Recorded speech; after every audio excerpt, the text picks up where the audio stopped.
How much time do you spend sitting at your desk worried about clicking that send button on an email? Is your email clear? Is your grammar accurate?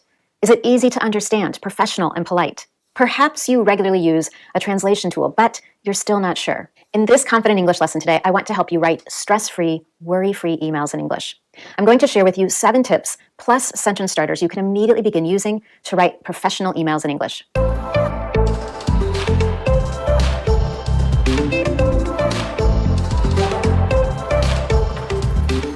Before we get started, just in case this is your first time here, let me quickly introduce myself. I'm Anne-Marie with Speak Confident English. Everything I do is designed to help you get the confidence you want for your life and work in English. One way I do that is with my weekly Confident English lessons, where I share my top fluency and confidence building strategies, as well as training and communication skills, just like in this lesson today. So while you're here, make sure to give this lesson a thumbs up on YouTube and subscribe to the Speak Confident English YouTube channel so you never miss one of my Confident English lessons. Before we get to the first tip for easy to write emails in English, let's talk about what professional emails should be. Your emails should be clear, concise, polite, and productive. In other words, emails that you send for work purposes should be easy to read, and they should get the job done, whether the job of the email is to inform, negotiate, propose, or make a request. Unlike emails to friends and family, professional emails have standards we need to follow, whether you're writing an email to your boss, a potential new client you'd like to impress, a colleague in another country, a human resources manager about a job opportunity, or an employer about a job interview. The emails you send in these situations represent you and perhaps represent the company you work for. What you say is going to leave an impression. By writing an email that is clear, concise, polite, and productive, you are ensuring clear and effective communication. So let's get right into tip number 1. Use a simple, specific subject line. As I'm sure you know, when you open your email inbox every day, you do a quick scan through all the emails. And there are certain ones that jump out to you, certain emails you want to open. Those tend to have clear, specific subject lines. You know exactly what the email is about, or the subject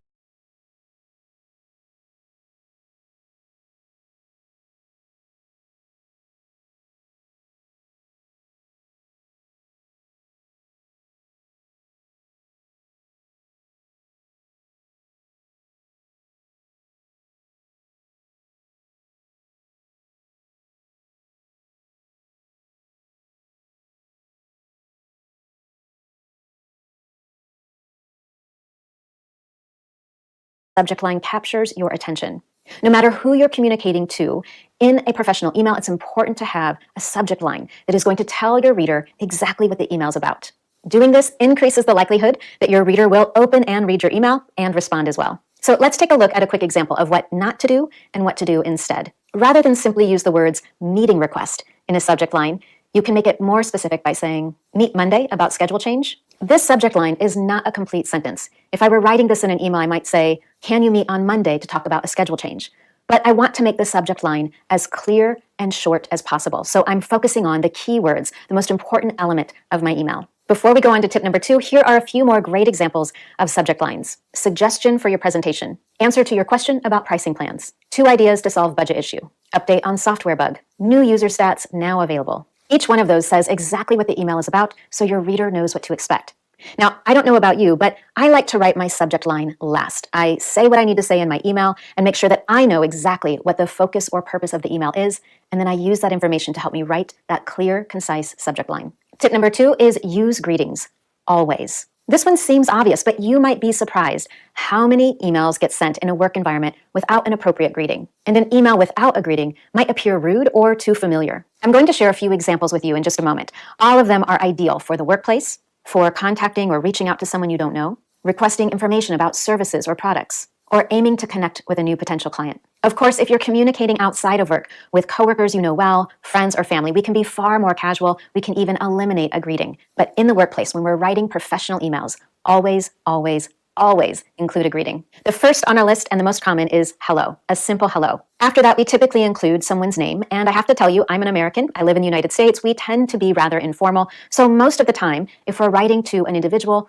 we'll say hello with their first name. But of course, if I want to be even more formal and show respect, I can use someone's title and their last name. For example, Ms. Fowler or Mr. Williams. A second common greeting for professional emails, and one that is more formal, is to use the word dear followed by someone's first name or their title and their last name. So, dear Laura, dear Dr. Sloan, dear Ms. Williams. You'll typically see this used in very formal emails, almost like a business letter, for example, an email offering a job position. For a more casual tone, you can certainly use the word hi in a professional email, followed by someone's first name. And lastly, we can use to whom it may concern or dear plus the job title that you're writing to. I recommend only using this last one if you cannot find the name of the person that you're writing to. It is always best to personalize your greeting with someone's first or last name. But if you can't find it, you could certainly use to whom it may concern or dear hiring manager, dear human resources manager. And now, tip number 3, follow the KISS principle in the body of your email. If you've never heard the acronym KISS before, it stands for Keep It Short and Simple. As I'm sure you know, no one really wants to spend 10 minutes trying to read through an email. Long, complex sentences with multiple paragraphs in an email is a sure way to lose your reader's attention. It also leads to more miscommunication because important details can get lost. To keep your email, the purpose of the email is, and then I use that information to help me write that clear, concise subject line. Tip number 2 is use greetings, always. This one seems obvious, but you might be surprised how many emails get sent in a work environment without an appropriate greeting. And an email without a greeting might appear rude or too familiar. I'm going to share a few examples with you in just a moment. All of them are ideal for the workplace, for contacting or reaching out to someone you don't know, requesting information about services or products, or aiming to connect with a new potential client. Of course, if you're communicating outside of work with coworkers you know well, friends or family, we can be far more casual. We can even eliminate a greeting. But in the workplace, when we're writing professional emails, always, always, always include a greeting. The first on our list and the most common is hello, a simple hello. After that, we typically include someone's name. And I have to tell you, I'm an American. I live in the United States. We tend to be rather informal. So most of the time, if we're writing to an individual, we'll say hello with their first name. But of course, if I want to be even more formal and show respect, I can use someone's title and their last name. For example, Ms. Fowler or Mr. Williams. A second common greeting for professional emails, and one that is more formal, is to use the word dear followed by someone's first name or their title and their last name. So, dear Laura, dear Dr. Sloan, dear Ms. Williams. You'll typically see this used in very formal emails, almost like a business letter, for example, an email offering a job position. For a more casual tone, you can certainly use the word hi in a professional email, followed by someone's first name. And lastly, we can use to whom it may concern or dear plus the job title that you're writing to. I recommend only using this last one if you cannot find the name of the person that you're writing to. It is always best to personalize your greeting with someone's first or last name. But if you can't find it, you could now, tip number 3, follow the short and simple. As I'm sure you know, no one really wants to spend 10 minutes trying to read through an email. Long, complex sentences with multiple paragraphs in an email is a sure way to lose your reader's attention. It also leads to more miscommunication because important details can get lost. To keep your email short and simple, here are 5 recommendations. Number 1, use short sentences. Number 2, use simple grammar and simple sentence structures. Number 3, use short words if you can. 4, avoid long paragraphs. And number 5, use bullet points for lists or key details. If you've ever worried about using complex grammar or difficult vocabulary in an email, I hope this makes you feel a little bit more relaxed because the best strategy is to keep it as simple as possible. Let me give you an example of what not to do and what to do instead. I could send an email like this. Dear Sarah, I'm writing with recommendations on how to best write an email in English, and I want to share several with you, including a clear subject line, the importance of starting with a professional greeting, and making the purpose of your email clear. Before you click the send button, you'll also want to make sure you've included a closing and double check your email for any potential errors. Compare how that email looks and reads to this alternative. Dear Sarah, I have some recommendations on how to best write emails in English. These include a clear subject line, a professional greeting, a statement of purpose or request, and a polite closing. Lastly, it's important to proofread before you click send. Which one of those was much easier for you to read and understand immediately?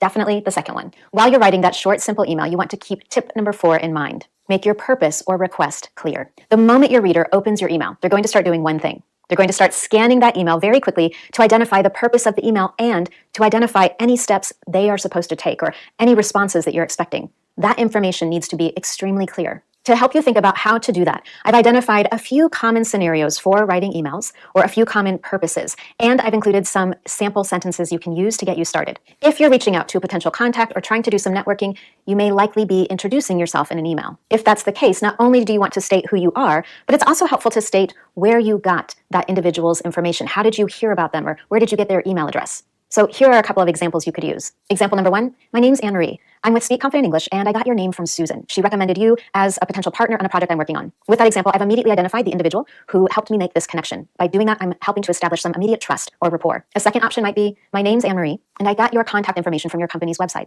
I'm writing in reference to, and then you would continue to state your purpose, which we'll talk more about right now. The next thing you want to do after stating who you are in an email, if it's necessary to do that, is to state your purpose, the reason you're writing. For example, I'm writing in response to your inquiry from last Thursday, or you might use a specific date. For example, I'm writing in response to the email you sent last week, or I'm writing in response to the email you sent on April 13th. I'd like to respond to your inquiry about, or I'd like to respond to your email about, or I'd like to get a quote on, I'd like to get pricing information on, and then you might identify the specific service or product you're inquiring about. If you want more examples of effective sentence starters for stating your purpose, I recommend that you visit this particular lesson at my Speak Confident English website, where I've provided a fuller list in writing with certain details. It's important to opt for your time in reading your email. Here are a few easy sentences you could use. Thank you for the information you provided. Thank you for responding to my request so quickly. Thank you for your prompt reply. Thank you for your time. And then before you finish, you want to add any final remarks or end with a call to action. What is it that you want your reader to do? A call to action is basically telling your reader what you expect them or want them to do.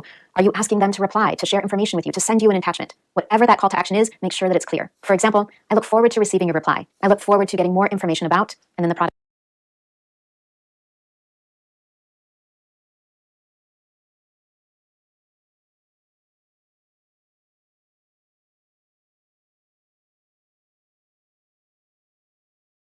Or service. Please let me know if that meeting time works for you.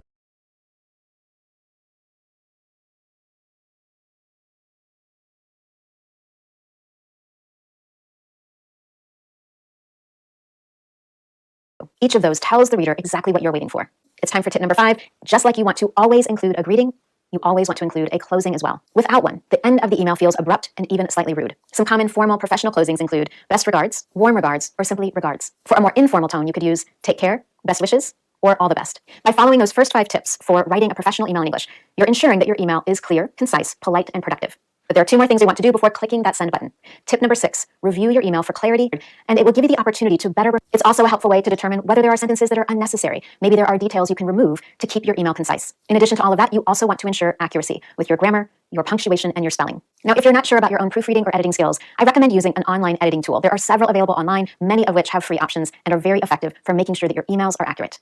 And lastly, tip number 7, for a professional email in English, include a signature. Your signature is what you typically see at the end of a business email, and it includes someone's name and their email address at the very minimum. Available tips to write a professional email in English lesson written in thumbs up here on YouTube. Leave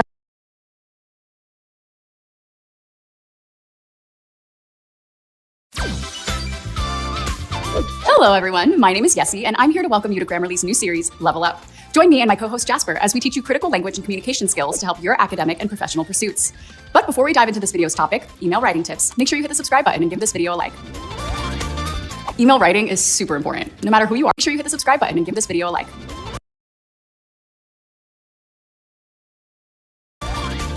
Email writing is super important, no matter who you are or what you do. That's why I'm gonna break down everything you need to know for your next important email. Let's begin with the anatomy of a great email, which features a classic structure: subject line, greeting, email body, and closing.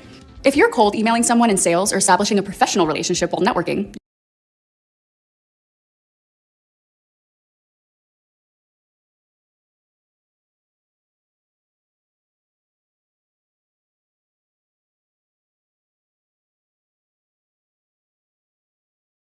body, and closing. If you're cold emailing someone in sales or establishing a professional relationship while networking, your subject line can entice people to open the message and set expectations about what's enclosed. A poorly crafted or generic subject line can put off the reader from ever opening your email. Email openers are essential in providing a quick greeting to acknowledge the reader before diving into your main message. The body of an email is the heart of your communication. It should have a clear, concise, and specific purpose, such as getting feedback on a presentation or arranging a meeting with a new client. Closings should include a friendly sign-off. Everyone has a go-to favorite, but feel free to mix it up. You can use ones like all the best, respectfully, and my top choice, take care. Now that I've established the key ingredients to an email, let's talk about the most common email slip-ups and what to do instead. Here are 8 mistakes you can learn from. Mistake number 1, omitting the Oxford comma. The Oxford comma can be polarizing, but leaving it out can lead to confusion depending on the sentence. Using the Oxford comma, also known as the serial comma, can help you save time and avoid miscommunication. Mistake number 2, hedging. Hedging language makes you sound less confident, which can ultimately undermine your writing. Hedging language can include words or phrases like I think, or possibly, and basically. Instead, state your idea or opinion, then explain the why behind your reasoning. Mistake number 3, long and unclear copy. Nobody wants to read a 1,000-word email. And if you add hard-to-follow sentences, you're even less likely to get a satisfactory response. So keep it concise, focus on the matter at hand, and use a call to action when it makes sense. Mistake number 4, being too casual or formal. Sometimes being too casual or formal in your writing can be a misstep. Instead, strike the perfect balance by thinking about the relationship between yourself and the recipient. Mistake number 5, cliches. Not all email cliches are cardinal sins, but if you're going to repeat well-worn phrases, make sure they have a clear purpose, or you could lose your reader. Mistake number 6, repetition. People often repeat words within the same paragraph and sometimes twice in 2 sentences. Keep an eye out for it because it can cause a reader to tune you out. Mistake number 7, robotic language. Emails should sound like the person who's writing them. You can get a more natural effect by pretending you're writing to a friend or having a conversation with an acquaintance. Mistake number 8, overuse of exclamation points. Even I'm guilty of this one. Enthusiasm is great, but excessive exclamation points can do more harm than good. Next time, search for how many exclamation points you've written and use your judgment to determine which, if any, to keep. Yesy. Now that you've got the proper email format and you know what mistakes to avoid, let's wrap this video up with 5 tips on getting your emails to stand out. Tip number 1, think positive. Sending an email that sounds negative or even neutral can be off-putting.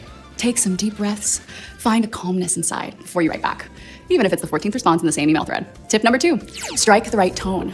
Before you hit send, ask yourself, is this email coming across with the tone I want it to? Grammarly's tone detector, a must-have feature for email writing, can help with this too. Tip number 3, follow up in the right amount of time.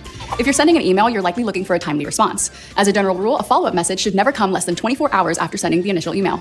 Tip number 4, make it easy on the eyes. Most messages will be on the shorter side, but for longer emails, scannability is the name of the game. That's where things like formatting and bolded fonts can help. Tip number 5, let Grammarly help you. Download Grammarly today to help you avoid all the issues mentioned in this video. Grammarly can catch repeated or overused words, improve punctuation, clarity, tone, and more. Inaugural episode of Level Up. Stay tuned for more videos and check out Grammarly.com to see how you can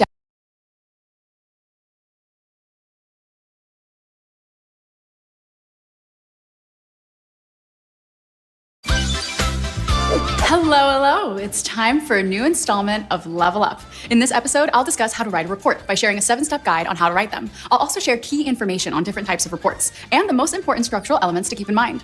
So if you find this video helpful, educational, or even mildly entertaining, give this video a like and subscribe to our channel for more content. And if you're in need of writing and communication assistance, visit Grammarly.com to download the free writing. Report is a non-fiction account that presents and or summarizes the facts about a topic, typically written by an expert on the subject or someone assigned to investigate it.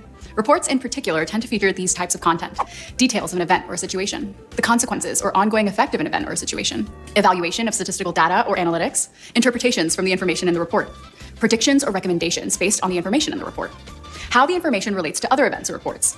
Reports are heavily organized, commonly with tables of contents and copious headings and subheadings. This makes it easier for readers to scan reports for the information they're looking for. Now let's get into different types of reports, which is good to know depending on the purpose and to whom you present your reports. An academic report tests students' comprehension of the subject matter, such as book reports, reports on historical events, and biographies. A business report identifies information useful in business strategy, such as marketing reports, internal memos, SWOT analysis, and feasibility reports. A scientific report shares research findings, such as research papers and case studies, typically in science journals. Reports can be further divided into categories based on how they are written. For example, a report should be formal or informal, short or long, and internal or external. In business, a vertical report shares information with people on different levels of the hierarchy, i.e. people who work above and below you, while a lateral report is for the people in the author's same level but in different departments. When it's time to write your report, keep following the structure tips in mind. The structure of a report depends on the type of report and the requirement of the assignment. While reports can use their own unique structure, most follow this basic template. Executive summary. This is a standalone section that summarizes the findings in your report so readers know what to expect. Introduction. This explains the overall topic you're about to discuss, with your thesis statement and any need-to-know background information before you get into your own findings. The body. This details all your major discoveries, broken up into headings and subheadings. Conclusion. This is where you bring together all the information in your report and come to a definitive interpretation or judgment. To wrap up this mega episode on reports, here's how to write a report in 7 steps. Step number 1, choose a topic based on the assignment. If the topic is not assigned for you, then this is one of the most important steps in the whole writing process. Try to pick a topic that fits these 2 criteria. 1, there's adequate information, and 2, it's something you're interested in. Step number 2, conduct research. With business and scientific reports, the research is usually your own or provided by the company, although there's still plenty of digging for external resources in both. For academic papers, you're largely on your own for research, unless you're required to use class materials. Step number 3, write a thesis statement. Before you go any further, write a thesis statement to help you conceptualize the main theme of your report. Step number 4, prepare an outline. Because reports are often separated by headings and subheadings, a solid outline makes sure that you stay on track while writing without missing anything. Step number 5, write a rough draft. To avoid getting overwhelmed, simply follow your outline step by step to make sure you don't accidentally leave out anything. Step number 6, Revise and edit your report. It's important to first reread your report for any major issues, such as cutting or moving around entire sentences and paragraphs. Step number 7, proofread and check for mistakes. It pays to go over your report one final time, to focus on your wording and check for grammatical or spelling mistakes. Grammarly's free version points out any spelling and grammatical mistakes while you write, with suggestions to improve your writing that can apply with just one click. The premium version offers even more advanced features, such as tone adjustments and word choice recommendations for taking your writing to the next level. Thanks for watching another episode of Level Up on Grammarly's YouTube. Be sure to visit Grammarly.com to get started with all the communication assistance I mentioned today. See you all very soon.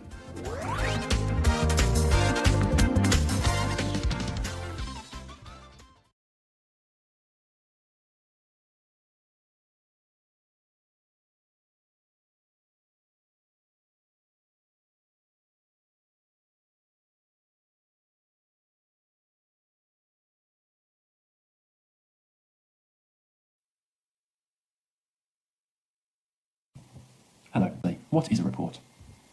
A report is a formal review of the existing literature. Now, all reports involve a literature review. Some may be longer than others. Other reports involve a case study or an experiment, and your tutor will be able to explain what you are expected to do here. Reports are said, but critiquing them, studying the strengths and weaknesses, where does research need to go further? Reports often contain recommendations for how the research area can go further. And finally, many reports include tables, charts, and diagrams, which are held in the appendices section, which we'll cover later. On screen now, you can see a few of the differences between a report and an essay. The key difference is that a report is far more structured and will often involve section headings, bullet points.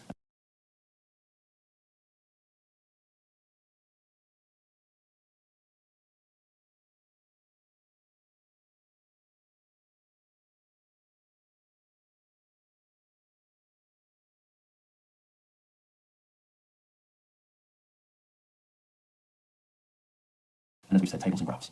Reports also tend to be more informative and fact-based, whereas essays involve you explaining or developing an opinion. But what actually makes us, whereas essays involve you explaining or developing an opinion.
But what actually makes up a report?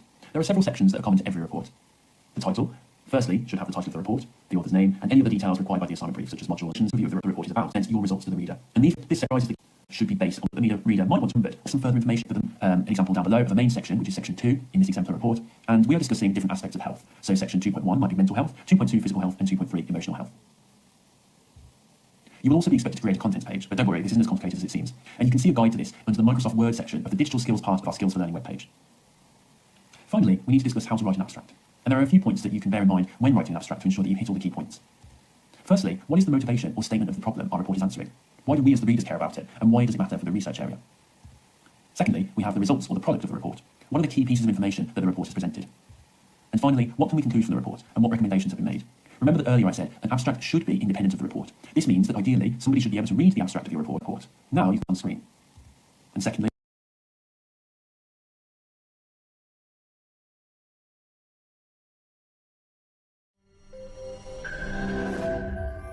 what is proposal writing? Well, in this video, we're going to dive into that more. Hey there, my name is Josh. I have over 10 years of experience in technical writing and writing proposals. I'm also the founder of Technical Writer HQ, where I teach proposal writing. Now, before we dive into this video, take a moment to subscribe to our channel, and that way you won't miss any of our future videos on how to become a great writer and, of course, write better proposals. Now, let's go ahead and dive in. So a proposal is a written document that outlines everything stakeholders need to know to initiate a project. And proposal writing is a process organizations follow for proposal creation. And a well-written proposal informs and persuades and combines research, analysis, and persuasive writing. Proposals are used in a various amount of contexts, including business, academia, and government. In each case, the goal goal is to obtain approval for a plan that solves a problem. And a proposal offers comprehensive information about a project that an organization wants to undertake. It includes objectives and goals of the project and outlines a process and the resources required to complete the project successfully. Now let's go ahead and look at the different types of proposals. So you have a business proposal. A business proposal, also known as sometimes a sales proposal, is a proposal that businesses offer to existing or potential customers to persuade them to buy products or use a service. And a business proposal outlines a business's capabilities, experience, and resources. It also includes information about the proposed project, including things like scope, timeline, and cost. And there are two types of business proposals. We have solicited proposals. Businesses create solicited proposals in response to a formal request for a proposal, also known as an RFP, or an informal request from a customer.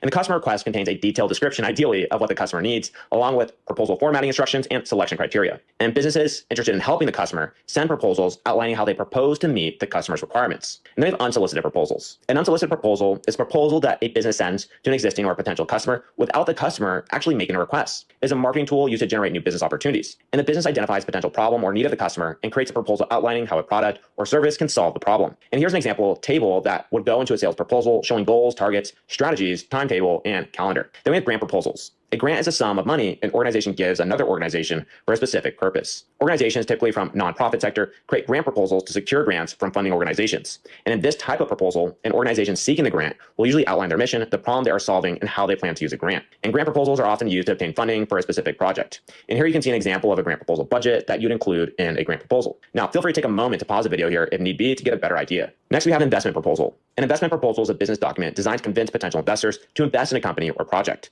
Some examples include startups applying for funding or small businesses applying for a business loan from a bank. And an investment proposal includes a challenge the business is solving, why it's uniquely qualified to do so, projected income targets, and growth goals. The most important part of an investment proposal is a list of potential benefits for investors. And then we have a research proposal. A research proposal is a document researchers create to request sponsorship for a research project. It includes information about the research project, the researcher's objectives and methodology, and the expected outcomes. The research proposal also outlines a budget and timeline for the project. And then we have internal project proposal. This type of proposal is internal to a business, and employees create internal project proposals to obtain approval for new projects. And an internal project proposal should outline the challenge and the solution. And the most important part of an internal project proposal is the benefits that the project will bring to the business, such as increased revenue, improved profit margins, streamlined operations, increased customer satisfaction, or improved employee satisfaction. Now let's go ahead and take a look at the proposal writing process. First, understand your audience. When you create a proposal, your objective is to persuade your audience to think, feel, and act in a certain way. And you can't achieve your objective until you understand your audience. You need to focus on what appeals to your audience and create the proposal with that in mind. And this is another way of saying that your proposal must highlight benefits that will accrue to your audience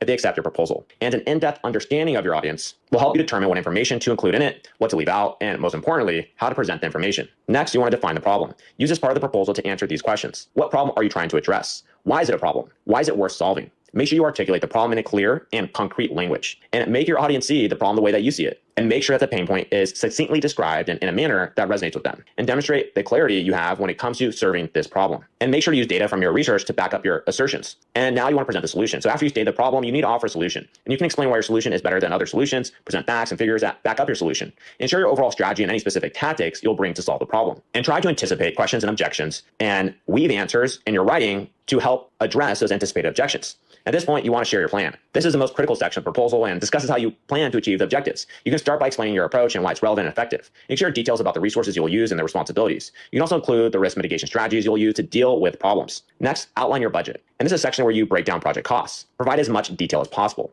To aid reader comprehension, break your budget into categories. A detailed financial breakdown will signal to stakeholders that you've done your research and you won't waste your money. And of course, you need to outline your schedule. This is a section where you detail how you will meet deadlines. Be concrete here. Provide project start and end times and details for project sections you can work on simultaneously. And here are a few tips that will help you create effective proposals. So first, follow the recommended format. Now, most organizations and customers include the required format in the RFP, and make sure you follow the recommended format while writing the proposal. Go through the RFP and look for the list of the required documents and ensure that you include all the required documents in your proposal. It's also important to submit your proposal before the deadline. And feel free to pause the video here to see this detailed example that includes part of an internal company proposal for a social media campaign.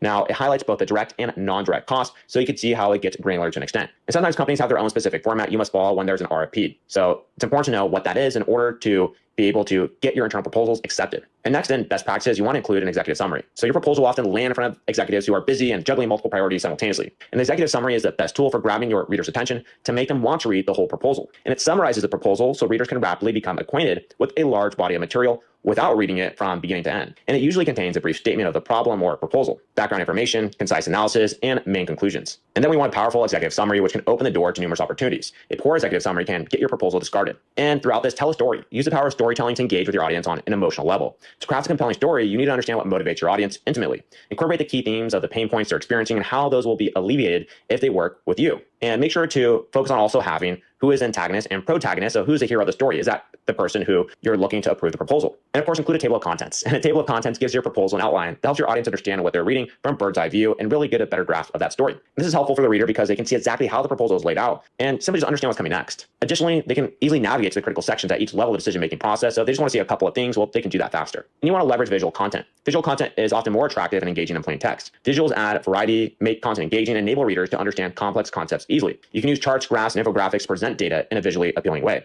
you also want to include quantitative data and statistics. Quantitative data and statistics provides credibility and strengthens your argument by providing concrete, fact-based evidence. Make sure you use reliable and up-to-date data in your proposal too. Also, cite the data sources to add more credibility to your arguments. And keep it simple. The reader should be able to grasp your proposal's main ideas without too much difficulty. And use simple and meaningful sentences. Keep the sentence and paragraph short and clear to make the content easy to understand. And of course, avoid using jargon or highly technical terms, and avoid exaggeration. Exaggeration can make your proposal look unrealistic, and it can also damage your credibility. So stick to the facts that you can back up with data, and add a call to action or CTA. A call to action helps the reader to understand what you want from them. And you can add a call to action at the end of your proposal or in a separate section. And adding a compelling CTA will encourage the reader to take the desired action. And one of the important things that you just can't skip over, of course, proofread and edit. Grammatical, spelling, and punctuation mistakes can make your proposal look unprofessional and negatively affect your customers and your reputation. So make sure you edit and proofread your proposal before sending it to the customer. And you can use computer-based tools to review content for spelling, grammar, and punctuation mistakes. So tools like Grammarly. And you can also use a professional editor services to edit and proofread your proposal. And there you have it. We just went over everything from what proposal writing is, the types of proposals, the proposal writing process, and the best practices. And thank you for staying with me all the way through this video lesson. And if you feel like you have a better understanding of how to become a great proposal writer and simply just a better understanding of the proposal writing process, make sure to like this video, subscribe to our channel, and that way you can keep up to date with everything.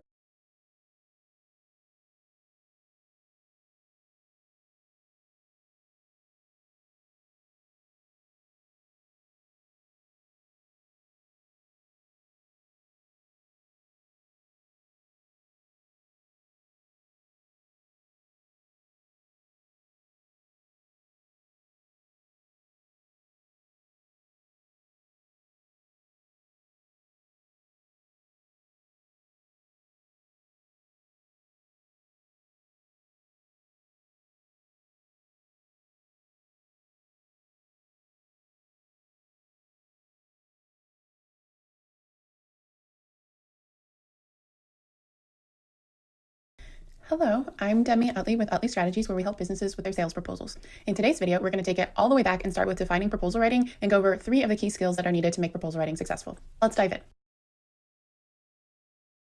First, a definition. So proposal writing is a type of persuasive writing that presents a solution to a challenge or a problem that the buyer or the customer is experiencing. So an example might be an organization that is selling a product or service, such as maybe they're selling laptops or they're selling cleaning services to another company, and they will use proposal writing to create a proposal for why that company should buy from them. Nonprofits also use proposal writing when applying for grants to solicit funding for their projects and to keep their organization going. So those are just a few different kinds of proposal writing and how it's used. I will make note that proposal writing is often confused with business plan writing, and these are actually 2 very distinct skill sets. So proposal writing is a sales function where you are selling something via text in a document to a customer to ask them to buy from you. A business plan is more of a strategic document and less of a sales document, and it's used to align the company to specific goals, often used by management to help, hit those goals and things like that. So proposal lies within the sales function, whereas business plan lies within more of the management strategy function. They're like a little bit different, but they do require different skill sets. Okay, so now that you know what proposal writing is, let's take a look at the 3 most important skill sets that proposal writers should have, or anyone who is writing a proposal.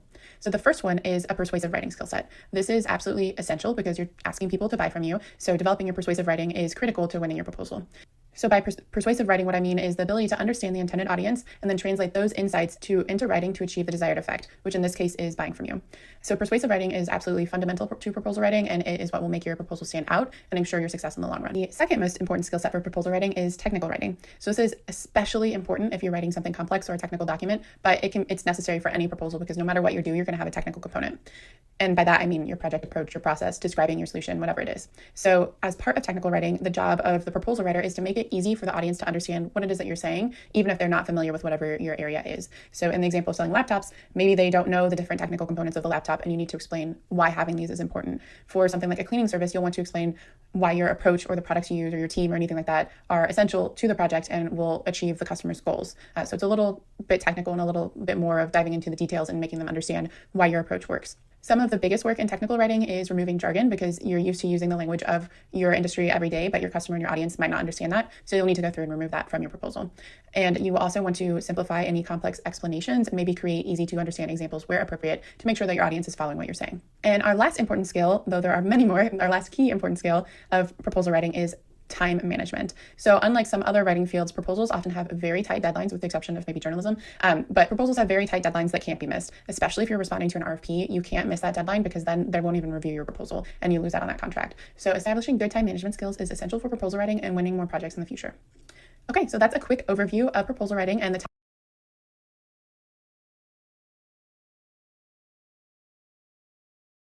Hi folks, it's Mr. Nedikus, and in today's video I'm going to talk about how you can write a review.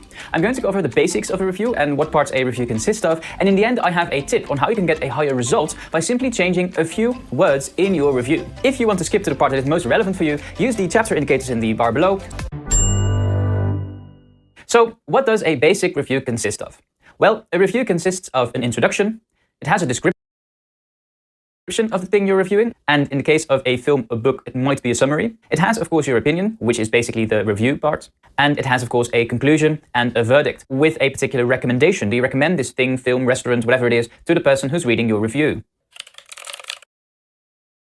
So you're now ready to write your review, and the first thing you need to write is your introduction.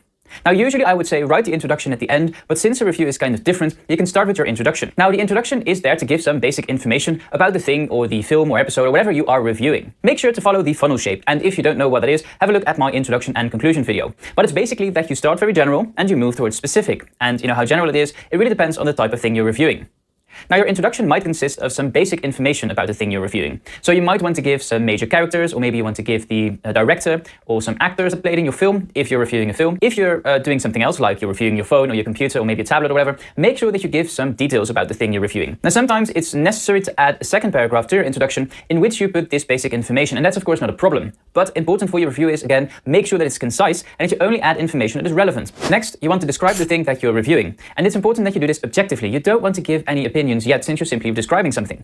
Now, in the case of a book or a film or a series, this is the part where you give a plot summary, but it's important to keep it concise because we're not really interested in all the details of the plot. You also want to avoid giving spoilers here, unless it's very important that you include the ending in your summary, because maybe you want to give your opinion about the ending. In the case of a restaurant or something that you experienced, you want to describe objectively what it is and how it was. What did you experience when you were there? How was the food presented? It is very important to remain objective. You're not giving your opinion in your summary yet. In the case of an object, you want to describe the object you're reviewing. So in the case of a phone, you might want to give something like the measurements, its weight, how it's presented, what it looks like, the colors. Those kinds of things are relevant for an object that you're reviewing. Maybe you want to give specific features of the thing you're reviewing, and only give facts that are necessary and relevant, because you don't want to overload your reader with lots of facts and information that is not very relevant. Now, in the case of a phone or an object or something else that has a lot of details, what you could do is put this information in a table, because then if someone is interested, they can have a look at the table to find this very specific information.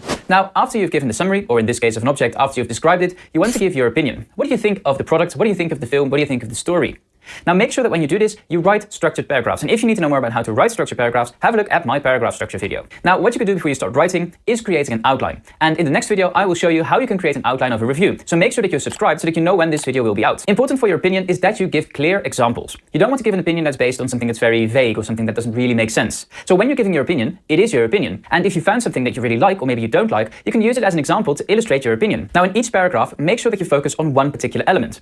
Now, I'm not saying that you only need to give 3 sentences per paragraph. Paragraphs could be a bit longer, but make sure that your topic sentence, which describes the element you're focusing on, really connects everything together in your paragraph. So don't add things to a particular paragraph that is not described in your topic sentence. And when you're done, you can link paragraphs together using linking words or linking phrases, and things like however, although, etc. are very good words to use in the case of a review. So after you've done all of this, you've given your summary, you've given your opinion, it's time to write a verdict. Would you recommend this to the person that is reading your review? You want to combine everything you discussed together in a good conclusion, and this conclusion should also follow the upside down funnel shape. Make sure that your review has a clear recommendation, because that's why people are reading your review.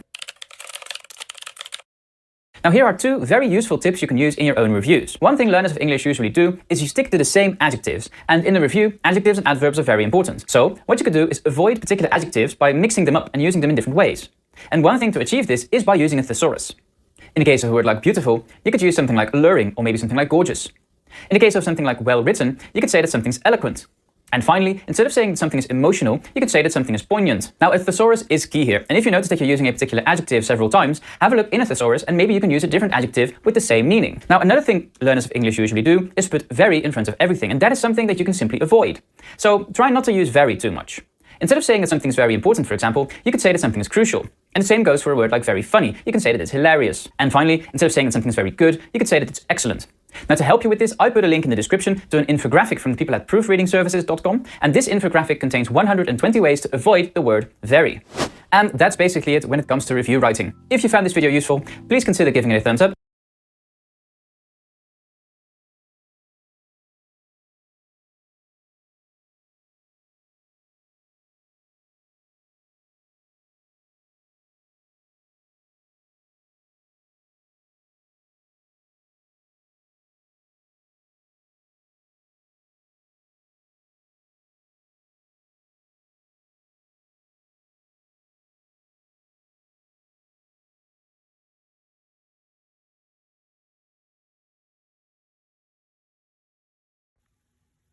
We are going to start writing reviews.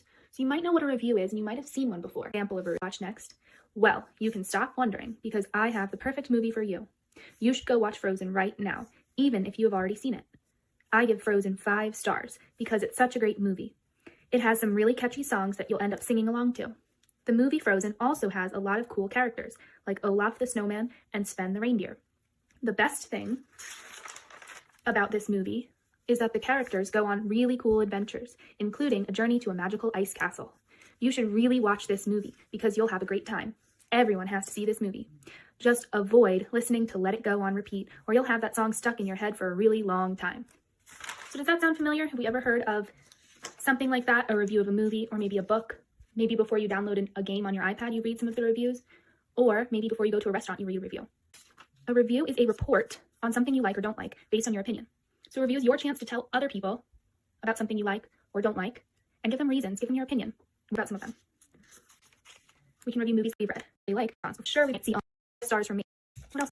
Or there's more things that we can review than just this. Pick something that you know, a lot more details to your writing. So that's our introduction to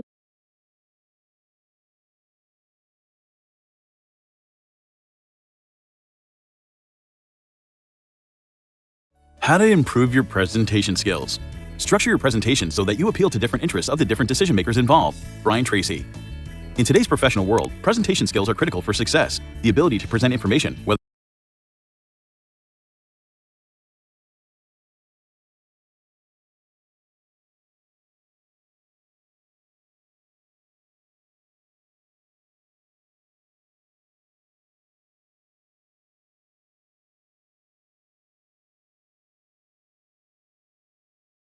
it's to colleagues, vendors, or prospects, is a key component of communication and can go a long way in securing your best professional future. A well-delivered presentation not only shares key information in an enjoyable way, but also engages and immerses the audience in the material. By following the next 6 steps, you'll be in a position to successfully deliver a stellar presentation that will wow your audience and get the results you are seeking. Understand the purpose of the presentation. The first step to improve your presentation skills is to take a step back and understand why you are giving the presentation in the first place. You want to know the purpose of the presentation. This will make sure that your audience will get the required content and material. Because this is the first and one of the most important steps, take your time here to get it right. By doing this, you'll ensure the rest of the presentation flows smoothly and follows a path from start to finish, with a specific purpose, linking your whole presentation from start to finish. Prepare for your presentation. Once you know the key purpose of your presentation, the next step is to prepare your presentation. This is also a very important part of how to improve your presentation skills.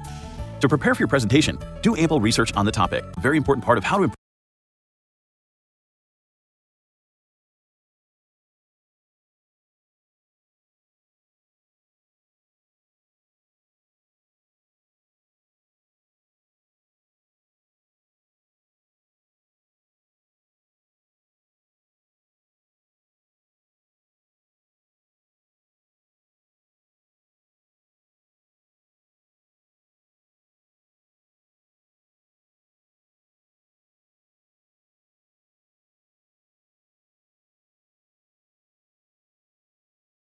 appropriate facts and figures that are relevant to the subject matter and present these in an engaging, entertaining way.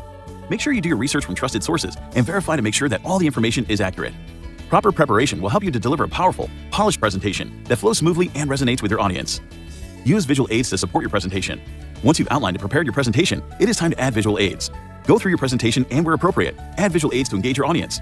Make sure these are concise and visually appealing and support the flow of the presentation. The idea is not just to have a pretty presentation, but one that is useful.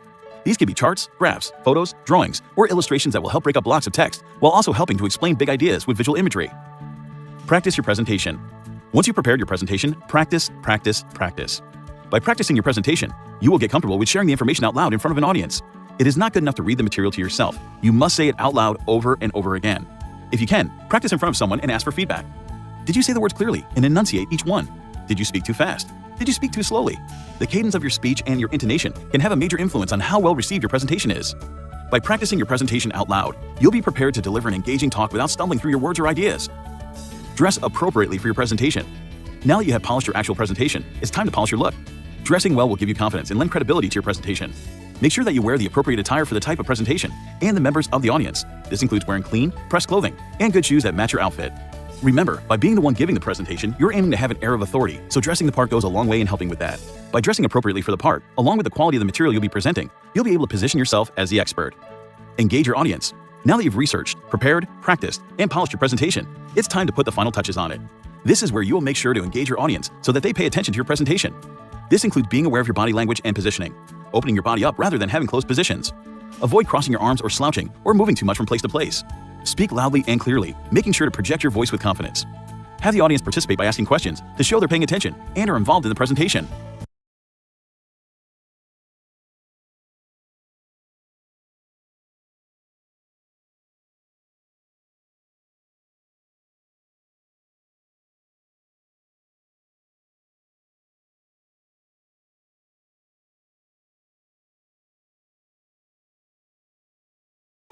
By following these discussed steps, you'll improve your presentations and wow your audiences. Start by understanding the purpose of your presentation. Once you have this, prepare your presentation by doing the required research and fact-checking, followed by making your presentation more visually appealing. Once your presentation has been put together, you'll need to practice it over and over. Do not skip this step. When you're presenting, make sure you have dressed appropriately for the subject matter and the audience to demonstrate confidence and authority. Finally, when presenting, engage the audience by using your body language in an open way, speaking clearly and confidently, and also making sure to ask them questions. By following these steps, you'll have improved your presentation skills. Now, the question today is this: what specific steps from those discussed will you take today to prepare for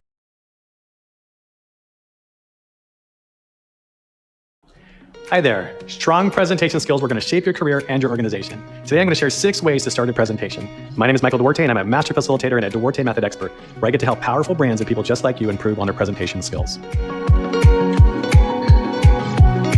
The beginning of any presentation communicates a lot about you and what you're about to say. Should you be at the door smiling and shaking hands?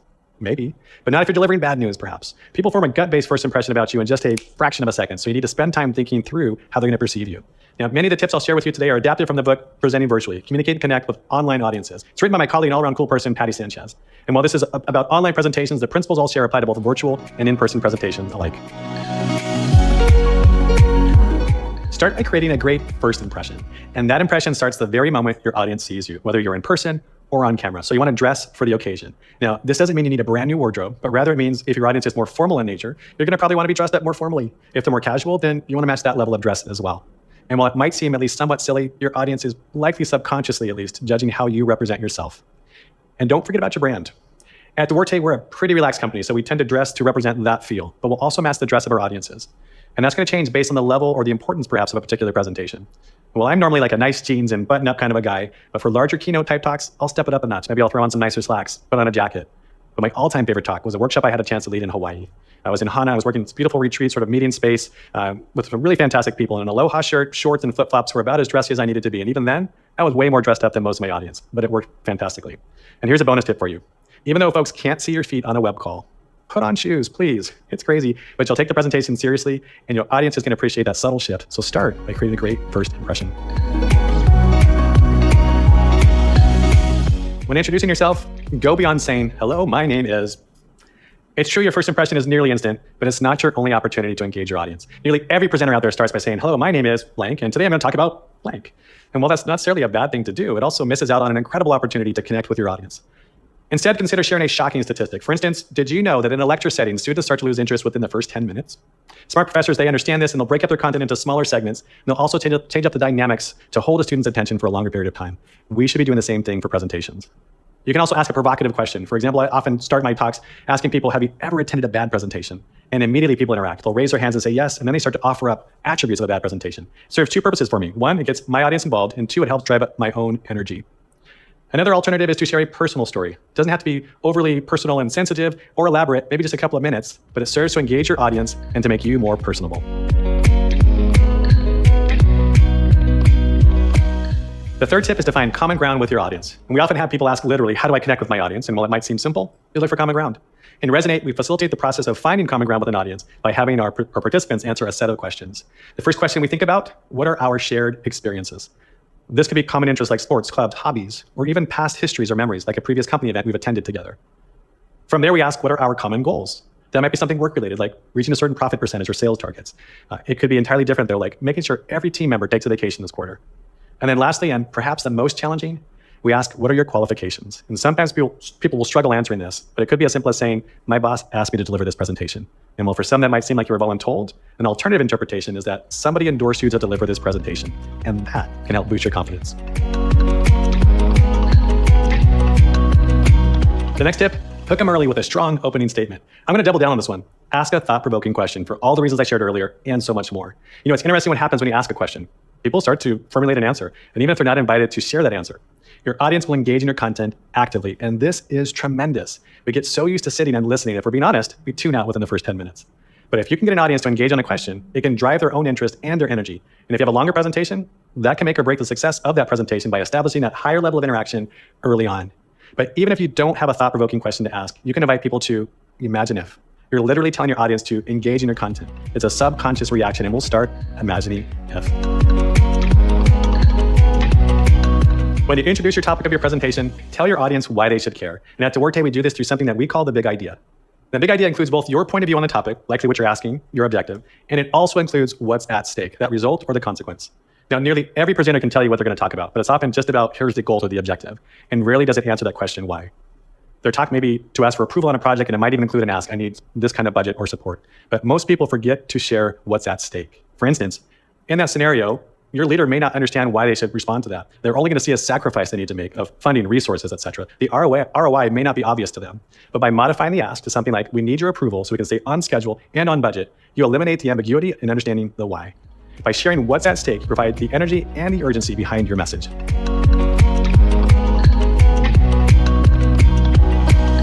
Make the expectations clear for your audience. You know, one of the most important leadership lessons that I've learned is to make expectations clear for my direct reports. What seems obvious to me was not always obvious to my team. And that same principle, it applies in a presentation. Your goals, your purpose, your understanding, they may not be in line with your audience, so you need to set their expectations appropriately. You know, if you've taken the time to write your main message as a big idea, then you're already articulating the why. Make sure your audience understands and hears that message. This is going to elevate the relevance and importance of your presentation. You'll also want to provide context or background information for the topic you're going to be sharing. This serves to both inform, but also ensure that everybody is operating from the same understanding. And this can accelerate the conversation forward. And it's helpful to set the expectations about what you will and will not cover in your presentation. And this can be particularly important when presenting to senior leaders. And in those moments, I'll typically start by verifying the time commitment as well. I'll say something to the effect of, you know, I know we have 30 minutes scheduled, but can I take the first 10 minutes to share a few important ideas, and then we'll answer any questions you have in the remaining 20 minutes. That sets the expectation that there's important things that I want to share, but it also tells them that, yes, we're going to take time to answer all those questions and have that conversation. Starting a presentation can be challenging, but by following these 6 tips provided in the video, create a great first impression, go beyond saying, hello, my name is, finding common ground with your audience, hooking them early with a strong opening statement, letting them understand the why they should care, and making your expectations clear. You can engage your audience early.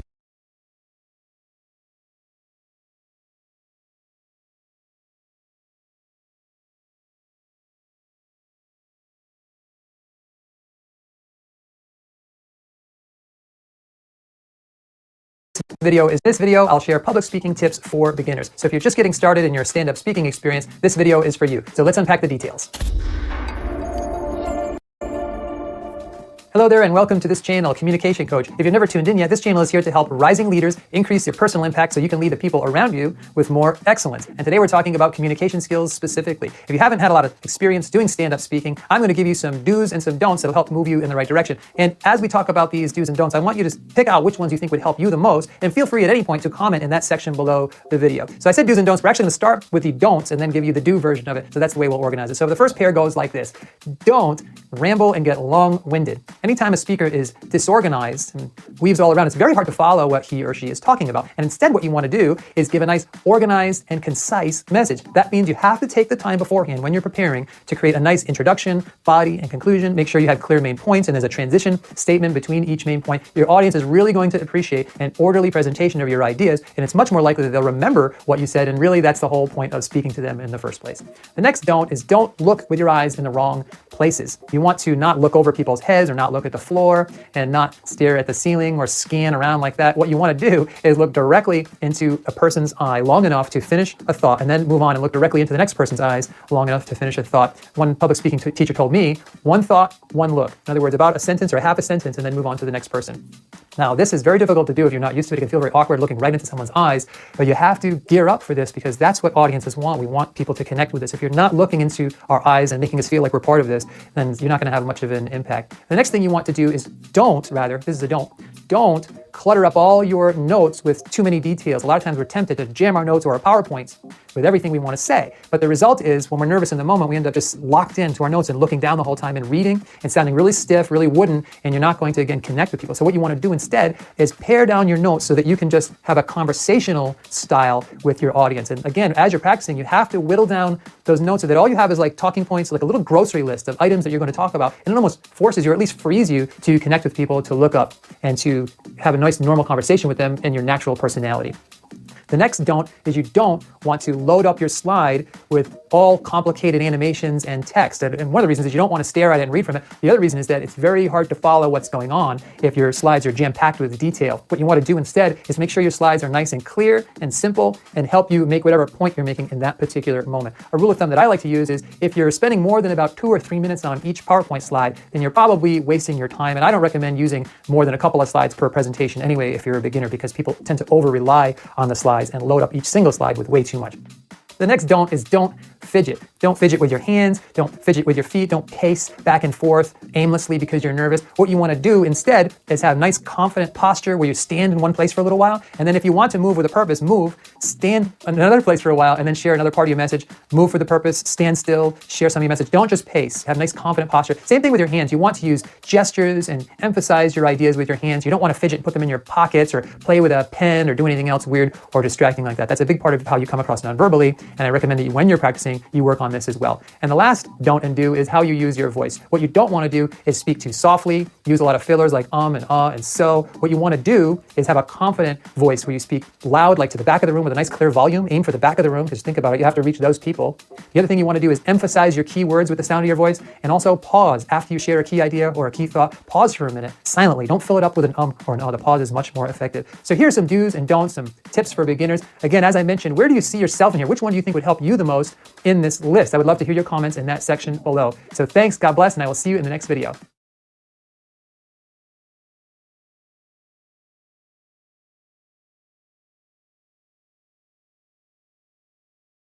You're going to learn 7 public speaking tips for beginners. I made a video like this a few years ago that has over 1 million views, but it's starting to look old and sound a bit old. Here's a refresher of my top 7 do's and don'ts, and there's a free PDF that summarizes these tips. There's a link to that in the description below this video. Number 1, don't ramble and get long-winded. This is the most common complaint that audiences have when listening to speakers, and that's because long, rambling messages make it difficult for your listeners to follow along. Instead, organize your presentation in a clear introduction, body, and conclusion, and keep your introduction concise. Give the central idea or key theme of the message and preview your main points. Then organize the body of your presentation around 3 clear main points. Say first, second, and third when you get to each of those points. Finally, give a clear conclusion. In fact, say the words in conclusion to signal that you're wrapping up. Quickly recap your main points and you're out. This is the classic public speaking design for a reason. Don't fight it. Trust that this basic design will work for 90% or more of your messages, especially if you're a beginner. Your audience will be grateful that you had a clear plan, and they'll remember what you said, which is the whole point of preparing a message like this in the first place. Organizing a message like this takes a little more behind the scenes effort and time, but it'll help you sound great. Number 2, don't clutter up your speaking notes with too many details. This is another common mistake. We're often tempted to pack our notes with everything we want to say, and that's natural because we don't want to forget. But when it comes to the actual presentation, we'll get nervous in the moment. And the most likely outcome when we have too many notes is just to lock in on our notes and look down the whole time. We end up reading, essentially, and we sound like we're reading. It comes across as stiff, wooden, and robotic, and it pretty much ends all eye contact. Instead, pare down your notes as you practice so that you can have a structured conversation with your audience. Your goal is to have just keywords and key phrases on your note cards. We call these talking points. I have a whole video about how to whittle down your notes as you practice. I'll put a link to that in the description below. The short version is practice a few times, cut your notes in half, practice a few more times, cut your notes in half. Do this over the course of a few days so that by the time you're ready to stand up and speak, you have simplified notes with key words only. You can just glance down, see what's coming next, look up, connect, and have a comfortable conversational style where your personality shines through. Using simplified notes is freedom. Number 3, don't look with your eyes in the wrong places. Here's where not to look. Don't look over listeners' heads. That's terrible advice I've heard many times. Don't look at the floor. Don't look at the ceiling or dart your eyes around the room. And for goodness sake, don't turn your shoulders and look back at the screen. Nobody wants to watch you read right from the slides. So here's what you should do. Look directly into each person's eyes long enough to finish a thought and then move on and look directly into the next person's eyes long enough to finish a thought. I've said it in other videos. A teacher once said that eye contact in public speaking should follow this pattern. One thought, one look. In other words, make eye contact for about a half a sentence or so, and then move on to the next person. One thought, one look. This is about 3 to 5 seconds for each person at a time, and make it your goal to look at each person in the room a few times during your presentation. I'll admit this is easier said than done. It can feel awkward to look right into people's eyes if you're not used to it. But remember, you're doing it for your listeners. If you don't look them in the eye, they won't feel like you made a connection with them. And listeners want to feel connected. They want to feel part of the process when you are the speaker. And if you don't make eye contact, your message won't sink in as much. Number 4 is similar. For the same reasons, don't load up your slides with too much text or animation. As mentioned, if there's too much on your slides, you'll be tempted to look back and read from your slides or explain everything that's on there. Once you turn away from your listeners like this, you'll lose all engagement. And some people think that their slides are their speaking notes, and then they rely on them. Essentially, they can't do their presentation without looking back at their slides. And all of that detail and text will make it difficult for your listeners to understand what's on your slides as well. Instead, make sure your slides are clear, simple, and help you make whatever point you're making at that particular moment. A rule of thumb I like to use is that if you're spending more than 2 or 3 minutes on each slide when you're preparing them, then you're probably wasting your time. Beginners tend to over-rely on their slides and use too many slides. Don't use more than 1 slide per minute as a maximum. Number 5, don't speak too softly or in a low volume. Most beginning presenters speak too softly. They're only loud enough so that the people actually move your volume from 5 or 6. Fidget with your feet. Don't play up hands. You don't want to put them in your pocket presentation too. Practical. You can find these same 7 tips in the free PDF download.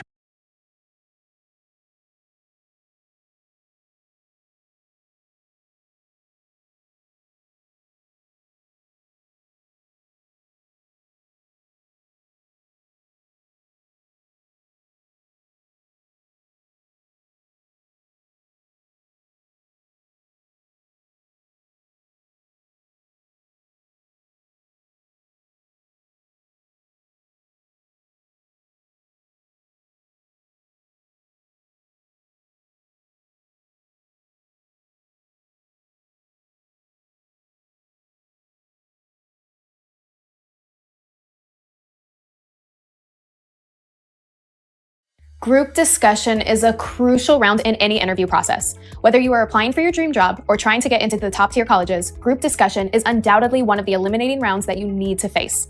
Many candidates panic about group discussions, but not to worry, as we have a few important tips to help you crack your GD. Today, we bring you this interesting video on mastering group discussions. But before we begin, make sure to subscribe to our YouTube channel and hit the bell icon. In short, GD is a process in which a group of people sit together and discuss various aspects of a given topic. In the meanwhile, the GD panel will be gauging you on a set of criteria. So what are you tested in on a group discussion? What does the interviewer wish to see? The panel evaluates your leadership skills, listening skills, confidence, and teamwork qualities through a group discussion.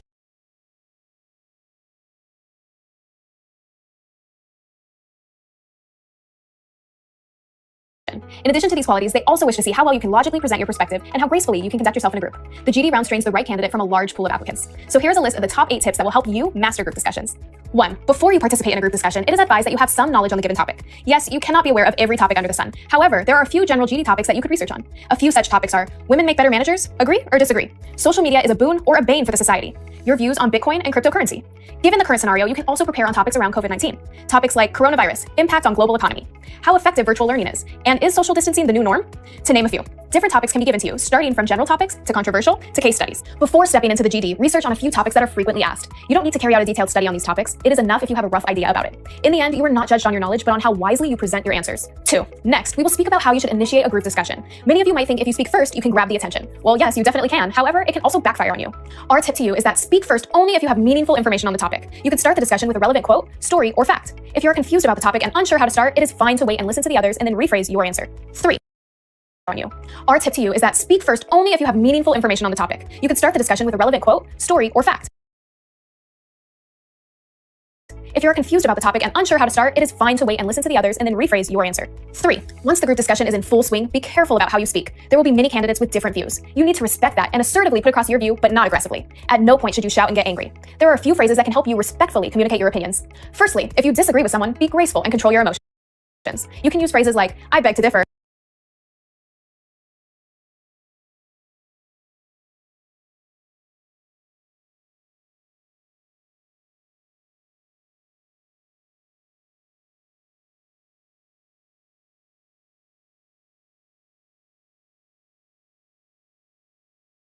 I do not support your point of view. I have a different opinion, and so on. In situations where you agree with someone, use phrases like, I second you. I have the same opinion. Apart from this, there will be scenarios where you might partially agree with someone. At that time, it's best to say, you are right, however, I don't fully endorse your statement, and so on. At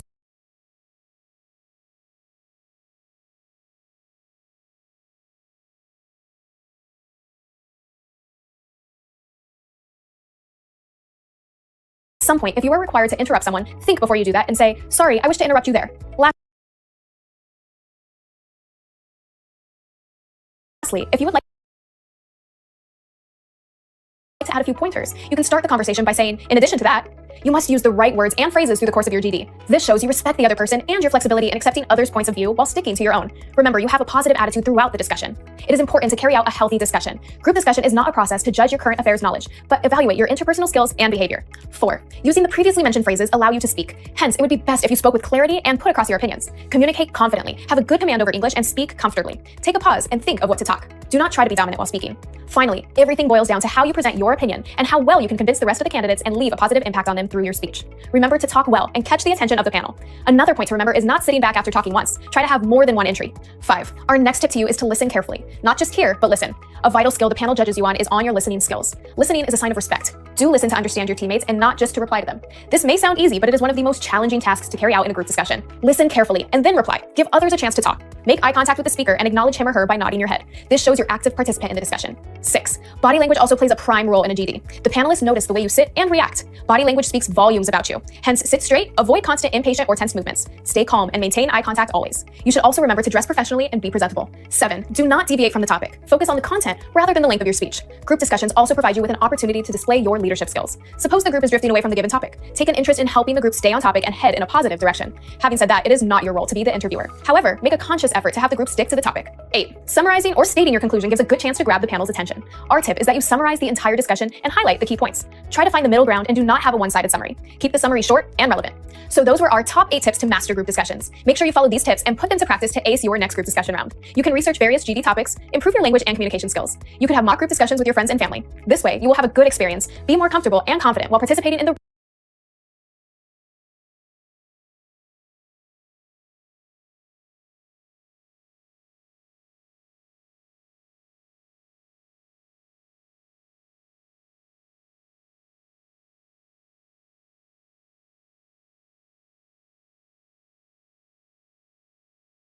Let's go ahead and get started. First of all, how the Skills Blitz came about was because when I'm here, we have several of us that are career counselors here at the in our Office of Training Education here with the scientists and NIH trainees. And there are usually several questions that we usually get all the time when we're doing our full-length mock interviews. And this is one of them. Tell me about yourself. The other two are, we talk a lot about behavior interviews and strengths and weaknesses. Seemingly, those would be kind of easy questions. However, when you get ready to start practicing and talking them out loud, they're really not. And so I decided a couple years ago to just try taking one question, talking about it, and then giving participants in a workshop an opportunity just to practice with each other. And so that's basically what today's session is. It's a practice session, just to get you started. For more details about particular types of interview questions or more advanced interview questions, I'll be talking about some of the resources that we have and some of the programs on our OITE YouTube page, and also some of the upcoming workshops that we have a little bit later for more detail. But this is just basically skills practice today. Again, we're going to work on learning to practice your response to Tell Me About Yourself. I anticipate the workshop today will be about 45 minutes long, maybe a little longer, but the idea is for you to get a time to practice. For any questions, any director-specific questions, you can just address them to Jeff Mercurio or put them in the chat below. I'll be answering questions in between the practice sessions and at the end, so we can kind of get you to the practice, getting to the actual practice sessions that we'll be using. And at the end, for all of you that are registered, we'll send the slides. Okay. So the first question that we usually have here is why do interviews start out with "Tell me about yourself"? Or why this question? Sounds interesting, but a lot of trainees kind of want to know this when I'm working with them. It really is it gives you an opportunity. Although the interview is an exchange of information that someone interviewing you is taking the lead in, it kind of puts the ball in your court in a sense and gives you an opportunity to introduce yourself to the group. It also allows you them to get to meet you as an applicant for their job or their position or their graduate program. And I know we have participants that are coming that might be interviewing for grad school or industry positions. So it really gives you an opportunity for them to meet you. They also are listening to how you engage with them initially, because you're going to be interviewing and you'll be meeting to work with their staff, their students, any constituents or clients that they have, or even be joining and becoming a member of their team. So it gives you an opportunity to just let them know, hey, this is what you can expect from me when I'm getting ready to start talking about things. They also get a brief glimpse into how your prior education or experience is pertinent to that position or graduate degree. Okay. Tell me about your time. Tell me about yourself. This is the time to, again, introduce yourself. Usually just a lot of questions that trainees have is, how long should this be? And we usually recommend at least 60 to 90 seconds. It's not a long introduction. The reason why is often you'll have a short interview that might be 15 minutes, 20 minutes, a half hour, and there's a lot of questions they have to get to. This is just the starter so you can get the conversation started. Again, and I have this highlighted here, aspects of what you want to share and you feel is important for them to know. And I bring this up to you, to a lot of trainees. A lot of applicants interview as though approach the interview in this question as if the interviewer has the answer sheet, like it's an oral exam, and you're trying to say stuff that they want to hear. In reality, so you can interview more authentically and comfortably within yourself, you have the answer sheet. And I'm just going to give you, to this workshop, we'll give you a few things that you might want to say that they're listening to get yourself started. If they want to know anything else, they'll ask you from there. So really, it's an opportunity for you to talk about what you feel like is important for you to know. Introduce yourself as well-rounded. I also want to say there are some questions you might also hear that sound similar. Please introduce yourself to me or to us or to the group if you have a group interview. What would you like to share with you about yourself? Or what do you want us to know about you? Sometimes I have had trainees that they're interviewing someone that's very busy. They might seem a little bit less warm or engaging or even a little on the cranky side. Sometimes they're coming in because they're busy working before and they're running into interview you. And they might start off with something like, and I have this several times, like, why are you here? Or who are you and why are you here? And for the interviewee, for you, you're thinking, whoa, if they don't know why I'm here, should I be here? Sure, that's natural. But for you to get beyond that, so you can continue with the interview, you can say, hey, you know what, thank you for that question. I'm here today to interview for this, and this is a little bit about me. And that's how you can just kind of move forward through this. Okay, so I want to bring that up. A couple of nuances. If you're interviewing for jobs, internships in business or industry, and I know we have, again, our population I looked at who registered today might be current graduate students, they might be postdocs, a lot of you might be postbacks, or students that are interviewing for graduate study. If you're interviewing for jobs or industry, they really want you to introduce yourself as a scientist. I know a lot of you might want to think, well, what do I say? It's a big, huge question. So one thing we recommend is interviewing yourself in terms of a scientist and how you developed into that, focusing primarily on college, on your experiences from college forward. A lot of applicants might want to have people talk a lot about experiences prior to that or in their childhood or in high school. But by this stage, when you're interviewing for jobs, they want you to kind of come to them interviewing for a job based on college forward. They're also trying to assess a little bit of how your education and training is pertinent to that job or position or internship. They may ask you also as part of this question, or you could choose to briefly, is say how this position fits with your career goals. So sometimes they might ask either two separate questions or sometimes at the same time. Please introduce you to us and tell us a little bit about your career goals. And then you just know that they want to know what your long-range career goal is and how the position fits, if they ask it. And there's another question they may ask, I see it mostly, or we see a lot in internships and jobs, and that is, can you walk me through your resume? And that's, instead of saying, tell me about yourself, it might be either after tell me about yourself, or it might be instead of. What they're really saying is, can you introduce yourself to me and tell me about your development as a scientist? So you could start with saying, this is who I am and where I am, and then you can walk them through some of the highlights and steps that you have in your resume so they can see how you developed, okay?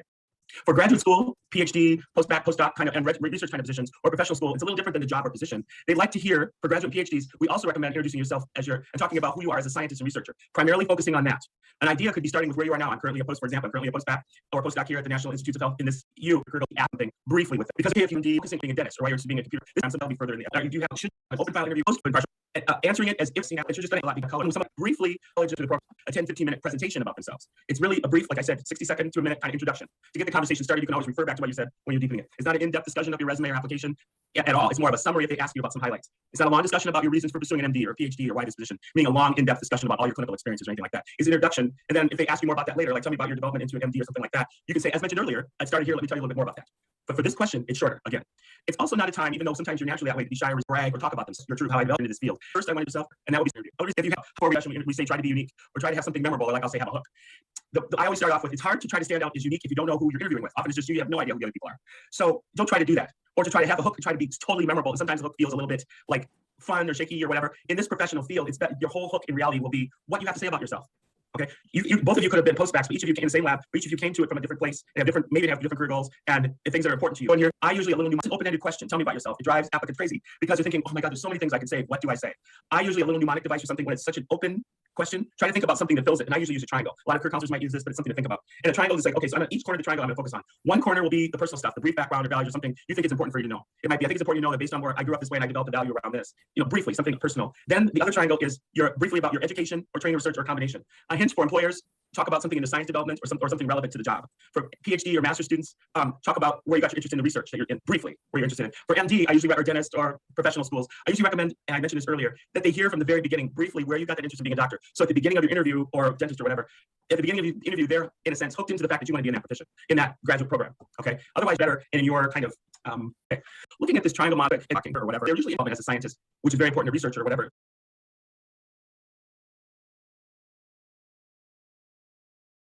If you want to actually improve your interviewing skills to get more job offers, all you have to do is practice interviewing. Seems pretty simple, right? But you're all doing it wrong. Practice? We're talking about practice? Oh, but I already practice for interviews and it's not working. That's because most of you probably practice interviewing like this. Okay, I've printed out all of the most common interview questions that I found on the internet, and now I'm just gonna memorize my answers. Look, you're not actually practicing properly, and in fact, you're memorizing bad answers. So if you actually want to get job offers, you basically need to deconstruct everything you know about practicing for interviews. So to properly practice for interviews, step number 1 is to take your fully optimized resume. And by the way, if you don't know how to optimize your resume, you can watch this video right over here, or you can click my entire playlist where I have a bunch of how to write your resume videos. So you're gonna take your resume, and for every single bullet point that you have on there, you need to write a full star story all the way out on a Word document or on an Excel sheet. You need to define what the situation was in that story, the tasks you did, the specific actions that you took in order to solve the problem and achieve the result. And don't forget to talk about why you made certain decisions. And then of course you have to talk about the result, and you want the result to be impactful and to have data and numbers where possible. And for those of you who have resumes that are like 2 pages, or you've been working for like 30 years, you really only need to write star stories for your more recent and more relevant examples or bullets that are on your resume. And as a general rule of thumb, you want to have somewhere between 5 and 8 star stories. Okay, once you have your star stories written out, you don't memorize them quite yet. What I want you to do now is I want you to take an initial pass at ranking these stories. You need to rank them from best to least best. And if you don't know which of your stories are the best ones, your best stories tend to have the most impressive results or the ones that have the most impressive actions on how you have solved the problem. And if you want to help with this, you can sign up for a free strategy session at careershakers.com. Okay, so now that you've ranked your stories from best to least, and turn the camera on to video mode. Once you've turned your camera on, you're going to push the record button and you're going to read each star story in its entirety as you've written it word for word in your document. And you're going to do 1 video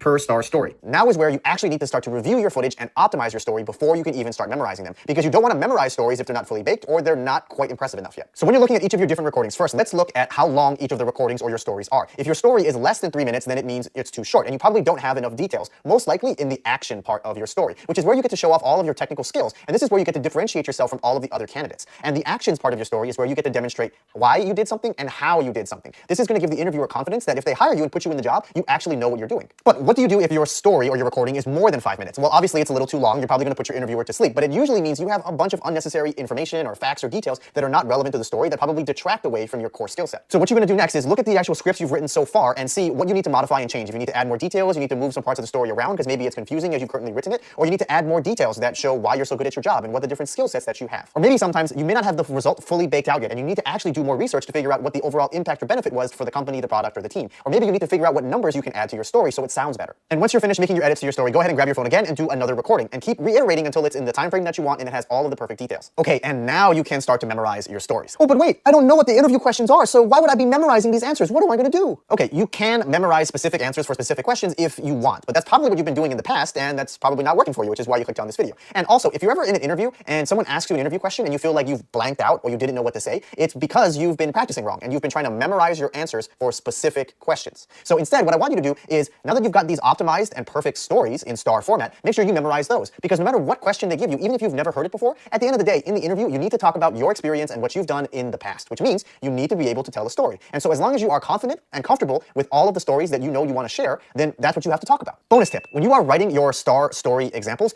the majority of it, like 2 to 3 minutes of your entire story, should actually be focused on your actions and what you've been doing in order to accomplish the result or solve the problem. This way, you're actually able to demonstrate your technical skills and differentiate yourself from every other candidate who has the exact same job title as you. So go ahead and click subscribe if you want more free career tips, and feel free to share this video with a friend.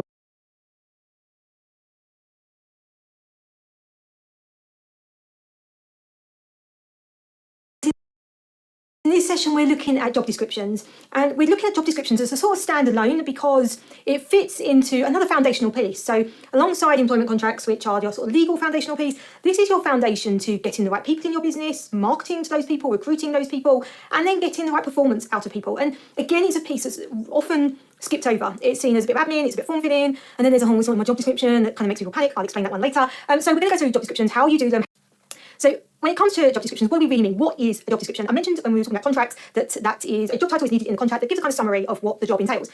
Job titles are interesting because they don't tend to have the weight that they used to have, in that their familiarity across industries is not necessarily there. We'll often see kind of weird, wonderful job descriptions and job titles being used, and really important that we think about whether it's an internal job title, makes sense, like a level 2 solicitor, only makes any sense within your business, or is it something that's well recognised? So a job description digs in more detail. And particularly when recruiting people, because job titles don't necessarily give away exactly what's expected, that digging into detail is really important. And there's different sort of layers and parts to this. So firstly, your job description being a task description. And I'll kind of talk about that in a bit more detail, and we don't want to get too much into the absolute detail here, but we do want to outline really what sort of tasks are expected as part of the role.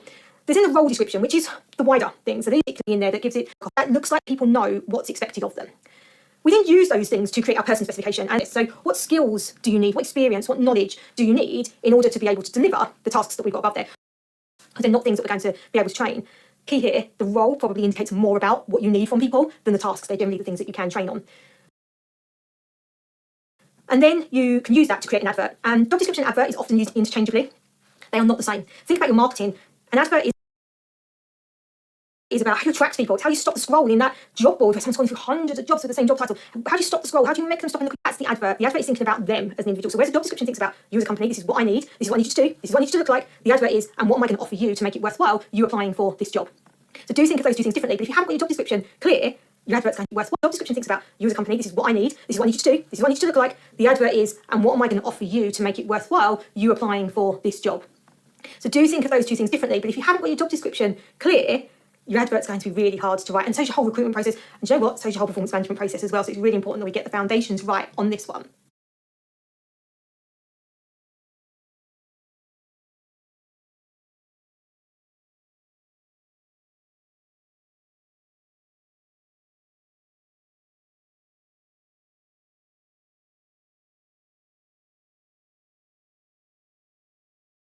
Hello there and welcome to the new video where I am talking about, do I need to learn everything that is written in the job description? So this is a question which I received on my email, and thank you so much for asking all those different questions. It is also opening my perspective. I mean, these type of questions are always there back in the mind, but thinking about it, writing about them, and collecting the experience is altogether a different journey to basically come and advise and suggest you as to what you really need to do in scenarios like this or situations like this, so that as a beginner or as a fresher, if you are watching this video and looking at all these different job descriptions, it will be very difficult for you to really understand, do I need to learn everything, or do I need to basically have a focus on my key skills? So if you look at the different types of job descriptions, I would say if you look at 10 different job descriptions for that is specific to your field, you will find that those 10 job descriptions are altogether different in terms of the skills, experience, background that they are really looking for. So what should be our strategy, or as a fresher or as a job seeker, what should be your strategy to really get the best out of these job descriptions? What do you understand it when you look at these types of job descriptions, and then have focus on your skills in terms of whether you should acquire new skills or you should continue with the skills that you want. So I'm going to clarify with some of the points, because I have been both sides of these things, where earlier, back in the day, around 10 or 12 years back, I've been searching for the job, and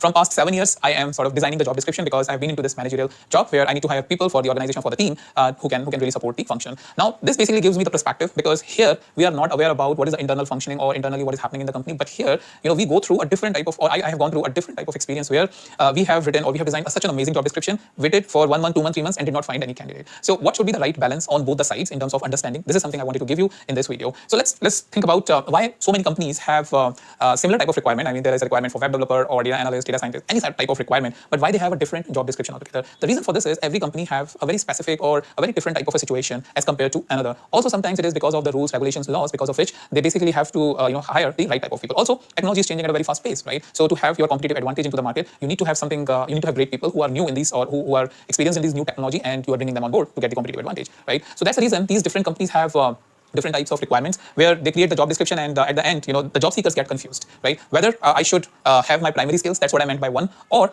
how much secondary skill I really need to learn in this case. And that's where I come in, or I basically trying to give you the experience or my understanding of what really happens in this case. So let's evaluate one type of a criteria. For example, you are going for a data analyst type of a position, where you have been asked, or it's been written that Excel, VBA, and Tableau is something, a combination in which they want the person to work on, but they also have the strong presentation skills and SQL, and I believe that's about it. So these are the two additional things that they have added. Now you get confused, right? For example, you have these skill set, but you don't have, let's say, the strong presentation or SQL skills. And then you start thinking, should I learn the presentation skills? Should I learn SQL? And how much really I need to learn? Do I really need to be aware about those things, or I need to have a certain level of expertise? Is something what then only I will be available or ready for the interview. Well, these types of some additional things basically get you confused in terms of whether you are really ready for the job or not. So that's what I meant by that whether I should really apply or I should not really apply. So there are two things, which is nice to have and must have. These are the criteria. If you see, and I will show you one job description as well. This is the criteria which the company usually look at as to what are the nice to have skills and what are the must have skills. So nice to have, I have highlighted it, is because these are the ones which gets us confused. But the must have is something which have been written in just around 3 or 4 different lines, and that's it. Other things or other nice to have skills have more presence into the job description, even though back in the company or in the hiring manager's mind, the focus is mostly about the must have skills. So we'll see an example as to how to really identify the must have skills and what to do with the nice to have skills. So here is a job description. I'm not really sure if you will be able to see it, but what it has is basically it is a sort of a data analyst type of an opening where you have the different section of the job description, like what you will bring in terms of skills, in terms of the interpersonal skills or some technologies related information and the impact that you will make. Now, what you do is pause this video or pause the video right now for let's say a minute and just try to see what you are able to come out of this job description in terms of what are my must-have skills that is being asked in this and what are the nice-to-have skills that is being shown over here. Well, I have gone through at least 1 or 2 times and then I realized, okay, what is the nice-to-have or what is the must-have skills that one should really be aware of about it. So, based on my understanding, there are 2 must-have skills which is being given over here. I think 3 what I have, no, 2. So 3 to 6 years of professional analytical modeling skills. It's a must-have. I mean, if you are not fitting in this criteria, they will not move ahead. And advanced programming skills, extensive programming and data manipulation skills in all of these things. If you will see, everything will be revolving around these 2 things, right? For example, here demonstrated interest in financial services or related industries. Again, vague. They have just either financial industries or related industries. Similarly, strong time management skills, the ability to manage multiple assignments effectively. Again, it's a very open and vague sort of a thing as to how do you really manage your time. Again, situation is different from person to person, project to project, and things like those. So all of those things basically moves around these two important things. Let's look at for example, over here, our culture, flexible time off, okay, all of this thing, good hands-on knowledge of any of the ETL, SQL, Unix scripting. Well, if you have worked over here, you probably have already worked on this particular thing. Similarly, familiarity with credit bureau data and solution. Again, familiarity, not a must-have skill that without that they will not going to take it. So it's very, very important from looking at the job description and identifying how much you really what are those must-have skills that you should really have, and other things which is nice to have. What are those things? You should be able to highlight that in the job description and should be able to then decide what do you need to do. Now comes the nice to have part about what do you really need to do. So first thing I need to suggest to you is, based on whatever domain or based on whatever field in which you are in, look at around 20 different job descriptions. Try to identify whether you can see the must-have skills in that and see how they are related to the nice-to-have skills. That's number 1 thing I want you to do. The second thing I want to suggest is have a good understanding about it. And in the interview, always be open to communicate that yes, I am open to learn and able to manage while I'm doing the job with my core skills that I'm having. And it's generally is not an issue. And generally that's the case. I mean, there's so many interviews that I've seen. The good candidates that I have selected for my teams are the ones who have been open to learn new tools, technologies, new domains, and things like those. Those who have given me the response, oh no, this is my area, this is what I have learned, and it's very difficult for me to go on this area, which is fine. Again, nothing wrong in that, because you don't want to come out. You are already probably settled in your job, and you are looking for something which is giving you similar type of experience or similar type of work, probably with more pay, because sometimes even the finance thing is having more priority in the current company. You are not getting the good job and good pay, and maybe from the next you are expecting, but you don't want to come out of your comfort zone, or maybe let's say you don't want to leave your technology at all and don't want to even learn it. Well, scenario is that you will find very less opportunities, and you will start, at least in my perspective, have a struggle finding the right job for you if you are not doing that. But in almost 90% of the scenarios, people are open to learn and open to basically very open to say that yes, I'm ready to learn about these tools and technologies, and this should reflect in your job as well. I mean, you should be very much open in terms of learning those things. Now, for some of the job descriptions that you have already understood or you have already gone through, see what are the common types of nice to have skills which have been given mostly in most of the job description, and then see whether you can get a familiarity about it. The reason for this is, if you are able to speak a little bit, let's say 2 to 3 minutes about those nice to have skills, then it will be easy for a recruiter to really understand that yes, you have got understanding about it. Even they are saying that you need to have a familiarity with those type of things. So whether you are familiar or not, it will become apparent when you will be able to speak around 2 to 3 minutes about those things which is being asked in the job description or asked in the interview about those nice to have skills. So that is my recommendation to you, is that first, segregate between must-have, nice-have from the job description that has been given. Always be open in terms of learning new technologies, and that should be your answer if you want to get a seat in the team or in the company. And the third thing is that you basically develop the familiarity with most commonly asked nice-to-have skills, because while must-have is something you already got an experience, that's what I'm assuming. But nice-to-have is all these different mumbo jumbo that is going on over here. Is something you want to have a familiarity with it. That way, you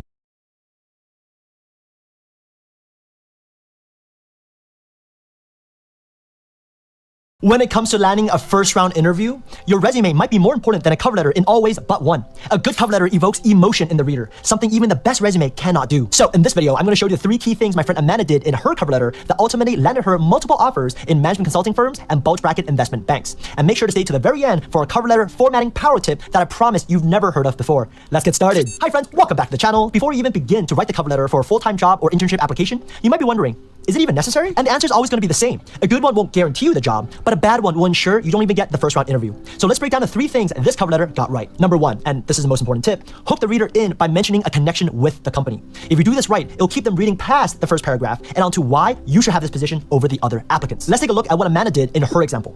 Everyone tells me the entry-level consultant position in any of the big 4 firms is going to be the same. However, after attending 5 career fairs and speaking with over 20 professionals, it has become clear to me EY stands out from the rest. Let's pause right here. In this one sentence, Amanda does 3 things. She first hooks the reader in by mentioning a common perception about the consulting industry, that all entry-level positions are the same, then immediately contradicting that very statement. Then she shows she's very proactive since she's been attending career fairs. And finally, she makes it clear that something about Ernst & Young, something about EY stands out to her.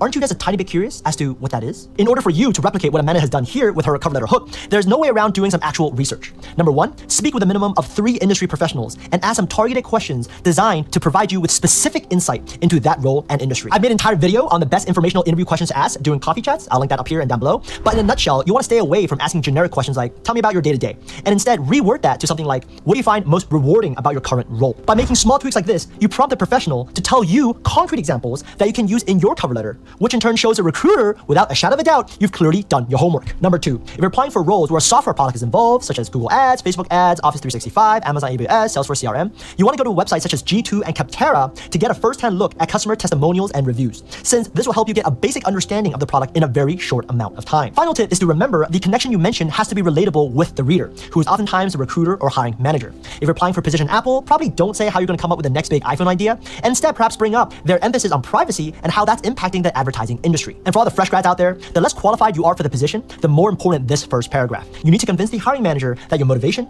energy, willingness to learn will make you a stronger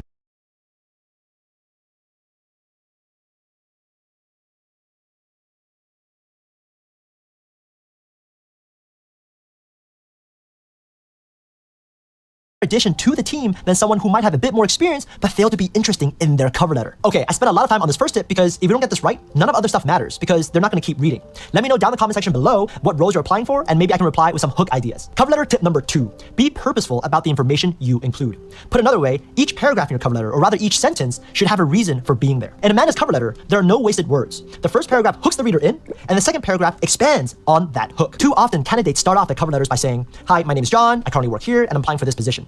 Amanda skipped all that because she realized her resume and online application already told the recruiter all that information. And the focus of the cover letter should be on why she in particular should be considered for a first round interview. In her third and fourth paragraphs, Amanda highlights relevant achievements that tie into the responsibilities of the role she's applying for. She spent 2 summers interning in management consulting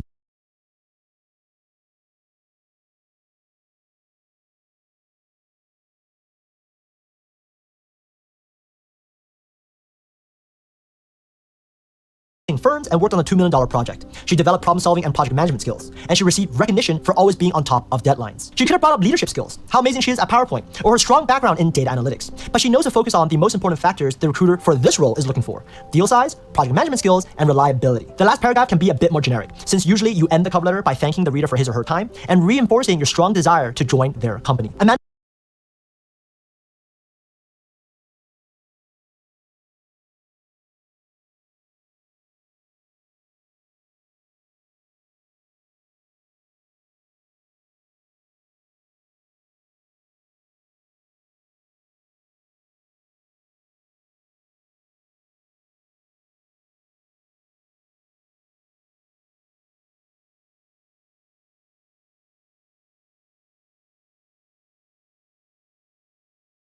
Amanda adds a little bit of personality here by mentioning again she has relevant work experience, differentiating her from the other applicants and emphasizing her project management abilities, a core skill of any capable consultant. Also, pro tip, I just love how she uses the word asset here. Not too cocky, not too modest, just right. Cover letter tip number 3, use a simple template and pay attention to white space. Just take a look at these 2 cover letters. Putting the formatting aside, which one do you instinctively prefer to read? Probably this one, especially if this person was able to include all the important information in a concise and structured way. I especially like how the name and address section is in a separate column, meaning you don't have too much awkward white space. And if you saw my resume video, you know that I really like having colored accents to give your cover letter a bit more personality while retaining that overall professional look and feel. And many of you might not know this, but including a relevant job title right below your name is beneficial since your cover letter is usually scanned by robots when you upload it and they look for these keywords. Finally, and here's my biggest power tip when it comes to cover letter. Cover letter is usually scanned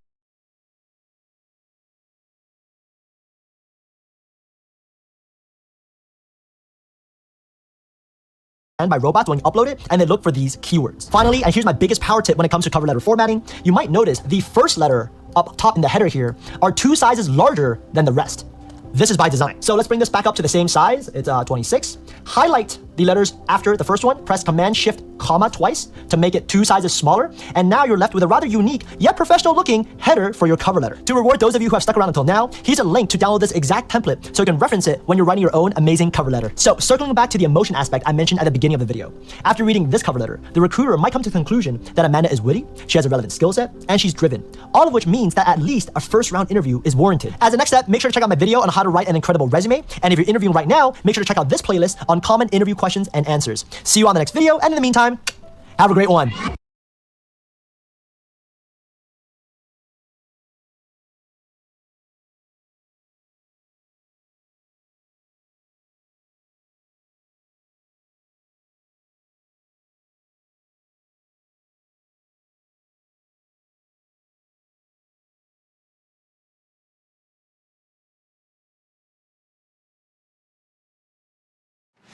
So, did you finish your resume? Yeah, but now I've got to do my cover letter. Why? No one reads those anymore. It's like a total waste of time. That's not true. Recruiters definitely read them. You mean used to read them? Like in 1995 or something? So I'm finally back on the job search. I had already put in the work to improve my resume. Why? Because I know they're essential to getting hired. But cover letters? Does anyone read cover letters anymore? I was starting to have my doubts. So I called my cousin. She's a recruiter.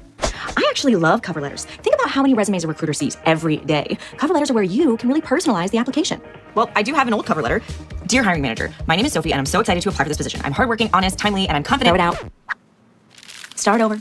Include 3 themes: what you know about the company, what you admire about the company, and why you're the right person to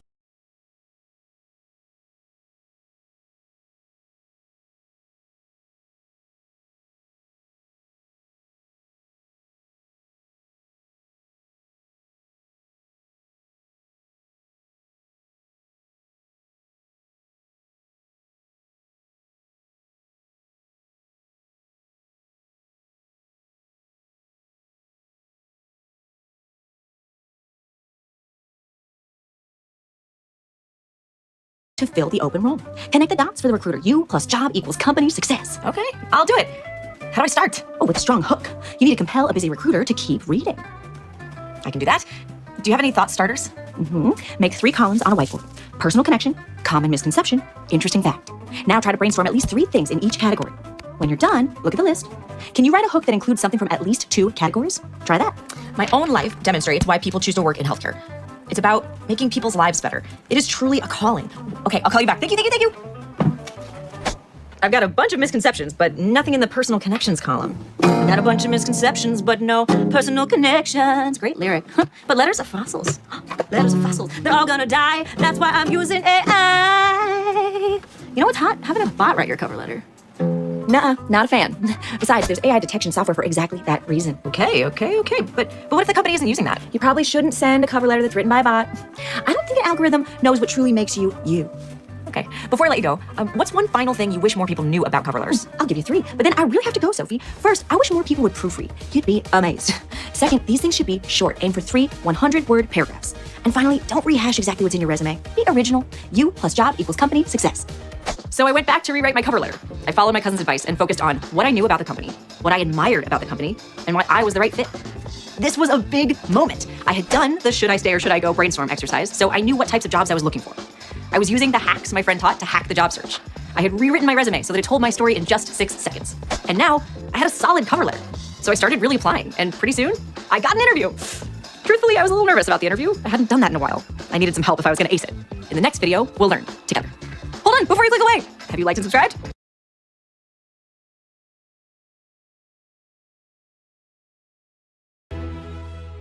It's April of 1984 in what used to be Britain.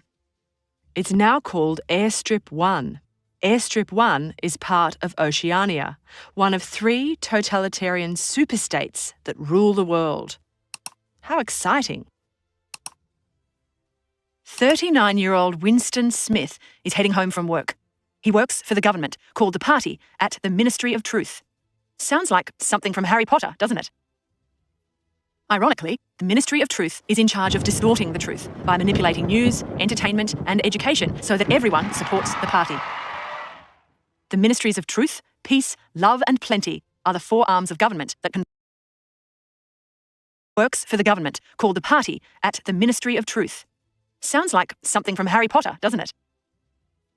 Ironically, the Ministry of Truth is in charge of distorting the truth by manipulating news,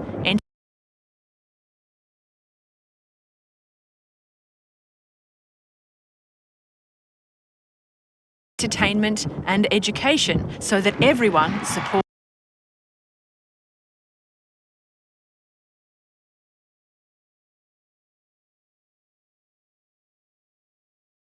the party. The Ministries of Truth, Peace, Love, and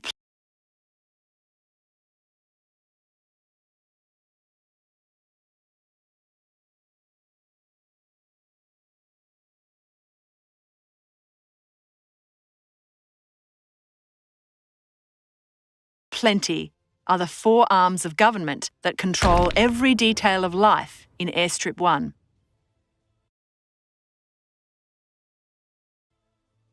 As Winston moves up the flight of stairs to his flat, he sees the same huge poster on almost every wall.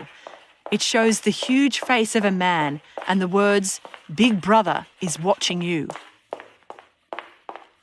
Big Brother is the head of the party. He and his secret team, the Thought Police, have eyes and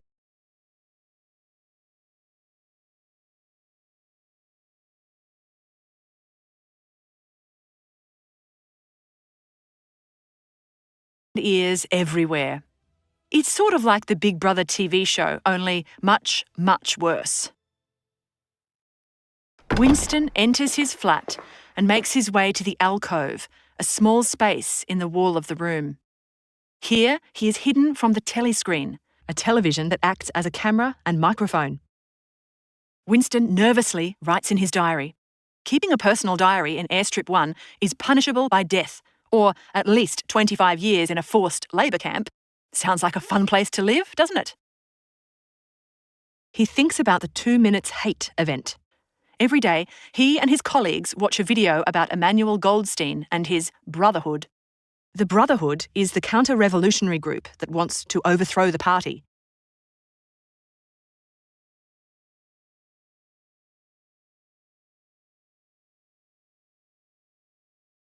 However, towards the end, Winston meets the gaze of O'Brien, his superior, for a split second. He notices that O'Brien shares his feelings of hatred and disgust for the party. Could O'Brien be a member of the Brotherhood? What a scandal! Winston also thinks about his female colleague, Julia, who works at the Ministry of Truth.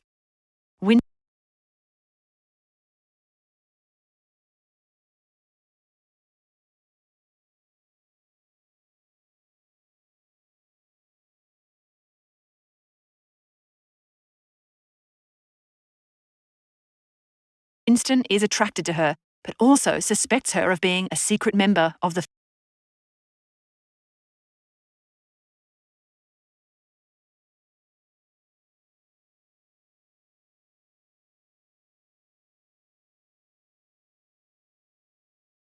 Thought Police. The next morning, Winston is not happy. He angrily thinks about how the party has distorted history and hidden the truth. And he helps them. At his workplace, the Ministry of Truth, his job is to alter articles or news items.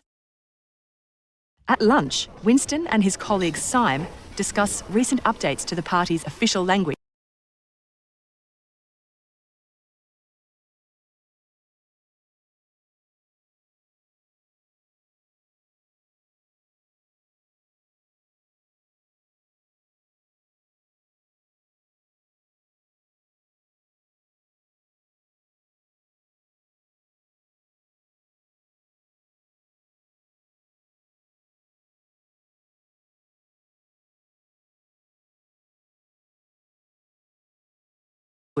Newspeak. Syme is working on the 11th edition of the Newspeak dictionary, and he's really excited about it. Newspeak simplifies the English language to narrow the range of thought.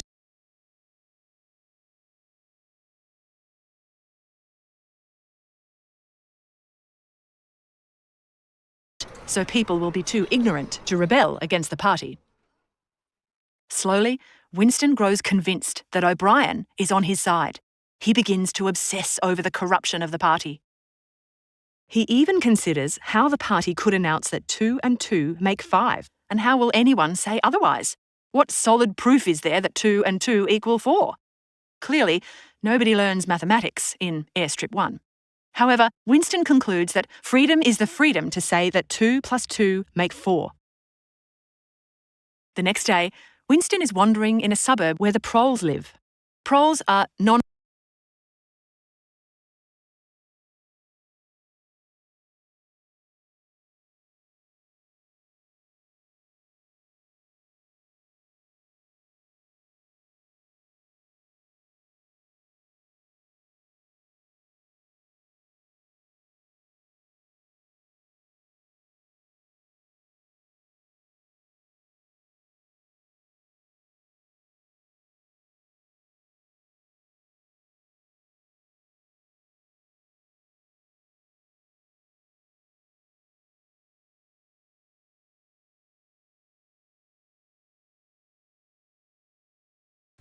In the novel, 1984, author George Orwell presents a dystopian world in which technological advancements keep party leaders and the masses.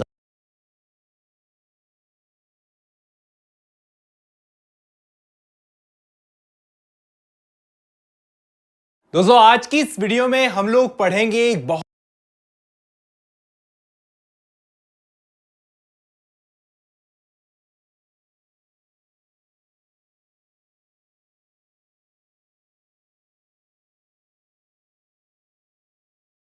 This Chuck, there's alternative facts to that, but the point remains that there's Alternative facts. After Donald Trump's 2016 inauguration, sales of 1984 increased by 10,000%, and it became the #1 bestseller in America. In a post-truth society, is George Orwell's 1984 even more important now than ever? It is a book that in politics has been co-opted by both the left and the right, with the term Orwellian being used and misused in the clamour for power. Orwell believed deeply in the importance of truth, seeing it as essential to freedom, individuality, and justice.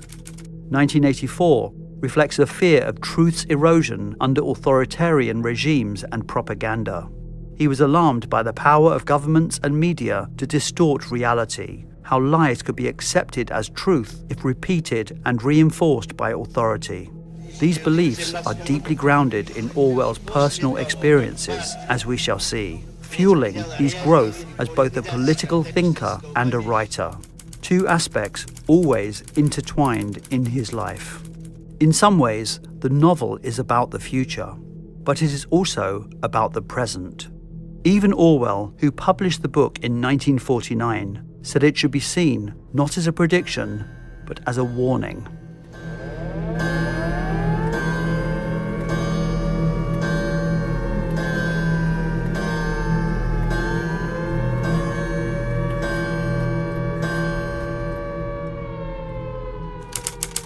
It was a bright, cold day in April, and the clocks were striking 13.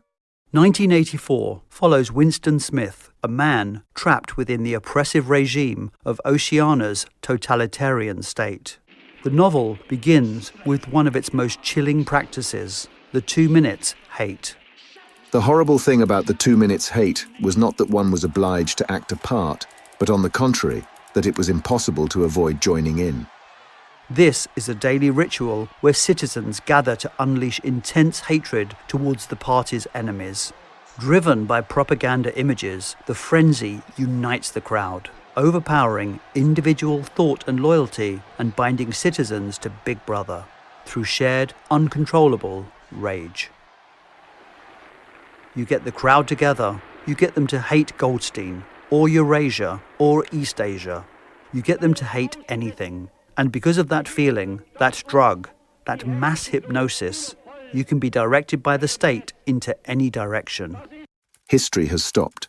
Nothing exists except an endless present in which the party is always right.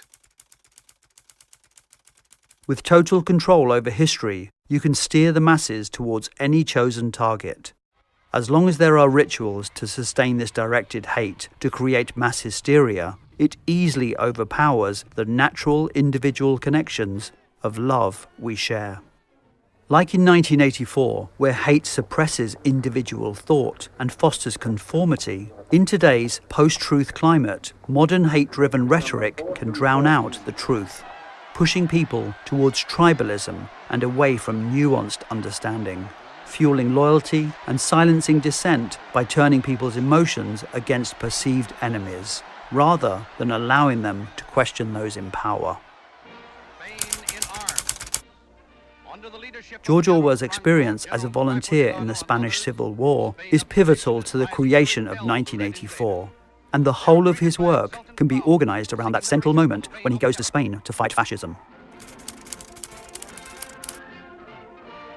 The Spanish Civil War was a conflict between the Republican government, supported by leftists, communists, and anarchists, and the nationalists led by General Franco, who were backed by conservative, fascist, and monarchist forces. The war became an international battleground for ideologies, with Nazi Germany and fascist Italy supporting Franco, while the Soviet Union and international volunteers aided the Republicans. It was marked by brutal violence, aerial bombings, and widespread atrocities. Public figures like Orwell, who identified as a democratic socialist,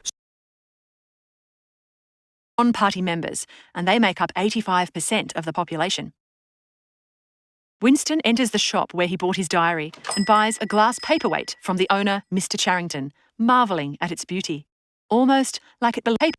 Winston, clearly, nobody learned him to say that 2 + 2 make 4. The next day, Winston is wandering in a suburb where the proles live. Proles are non-party members, and they make up 85% of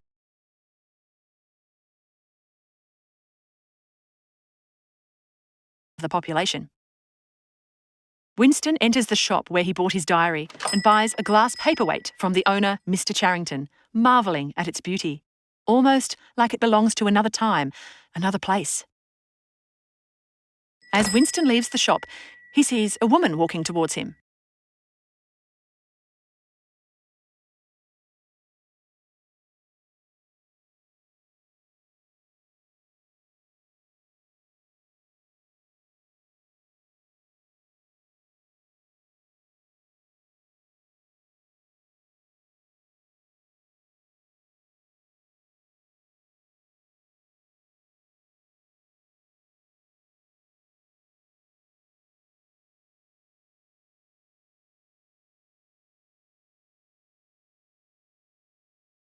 Marvelling at its beauty, almost like it belongs to another time, another place. As Winston leaves the shop, he sees a woman walking towards him. With shock, he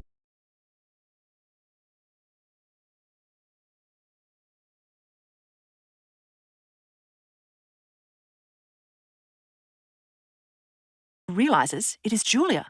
Is she stalking him? Did she see him go into the store, which party members aren't allowed to enter? She must be a spy.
Why?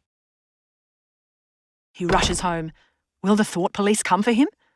He will surely be tortured and executed for thought crime, the offence of having thoughts that are unacceptable to the party. The party's slogan comes back to him like a death knell. War is peace. Freedom is slavery. Ignorance is strength.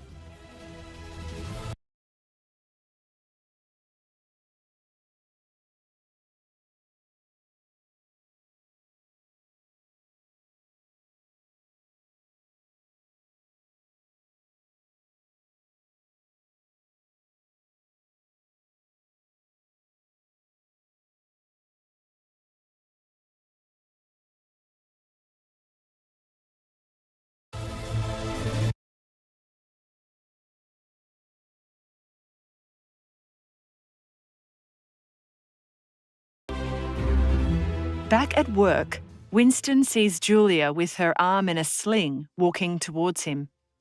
Suddenly, Julia trips and falls flat on her face. Instinctively, Winston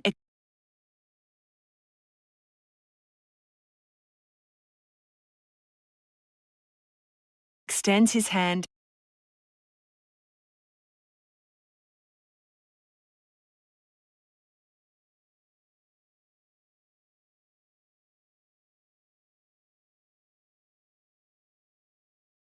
and helps her up. What happens next is a total shock. As she grabs his hand to lift herself up, she slips a tiny piece of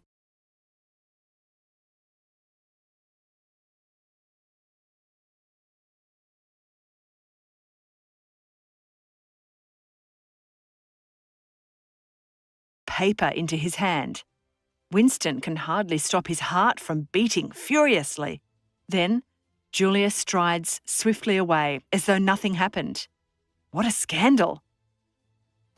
After Winston goes to the bathroom, he returns to his cubicle. He can hardly wait to find out what is written on the paper. Have the thought police caught on? Or is this an invitation to join the secretive brotherhood? After a few minutes pass, he finally reads what is written on the paper. There, on the paper, are the words, "I love you." Winston can't believe it. That night, his mind races. He just has to get in touch with her. But how? Meeting her alone would be dangerous, but he's even more scared that he might lose her interest if he doesn't respond quickly. A few days later, Winston manages to sit at a table in the canteen with Julia. They agree to meet at 7 p.m. in a place called Victory Square. At their 7 p.m. meeting, Julia tells him to take Sunday off. She gives him directions.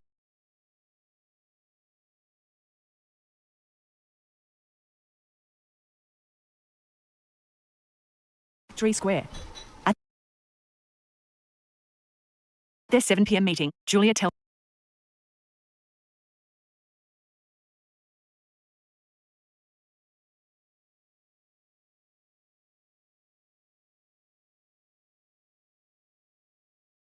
him to take Sunday off. She gives him directions to a meetup place outside of London.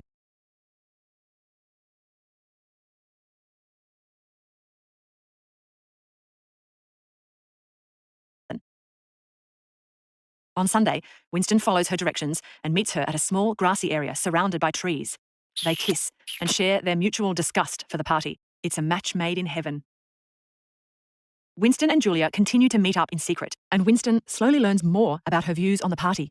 He realises that she is not rebelling against its authority, but simply evading it. Winston, on the other hand, longs for freedom and rebellion. Cut to Winston in Mr. Charrington's shop again. Winston asks Mr. Charrington if he can rent the spare room above the shop for his love affair with Julia. Mr. Charrington happily agrees and even informs Winston of the two separate entrances. A few days later, Winston's colleague Syme has vanished. Winston isn't surprised. He always thought Syme was too intelligent for his own good. In Airstrip 1, stupidity is the goal. One day, when Winston is walking down a corridor of the Ministry of Truth, O'Brien comes to join him. He tells Winston that he has the newest edition of the Newspeak dictionary and that Winston should drop by his apartment to take a look. Surely this arrangement means something more than a dictionary. Cut to O'Brien's lavish apartment. Winston and Julia enter nervously. To their surprise, O'Brien turns off the telescreen, something that can only be done by important party officials. Winston admits that he and Julia are thought criminals and having an affair. They don't believe in the party's ideology and want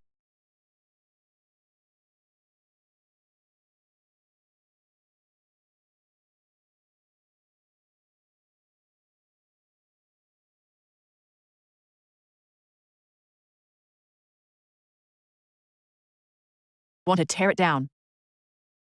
O'Brien offers them wine and raises a toast to our leader, to Emmanuel Goldstein. O'Brien is part of the Brotherhood. O'Brien asks them how far they would go for the Brotherhood. Winston and Julia say that they would do anything as long as they can stay together. Julia leaves first. Winston leaves next.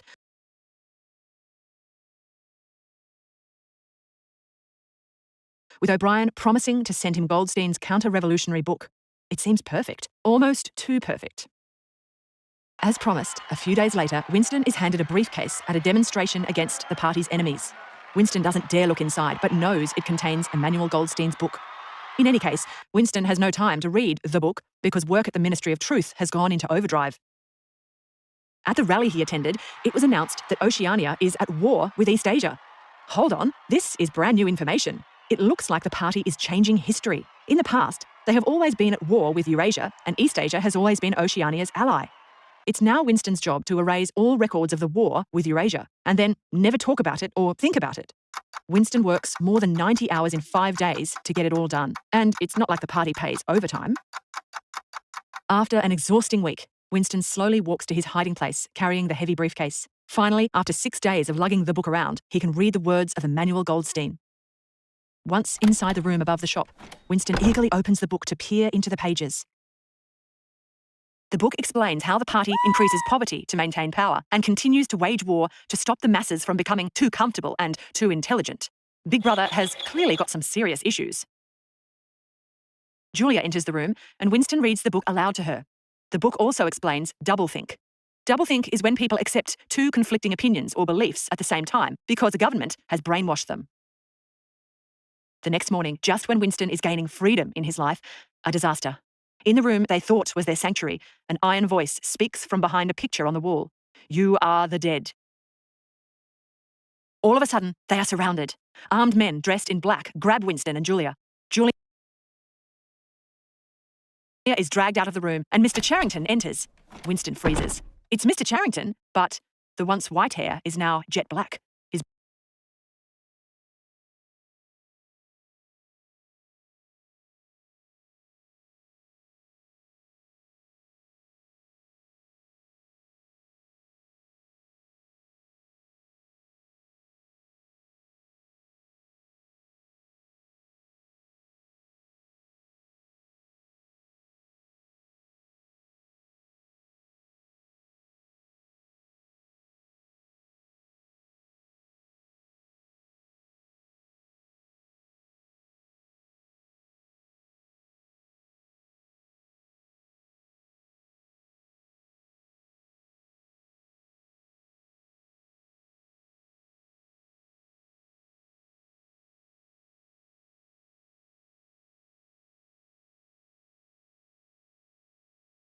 His body has straightened, his wrinkles are gone, and his nose seems shorter. Horrified, Winston realises that he is in the presence of a member of the Thought Police. They have been tricked all along.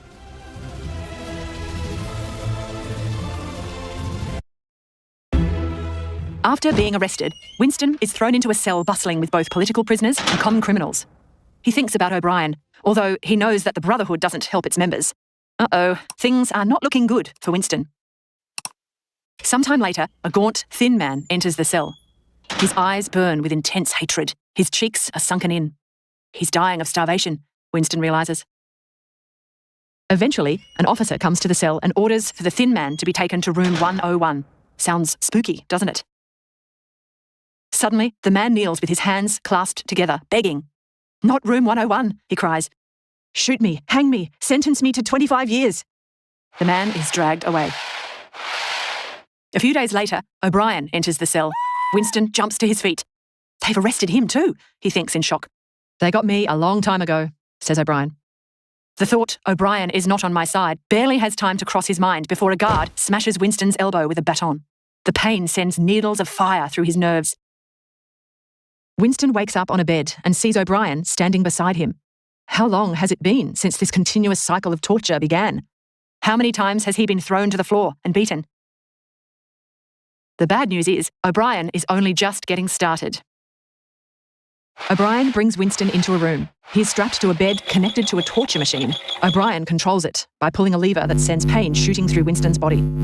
O'Brien mentions how Winston wrote, "Freedom is the freedom to say that 2 + 2 make 4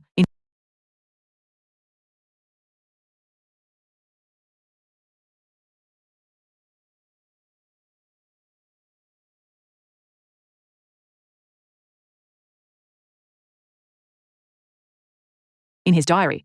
He then holds his left hand in front of Winston's face, 4 fingers extended. O'Brien asks him how many fingers he is holding up.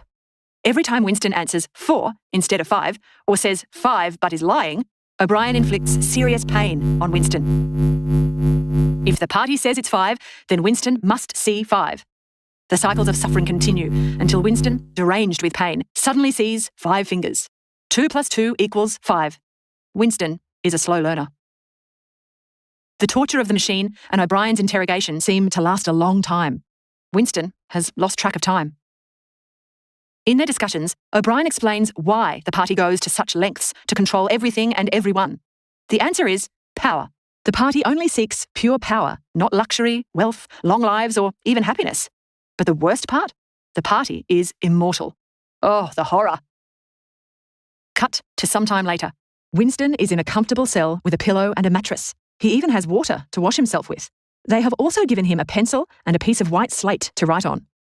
Winston picks up the pencil and writes the first words that spring to mind. Freedom is slavery. 2 and 2 make 5. He understands doublethink now. Winston has been successful in becoming insane. Well done, Winston. But one fateful night, Winston makes a horrible mistake. While dreaming, he yells, "Julia, Julia, Julia, my love, Julia." He wakes up in a cold sweat. Deep down, Winston hasn't given in to the party's total control. He has given himself over intellectually, not emotionally. O'Brien enters the cell and says, "Room 101. The guards take him there. Can this get any worse for Winston? In the room,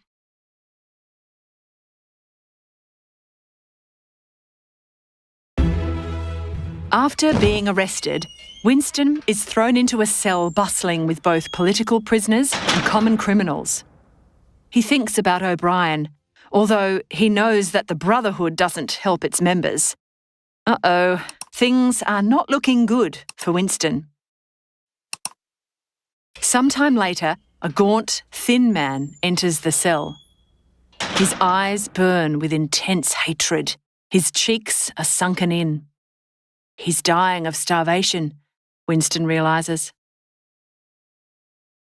Eventually, an officer comes to the cell and orders for the thin man to be taken to room 101. Sounds spooky, doesn't it? Suddenly, the man kneels with his hands clasped together, begging. "Not room 101, he cries. "Shoot me, hang me, sentence me to 25 years. The man is dragged away. A few days later, O'Brien enters the cell. Winston jumps to his feet. They've arrested him too, he thinks in shock. They got me a long time ago, says O'Brien. The thought O'Brien is not on my side barely has time to cross his mind before a guard smashes Winston's elbow with a baton. The pain sends needles of fire through his nerves. Winston wakes up on a bed and sees O'Brien standing beside him. How long has it been since this continuous cycle of torture began? How many times has he been thrown to the floor and beaten? The bad news is, O'Brien is only just getting started. O'Brien brings Winston into a room. He is strapped to a bed connected to a torture machine. O'Brien controls it by pulling a lever that sends pain shooting through Winston's body. O'Brien mentions how Winston wrote, "Freedom is the freedom to say that 2 + 2 make 4 in his diary. He then holds his left hand in front of Winston's face, 4 fingers extended. O'Brien asks him how many fingers he is holding up. Every time Winston answers 4 instead of 5, or says 5 but is lying, O'Brien inflicts serious pain on Winston. If the party says it's 5, then Winston must see 5. The cycles of suffering continue until Winston, deranged with pain, suddenly sees 5 fingers. 2 + 2 = 5.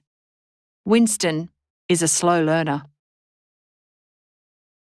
The torture of the machine and O'Brien's interrogation seem to last a long time. Winston has lost track of time. In their discussions, O'Brien explains why the party goes to such lengths to control everything and everyone. The answer is power. The party only seeks pure power, not luxury, wealth, long lives, or even happiness. But the worst part? The party is immortal. Oh, the horror. Cut to some time later. Winston is in a comfortable cell with a pillow and a mattress. He even has water to wash himself with. They have also given him a pencil and a piece of white slate to write on. Winston picks up the pencil and writes the first words that spring to mind. Freedom is slavery. 2 and 2 make 5. He understands doublethink now.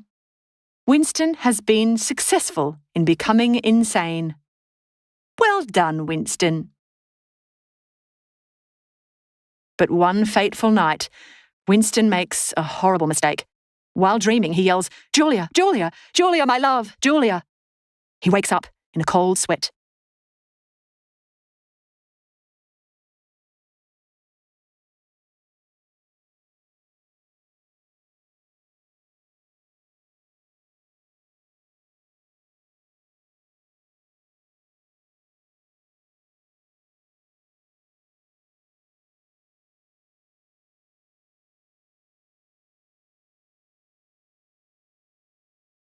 Deep down, Winston hasn't given in to the party's total control. He has given himself over. Room 101. The guards take him there. Can this get any worse for Winston? In the room, Winston is strapped to a chair. He can't move a muscle. O'Brien enters the room. "You asked me once what was in room 101, he says. "The thing that is in room 101 is the worst thing in the world," O'Brien begins explaining. "The worst thing in the world is different for everybody." O'Brien gestures to a cage full of rats with a mask-like attachment in front of it. Winston makes a frantic effort to escape, but it's hopeless. He panics as he realises that his head is supposed to fit into the attachment, where the rats will eat his flesh.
As the rats are brought closer, nausea sweeps through Winston's body. He is screaming like an animal.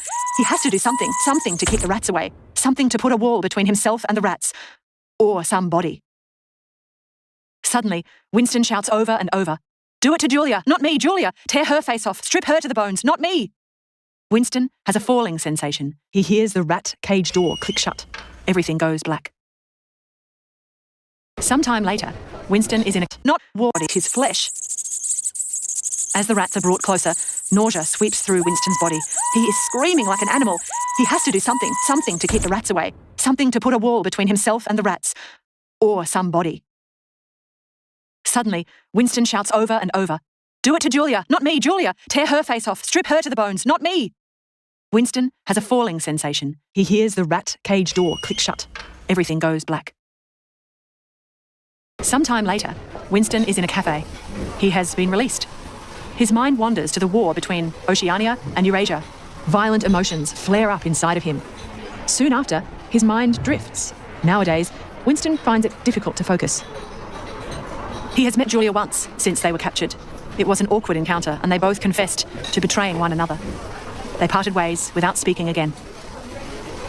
Now, Winston stares at a large poster of Big Brother.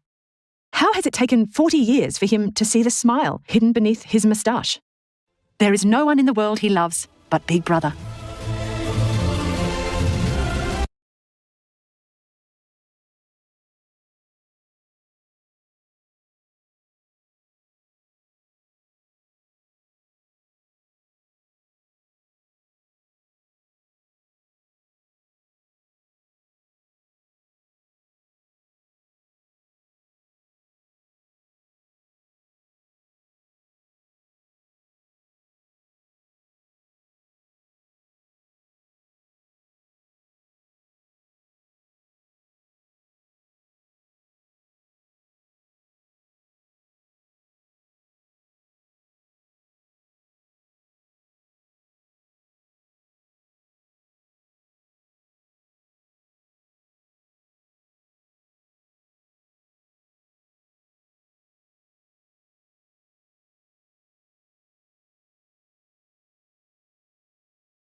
Classical Indian philosophy, school Vaisheshika.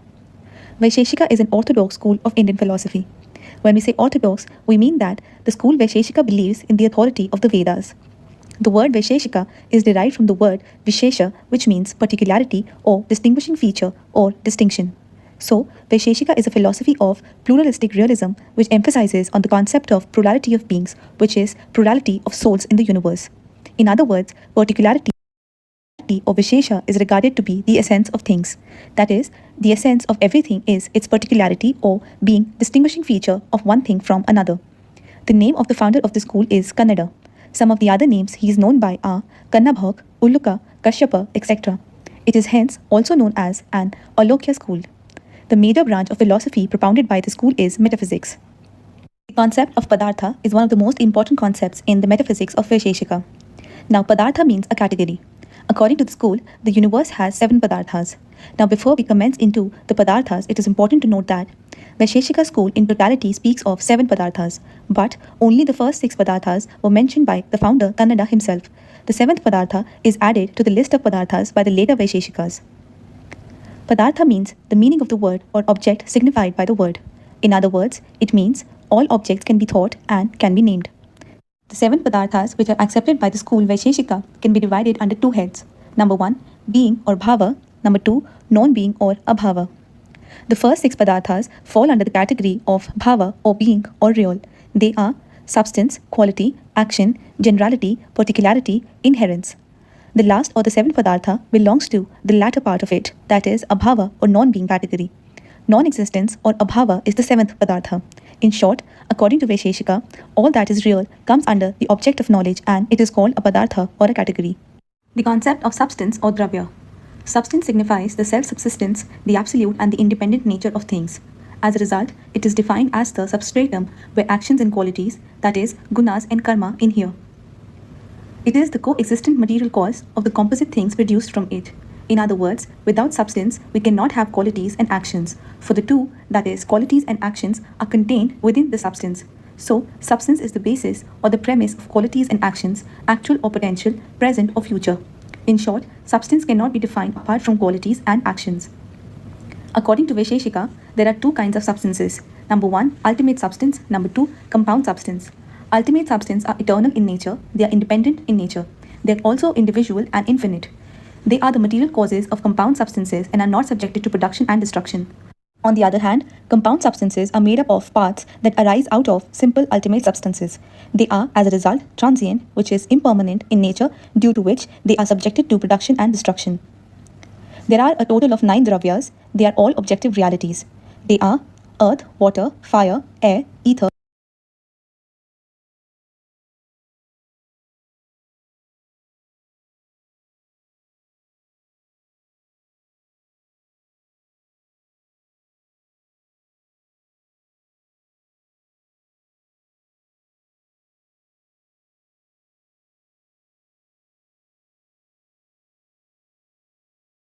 which are accepted by the school Vaisheshika can be divided under 2 heads.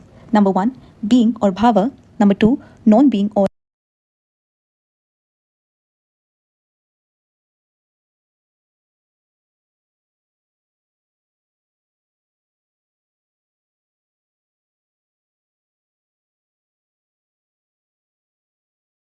abhava. The first 6 padarthas fall under the category of bhava or being or real. They are substance, quality,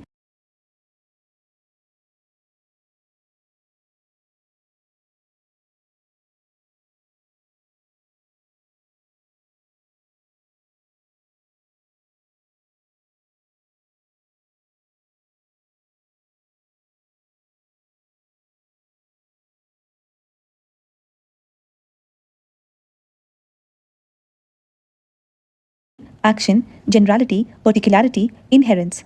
The last or the 7th padartha belongs to the latter part of it, that is, about according to category, and the independent nature of things. As a result, it is defined as the substratum where actions and qualities, that is, gunas and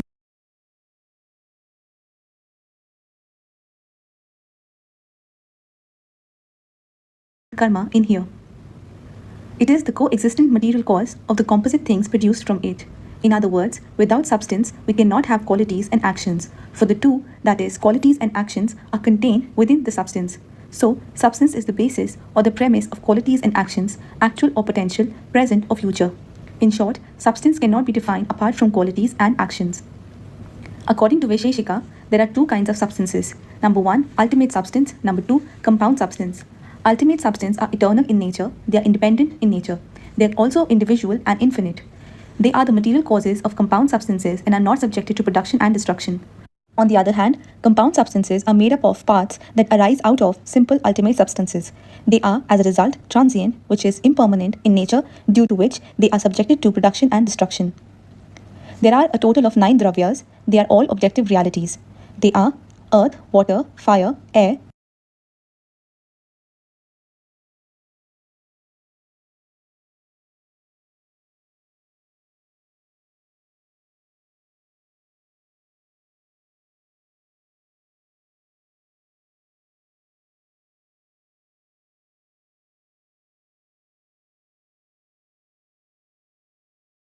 ether, time, space, spirit, mind.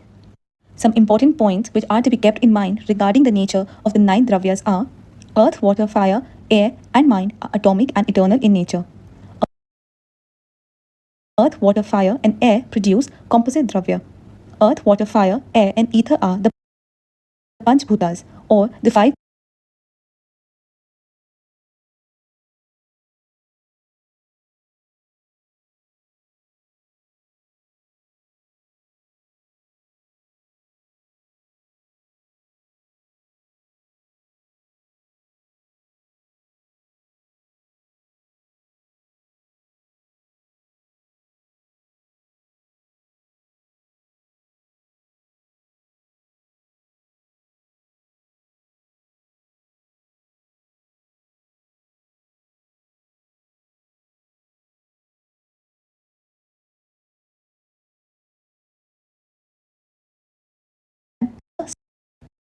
soul is spiritual in nature.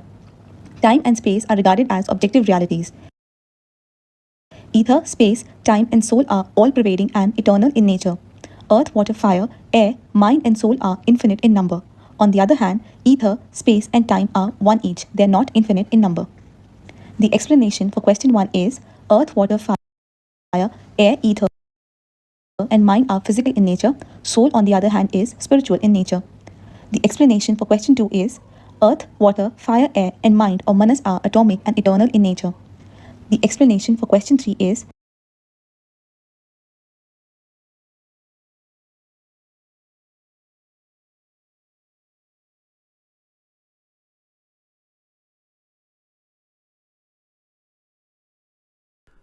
Hello and welcome to Equations. This is Neil. I'm a mathematician and a math educator.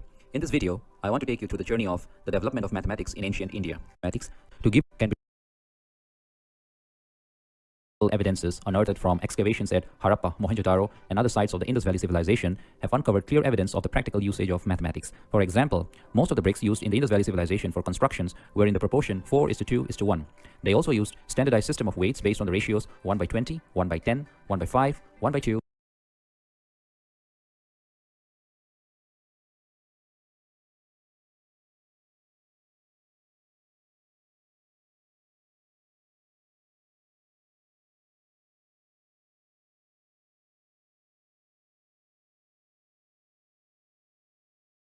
Two, 1, 2, 5, 10, and so on, with their unit weight approximately equal to 28 grams. These standard weights were mass-produced in various geometrical shapes such as cylinder,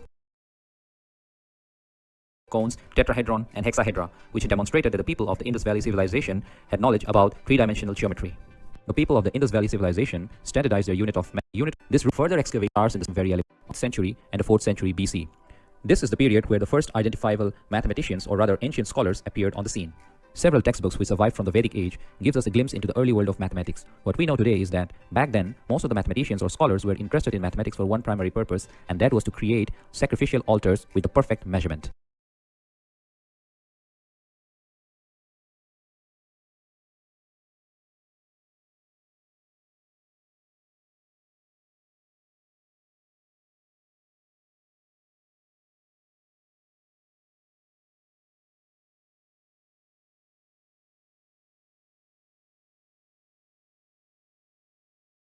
The most important religious textbook of this period was the Sulba Sutra. The Sulba Sutra contains instructions on how to construct a perfect sacrificial altar or the yagga. The requirements for the fire altars were so specific that some of them could be challenging even for a modern-day mathematician. For example, one of the specific requirements of the Sulba Sutra was that all fire altars must have the same area but different shapes.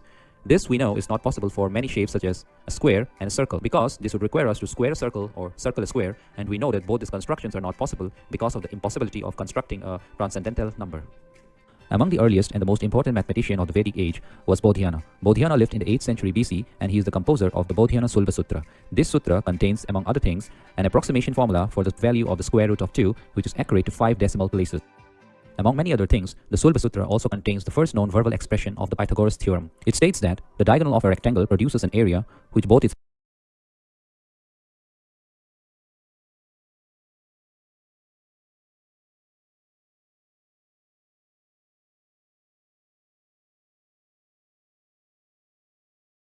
length and breadth produced together. In addition to the Bodhyana Sulba Sutra, there were 2 other Sulba Sutras. The next Sulba Sutra was composed by Manava and is known as the Manava Sulba Sutra. Manava lived between 750 to 650 BC. The third and the final Sulba Sutra is known as the Apastam Sulba Sutra, which was composed by Apastam, an ancient scholar who lived in the 6th century BC. The religious textbooks also provide evidence of the usage of very large numbers. For example, there is a prayer or mantra which is used during the Ashwamedh Yagga, which uses numbers all the way from 100 to 10 to the power 12. A very important landmark of the mathematics of the Vedic period was the work of the Sanskrit grammar scholar Panini. Panini lived between 520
BC to 460 BC. His work primarily touches upon the areas of Boolean logic, the null operator, and pioneering work in the field of context-free grammar, which is a set of rules to describe all possible strings in a formal language. Panini's concept of context-free grammar has found applications in modern-day computer programming. The 3 Sulba Sutras of Bodhyana, Manav, and Apastam, along with the work of Panini, encompasses the body of mathematical knowledge that was known during the Vedic age. The year 400 BC marks the end of the Vedic, or the earliest period of Indian mathematics. The next great period started in the year 680. However, between these 2 periods, there are prominent mathematician and mathematical concepts that were developed and are worth mentioning. Among the prominent mathematicians in this intermediate period was a mathematician by the name Pingala, who lived in the 3rd century BC. Pingala was a music theorist, and during his work on the enumeration of syllabic combinations, he stumbled upon what we now call the binomial coefficients and the Pascal triangle. Although he did not know the complete binomial theorem, Pingala pioneered the concepts of combinatorics and binary number systems. His work also contained the Fibonacci numbers, which he termed as Matrameru. The history of Indian mathematics would be incomplete without mentioning the contribution of the Jain mathematicians. The most significant contribution of the Jain mathematician was their success in liberating mathematics from its religious constraint of the past and making it into an independent discipline of its own right. It was the Jain mathematicians who introduced us to the concept of infinity, and they introduced not only one infinity, but the concept of multiple infinities. Not satisfied with a single infinity, the Jain mathematician introduced 5 different forms of infinities. These were infinity in one direction, infinity in 2 directions, infinity across area, infinity everywhere, and infinity across time. Infinity in 2 directions in the time dimension, space, or nothingness, which is equivalent to the concept of 0. They devised notations for exponents such as squares and cubes in order to work with Bijganit Samikaran, which we now call algebraic equations. The most important work of the Jain mathematicians was the Surya Prajnapati. Another important work was the Satnanga Sutra. Among the prominent mathematicians of this era was Acharya Bhadrabahu. He was the spiritual teacher of Chandragupta Maurya, the founder of the Maurya dynasty. Before we move on to the classical period of Indian mathematics, we need to talk about the Pakshali manuscript. This manuscript was written on birch barks, and 70 of its leaves survive to this day. The exact age of this manuscript is not known. Radiocarbon dating from different sources have put an age of this manuscript somewhere between the 2nd to the 9th century AD. This manuscript was a compendium of the known mathematics of the era. It contained the rules of arithmetic, including fractions, square root, profit and loss, simple interest, algebraic contents such as simultaneous linear equations, quadratic equations, arithmetic progressions, and problems on geometry, including the volumes of regular solids. The Pakshali manuscript is most famous for a little symbol, and this is the world of mathematics.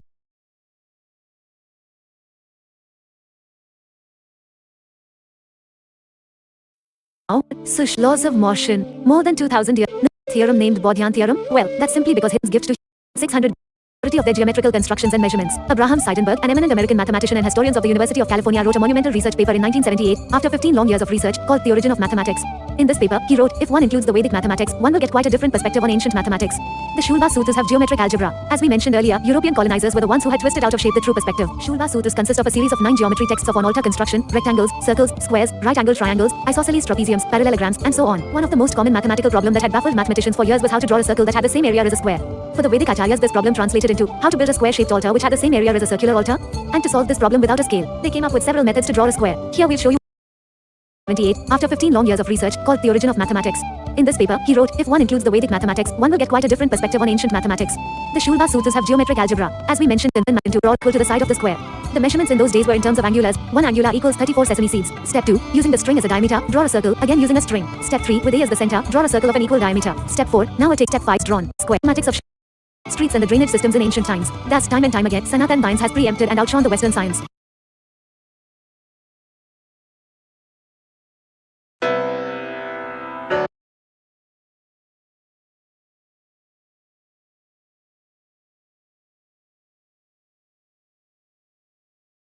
Hello friends, आज की video में हम लोग Indus valley civilisation या कहें कि Harappan civilisation की town planning को डिटेल में कवर करेंगे। अगर आप किसी भी हड़प्पन साइट को दूर से देखोगे तो आप क्लियरली डिस्टिंग्विश कर पाओगे कि सिटी को 2 पार्ट्स में डिवाइड किया गया है। एक पार्ट थोड़ा ऊंचाई पर है और सिटी का दूसरा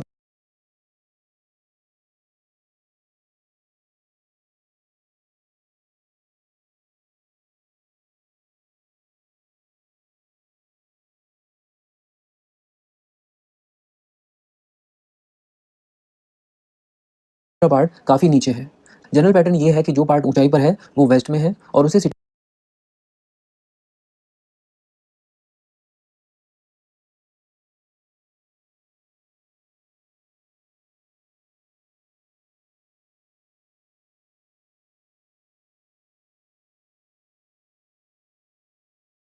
टाइटल कहा जाता है। यहाँ पर जनरली एडमिनिस्ट्रेटिव बिल्डिंग्स हुआ करती थी, जबकि ईस्ट में जो पार्ट है उसे लोअर सिटी कहा जाता है। इस जगह पर आम लोग रहा करते थे। तो अगर हम एक हड़प्पन साइट का एरियल व्यू देखें, यानी हम कहें कि एक हड़प्पन साइट को अगर हम ऊपर से देखें तो वेस्ट में है सिटाइडल और ईस्ट में है लोअर सिटी। और ईस्ट में लोअर सिटी के बीचों बीच एक मार्केट है और उसके चारों तरफ बहुत सारे घर। बट अगर हम लोग ध्यान से देखें तो यहाँ पर जितने भी घर हैं वो सब एक grid system based systematic town planning के अनुसार अरेंज है। कहने का मतलब घरों के सामने से जो लेन्स या स्ट्रीट्स पास हो रही हैं वो सब एक दूसरे को 90 डिग्री के एंगल पर मिलती हैं। इसी को ग्रिड सिस्टम कहा जाता है। इसके अलावा सिटी के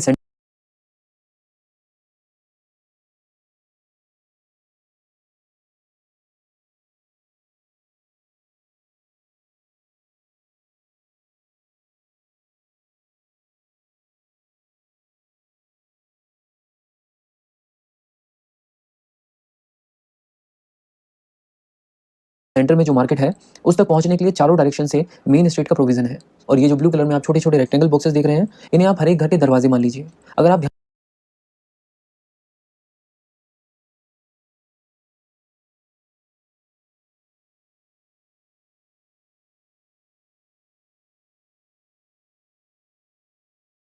से देखें तो किसी भी घर का दरवाजा मेन स्ट्रीट की तरफ नहीं खुल रहा है। कहने का मतलब ऐसा कोई भी घर नहीं मिलेगा जिसका दरवाजा मेन स्ट्रीट की तरफ खुले। इसके अलावा हड़प्पन सिविलाइजेशन में जो घर हैं वो सब एक साइज़ के नहीं हैं, कुछ बड़े हैं और कुछ छोटे, बट ज़्यादातर घर एक रूम के ही हैं। और घरों को बनाने में बर्न्ड ब्रिक्स का इस्तेमाल किया गया है, और वो भी एक ही साइज़ की बर्न्ड ब्रिक्स। घरों के लिए जो बर्न्ड ब्रिक्स यूज़ की गई हैं उनका साइज़ है 7x14x28 सेंटीमीटर्स।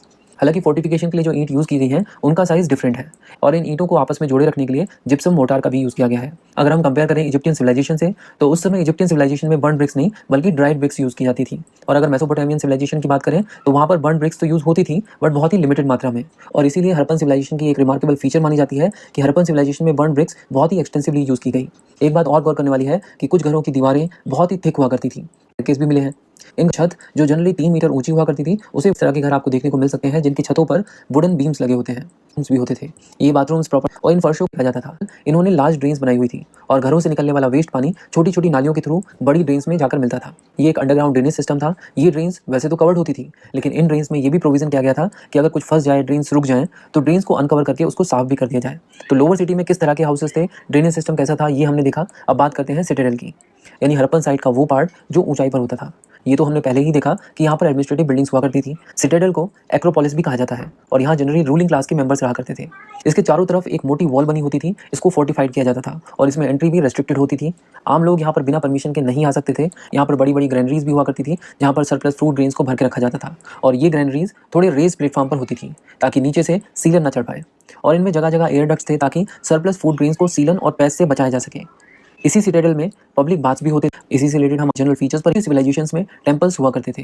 तो ये थी हड़प्पन सिविलाइजेशन की टाउन प्लानिंग की डिटेल्स। इस वीडियो का पीडीएफ आप बुक्सवा ऐप से डाउनलोड कर सकते हैं, लिंक डिस्क्रिप्शन में मिल जाएगा। इंडियन पॉलिटी और इंडियन हिस्ट्री को डिटेल में कवर करने के लिए बुक्स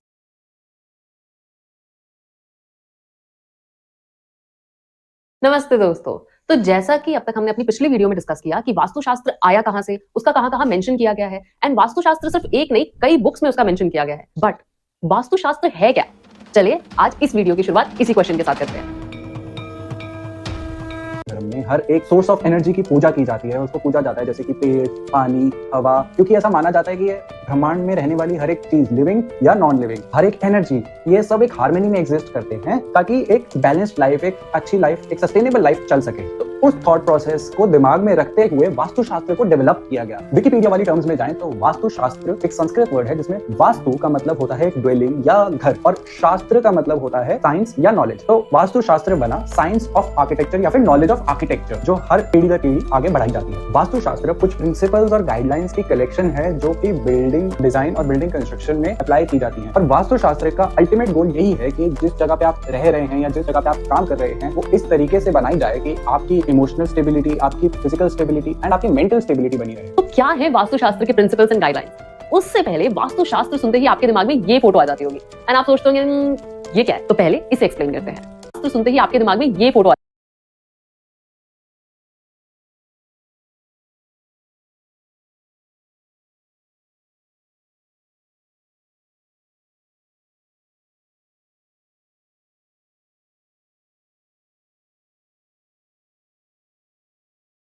आ जाती होगी एंड आप सोचते होंगे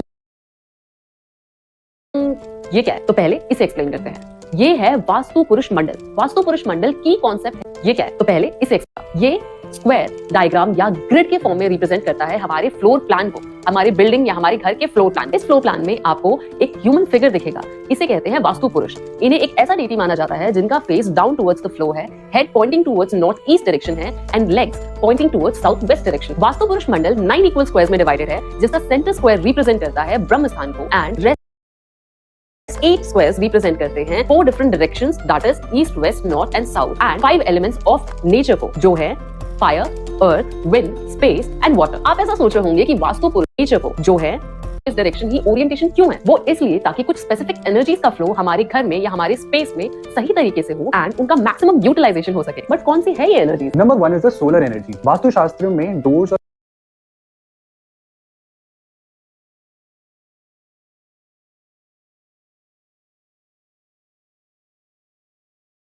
विंडोज का इस तरीके से ओरिएंटेशन बताया जाता है कि हमारे घर को maximum sunlight through out the day meal सके। इनफैक्ट इतना डिटेल में बताया जाता है कि जिस समय सबसे हार्मफुल रेज सन की हमारे घर में पड़ती हैं उस जगह ओपनिंग कैसे अवॉइड की जाए। Number 2 is lunar energy. कई कल्चर्स में ऐसा माना जाता है कि चांद के अलग अलग फेसेस ह्यूमन इमोशंस पे एक इंपैक्ट क्रिएट करते हैं और वास्तुशास्त्र उसको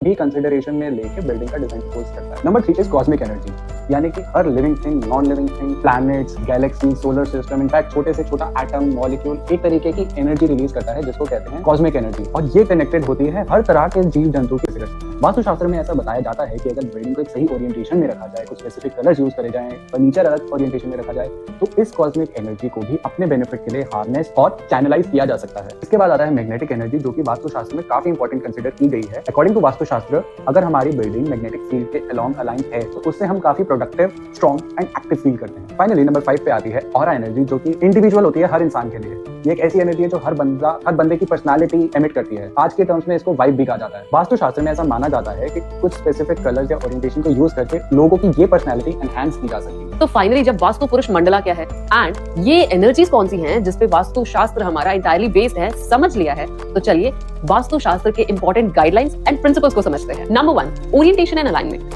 वास्तुशास्त्र हमें ये सजेस्ट करता है कि हमारी बिल्डिंग की ओरिएंटेशन सबसे ज्यादा इंपॉर्टेंट रोल प्ले करती है in the natural flow of positive energy. यानी कि अगर हमारी बिल्डिंग का ओरिएंटेशन, उसकी अलाइनमेंट सही डायरेक्शन में है तो हमारे घर में एक natural positivity and natural alignment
सही डायरेक्शन में है तो हमारे घर में एक natural positivity and natural energy का फ्लो अपने आप बिना किसी एफर्ट्स के होगा एंड हमारा मन शांत, शीतल एंड स्वस्थ रहेगा। Number 2, natural light and ventilation. Vastushastra emphasizes on the importance of natural light and ventilation। यानी कि वास्तुशास्त्र एम्फसाइज करता है हमारे घर की डिजाइन को कुछ इस तरीके से किया जाए ताकि हमें maximum natural sunlight and ventilation मिल सके, ताकि आर्टिफिशियल सोर्स ऑफ एनर्जी का इस्तेमाल हमें कम से कम करना पड़े। Number 3, placement and allocation of room and spaces. वास्तुशास्त्र से हमें ये गाइडलाइन मिलती है कि हमें कौन से रूम एंड कौन से स्पेस को कहाँ एलोकेट करना चाहिए।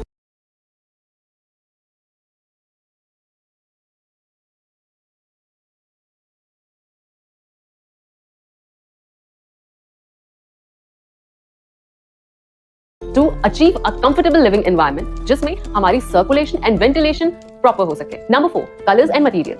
एज पर वास्तुशास्त्र हर एक स्पेसिफिक रूम के लिए एक specific colour and specific material use होना चाहिए to create a nice, pleasant and comfortable environment. इन सब के अलावा वास्तुशास्त्र में ये भी बताया गया है कि हम अपनी साइट सिलेक्शन कैसे कर सकते हैं, कौन सी साइट हमारी बिल्डिंग के लिए, हमारे घर के लिए बेस्ट रहेगी एंड हम कैसे वहां पे अपना घर बना सकते हैं। तो वास्तुशास्त्र के प्रिंसिपल्स और गाइडलाइंस में अब तक हमने यही जाना कि कैसे हमें सन ओरिएंटेशन का ध्यान रखना चाहिए, कैसे हमें विंड ओरिएंटेशन का ध्यान रखना चाहिए, कैसे वाटर रिसोर्सेज का ध्यान रखना चाहिए, साइट सिलेक्शन कैसे की जाती है ये वास्तुशास्त्र हमें बताता है, उनकी प्लेसमेंट कैसे करनी है ये वास्तुशास्त्र हमें सिखाता है। बट आर्किटेक्चर स्टूडेंट्स को ये पार्ट देख के कुछ ऐसा लग रहा होगा, यार ये सब तो हमें भी सिखाया जाता है, यही सब तो आजकल के एजुकेशन सिस्टम में है, यही तो आर्किटेक्चर है। तो हमारा वीडियो बनाने का मोटिव भी यही है कि हम ये बता पाए कि वास्तुशास्त्र is not a different subject, वास्तुशास्त्र is architecture in ancient era with the available resources. आपने कभी ये सोचा कि आज के समय पे हम किस तरीके से मैग्नेटिक फील्ड के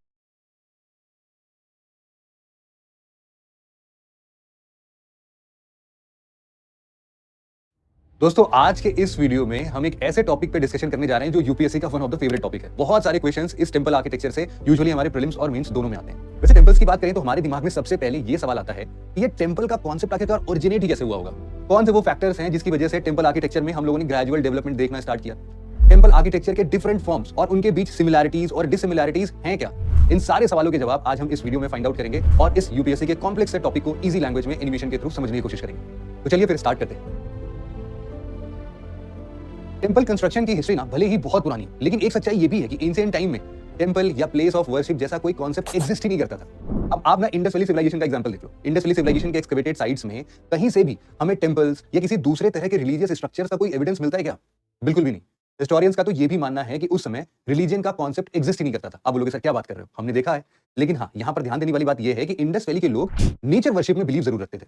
दरअसल रिलीजियस स्ट्रक्चर का प्रीडिसेसर नेचर वर्शिप को ही माना जाता है। ऐसा कहा जाता है कि एंशिएंट टाइम में जब ह्यूमंस धीरे धीरे एक जगह पर सेटल्ड होना या फिर अपनी एक स्टेबल लाइफ जीना शुरू करते हैं, तब उनके लाइफ में नेचर का बहुत ज्यादा रोल रहता है। वो एग्रीकल्चर से रिलेटेड है, एनिमल रियरिंग से रिलेटेड है, लेकिन इसके साथ साथ ऐसे बहुत सारे डिजास्टर्स बोल सकते हैं, नेचुरल डिजास्टर्स बोल सकते हैं, बहुत ज्यादा वेदर चेंजेस उनको हमेशा सताता भी था और उससे उन्हें डर लगने लगा।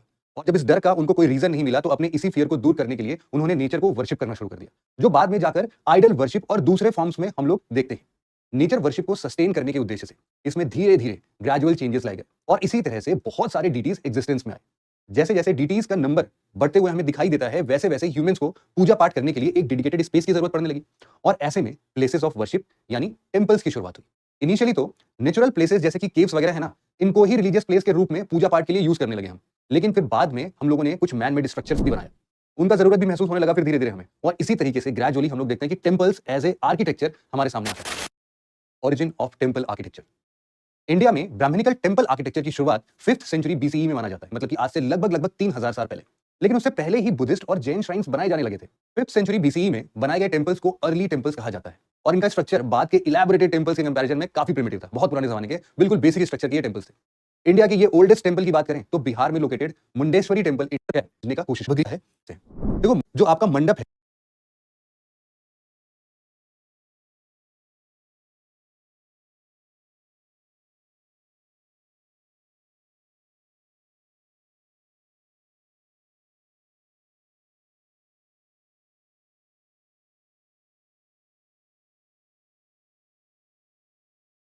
उस वाली जगह पर आपको कहीं ना कहीं वाहन दिखता है। अब इनको एक एक करके डिटेल में समझते हैं। देखो मंदिर के इनर प्लेस को, जो सबसे अंदरूनी हिस्सा, जो एक कमरा नुमा एक स्ट्रक्चर होता है, उसको हम लोग गर्भगृह कहते हैं। संस्कृत में गर्भ का मतलब होता है वोम, आप सबको पता होगा, और गृह का मतलब होता है रूम। तो गर्भगृह का मतलब टेंपल का इनर एक स्ट्रक्चर है जिसको इंग्लिश में हम लोग सैंक्टम सैंक्टोरम के नाम से जानते हैं। ये किसी भी टेंपल का सबसे सैक्रेड पार्ट होता है। क्यों? क्योंकि यही वो प्लेस है जहां पर हम लोग आइडल को प्लेस करते हैं। देवी देवताओं की जो मूर्तियां होती हैं उनको यहीं पर हम लोग प्लेस करते हैं। तो वो जिस रूम में रखते हैं, आप समझिए उसी रूम को हम लोग क्या बोलते हैं? गर्भगृह। जैसा कि अभी हम लोग बात कर रहे थे सैंक्टम सैंक्टोरम का, ये वैसे तो एक लैटिन वर्ड है जिसका मतलब होता है होली ऑफ द होलीएस्ट। आसान भाषा में समझे तो ये मंदिर का सबसे पवित्र पार्ट होता है जहां पर लोग मंडप के थ्रू इंटर करते हैं। ठीक है, अब मेन एंट्रेंस से गर्भगृह तक जाने वाले रास्ते को हम लोग मंडप कहते हैं। और यूजुअली ना आप देखोगे कि ये शेल्टर्ड होता है, मतलब ढका हुआ होता है। इसे शेल्टर्ड इसलिए बनाया जाता है ताकि जब भी भीड़ ज्यादा हो, लोग ज्यादा वर्शिप करने के लिए टेंपल में आ रहे हैं, तो जो डिवोटीज हैं यहाँ टेंपल के गर्भगृह में एंटर करने के लिए जमा हो सके, इकट्ठा हो सके। इंडियन टेंपल्स में गर्भगृह के ठीक ऊपर लोकेटेड ये जो राइजिंग पार्ट होता है, माउंटेन जैसा, इसको हम लोग शिखर बोलते हैं। दोस्तों यहाँ पर ना ध्यान देने वाली बात यह है कि नॉर्थ इंडिया टेंपल्स में ये जो राइजिंग पार्ट बिल्कुल हिमालय जैसा दिख रहा है, इसको हम लोग शिखर कहते हैं। लेकिन वहीं अगर हम लोग साउथ इंडिया की तरफ देखेंगे तो साउथ इंडियन पार्ट में इसी राइजिंग पार्ट को हम लोग विमान कहते हैं। ठीक है, तो मतलब यह है कि शिखर और विमान टेक्निकली एक ही चीज है, लेकिन इनकी स्टाइल और स्ट्रक्चर अलग अलग होते हैं। शिखर राइजिंग स्ट्रक्चर की तरह दिखता है, तो विमान कई सारी स्टोरीज से बने पिरामिड की तरह अपीयर होता है। शिखर के बाद अब बात करते हैं वाहन की। टेंपल आर्किटेक्चर में वाहन का मतलब होता है कि उस टेंपल में जो भी डीटी हैं, मतलब जो भगवान या फिर जो भी देवी या देवता बैठे हुए हैं, उनकी सवारी क्या है, उनका व्हीकल क्या है। इंडियन स्क्रिप्ट क्या है? इंडियन स्क्रिप्चर के अकॉर्डिंग हर भगवान देवी देवताओं के लिए अलग वाहन होता है। हर डीटी का अपना एक वाहन है और जिसे टेंपल के या तो शिखर पर हम माउंट कर देते हैं या फिर कुछ मंदिरों में आपको वो मंडप वाली प्लेस पर भी दिख जाता है। शिखर पर जो हम लोग वाहन देख रहे थे ना, उसके साथ ही दो और स्ट्रक्चर भी शिखर के पार्ट होते हैं जिन्हें हम लोग अमलक और कलश बोलते हैं। ये दोनों स्ट्रक्चर नगर स्टाइल यानी नॉर्थ इंडियन टेंपल्स के फीचर्स हैं। अमलक यहां पर जो हम बात कर रहे थे, ये स्टोन से बना एक डिस्क लाइक स्ट्रक्चर होता है। स्मॉल पॉट इंडियन टेंपल्स के इसमें से सबसे पहला ये नगर स्टाइल का है। नगर स्टाइल ऑफ टेंपल आर्किटेक्चर पर विसराय स्टाइल ऑफ आर्किटेक्चर को देख सकते हैं, जो कि अपने नगर और द्रवाइए। अब इनको एक एक करके हम समझने की कोशिश करते हैं।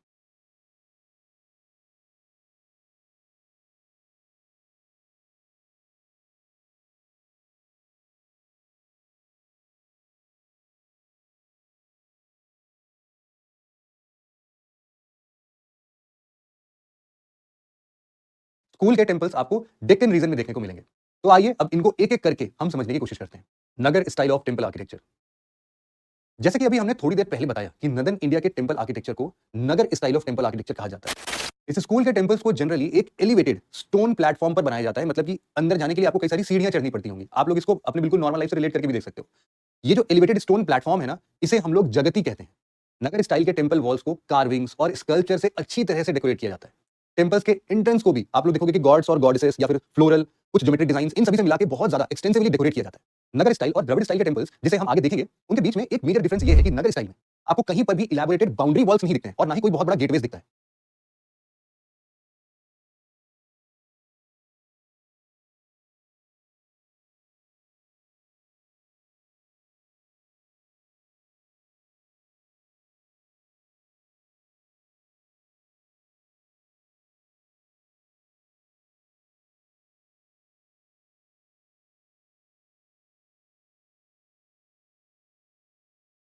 जब आप द्रविड़ स्टाइल की बात करेंगे तो वहां पर ये दोनों स्ट्रक्चर्स होंगे, इनकी बात अभी हम आगे करेंगे। नगर स्टाइल के टेम्पल्स में एक बात और गौर करने वाली है कि जहां अर्ली टेम्पल्स में केवल एक ही शिखर होते थे, बाद में नगर टाइप ऑफ टेम्पल्स में एक से ज्यादा शिखर होने लगे। फिर ऐसा लगता था कि ये एक माउंटेन नहीं बल्कि पूरा माउंटेन रेंज है यहाँ पर। बाद में इन्हीं शिखर्स के बेसिस पर हम लोग नगर स्टाइल ऑफ टेम्पल के कई सारे सब स्कूल्स को भी देखते हैं, जैसे कि Chandela schools, Odisha schools, Vallabhi schools, इन सब का भी एक्जिस्टेंस धीरे धीरे आया। इनके बारे में भी एक करके समझेंगे अभी। लेकिन इसी नगर स्कूल के अंदर एक डिस्टिंक्टली मेजर स्टाइल है जिसको हम लोग वल्लभी स्कूल बोलते हैं। इस स्टाइल के टेम्पल्स की रूफ आप लोग देखोगे ना तो रेक्टेंगुलर शेप के होते हैं। नॉर्थ इंडिया में लोकेटेड बहुत सारे टेम्पल्स जैसे कि चांदी टेम्पल, चंडिका टेम्पल, कलिका टेम्पल, सब इसी स्टाइल में बने हुए हैं। तो यहाँ पर अभी हमने Nagara style of temple architecture देख लिया। तो एक बार फटाफट से Dravida school of temple architecture को भी देख लेते हैं, जो कि साउथ में सिचुएटेड है, और फिर हम लोग सारे सब स्कूल्स को एक साथ पढ़ने की कोशिश करेंगे।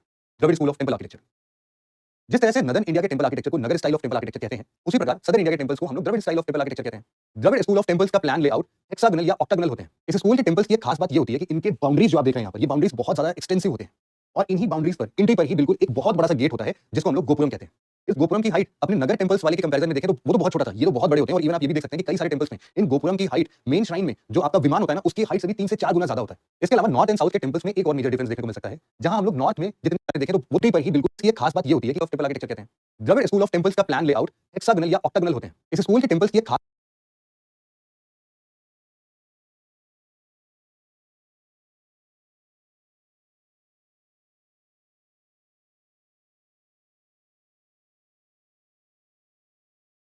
बात ये होती है कि इनके बाउंड्रीज जो आप देख रहे हैं यहाँ पर, ये बाउंड्रीज बहुत ज्यादा एक्सटेंसिव होते हैं और इन्हीं बाउंड्रीज पर एंट्री पर ही बिल्कुल एक बहुत बड़ा सा गेट होता है जिसको हम लोग गोपुरम कहते हैं। इस गोपुरम की हाइट अपने नगर टेम्पल्स वाले के कंपैरिजन में देखें तो वो तो बहुत छोटा था, ये तो बहुत बड़े होते हैं। और इवन आप ये भी देख सकते हैं कि कई सारे टेम्पल्स में इन गोपुरम की हाइट मेन श्राइन में जो आपका विमान होता है ना, उसकी हाइट के गर्भगृह देखते थे, उनके स्कल्पचर मिलते हैं। पिक्चर में एक और बहुत खास बात है कि आपको इसके टेम्पल कॉम्प्लेक्स के अंदर या फिर टेम्पल कंपाउंड के अंदर ही आपको एक वाटर बॉडी जरूर से मिलेगी। ये शायद आपको नॉर्थ इंडिया के नगर स्टाइल ऑफ टेम्पल आर्किटेक्चर में नहीं मिलेगा, लेकिन ये यहाँ का एक एक्सक्लूसिव फीचर। चोलास द्वारा बनाए गए टेम्पल्स जैसे कि बृहदेश्वर टेम्पल, मीनाक्षी टेम्पल और कम पहाड़ेश्वर टेम्पल इसी स्टाइल के बनाए गए हैं। आप लोगों ने बृहदेश्वर टेम्पल का नाम बहुत सुना होगा, तो आइए इसके बारे में कुछ इंटरेस्टिंग फैक्ट्स आपको बताता हूं। इसका नाम सबसे पहले राजा राजेश्वर टेम्पल था। बृहदेश्वर टेम्पल का नाम एक्चुअल में मराठाओं ने दिया था। इस टेम्पल का construction the great Chola ruler Raja Raja Chola ने करवाया था और ऐसा बताया जाता है कि इसको कंस्ट्रक्ट करने में 13,000 टन से भी ज्यादा ग्रेनाइट स्टोन्स का यूज किया गया है।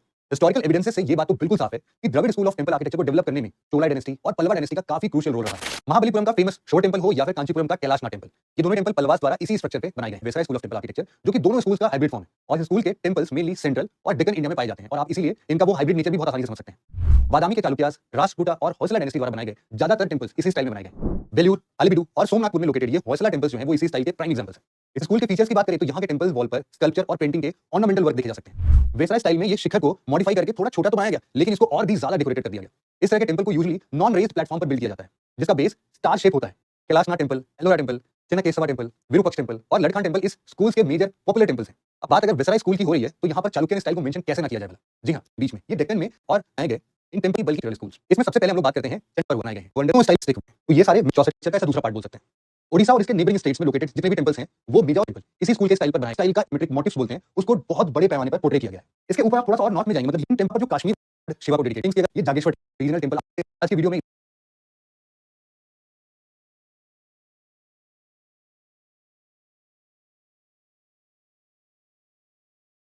there must have been an ecosystem in place for you to facilitate when you just government and provide the idea of incentive-based labor. And a couple of things before we get into the presentation. The first thing is while we discuss Shastra, we need to understand the context of when it happened. So a lot of Kautilya's thoughts are related in that context. So that's something we need to keep in mind. The second thing is also in terms of the nature of the text. If you really look at the Shastra, it's very dense, it's very poetic in nature, and the way it's communicated is in a very different format compared to our prose that we are used to in today's times. So it took a lot of time to first understand what some aspects of the text are, though they're translations, and then making interpretations to a current time. So that would involve you to kind of make some assumptions along the way. So that's the second thing. The third thing is I think it's also important you look at it in a non-partisan manner and a political manner, because often nowadays what happens is you come up with a preconceived notion and then you want to jump over to reinforce that notion. If you can kind of take that aside, I'm apolitical and generally the view on just the text, then it makes it far more fascinating just to understand Kautalia's time. So that so most of these thoughts are independent compared to say what Sri Foundation or other organizations have on the subject. So yeah. So this is a quick overview of what we're going to talk about. One is ancient India's economic growth. I think that context has to be set before we go into the Kautalia's framework. Then the contours of Kautilya, strong defense, communal harmony and governance, which were some of the three key principles that he had. And then we go into economic development, taxation, trade, land and resource management, labor and ethics, and then of course the conclusion. So this context is important. If you look at the global growth story over the past, say, 1,000 years, this provides an overview of that. As you can see, Western nations have been at the forefront of global growth, especially for the last 200, 300 years. And if you look at the quantity of GDP data, obviously it's far higher in recent times. And industrial revolution was one of the key catalysts in the last 200, 300 years to drive this growth. And obviously in the 21st century with digital systems coming in, this is going to evolve further. While these are all common factoid, the question really is, how is ancient world's economic landscape? If you really zoom into what we're talking about from Common Era beginning, or AD, till about 1700. That's a phase which I think is very crucial to our discussion. And it's also important for us to look at authentic research-based information rather than making anecdotal observation. So one of the major works on the world economy is by Angus Madison. He was a well-known economist. He co-authored The World Economy, a Millennial Perspective in 2001. So that research basically covers the growth over a period of 1,000 years and how the world kind of shaped in these 1,000 years. And some mammoth research which he completed in 2001, and his team continued it till date. It's been updated, even though he passed away in 2010, it's been updated till now. So if you really look at the data from the Common Era beginning all the way till 1700, India and China were literally leading in GDP. One line is, in those days, because of lack of production and lack of transferred into this growth during this period of time, there's a system in place that there must have been an ecosystem in place for you kingdom, at least the modern kingdom, so that being a driver, the people's sense that economic development is very important. But on top of economic development, he had three fundamental pillars which are core to his understanding of the world. One is strong defense capabilities, as you can see. Another is communal harmony, which is again something that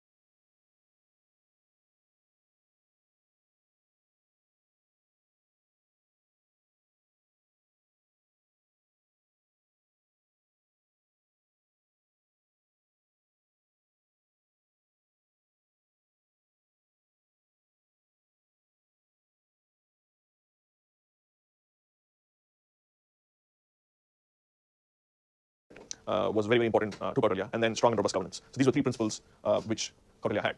So if you look at defense capabilities, for example, he suggested building ports. He had a large army, diplomatic initiatives, and also setting up intelligence gathering and analysis units. For example, the 4 types of fighting units besides the strong fort. It had infantry, cavalry, and chariot divisions, and elephant divisions. And there are 6 different types of troops. In fact, they were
called Maula Bala, Bharta Bala, Srini Bala, Mitra Bala, Amitra Bala, and Athavi Bala.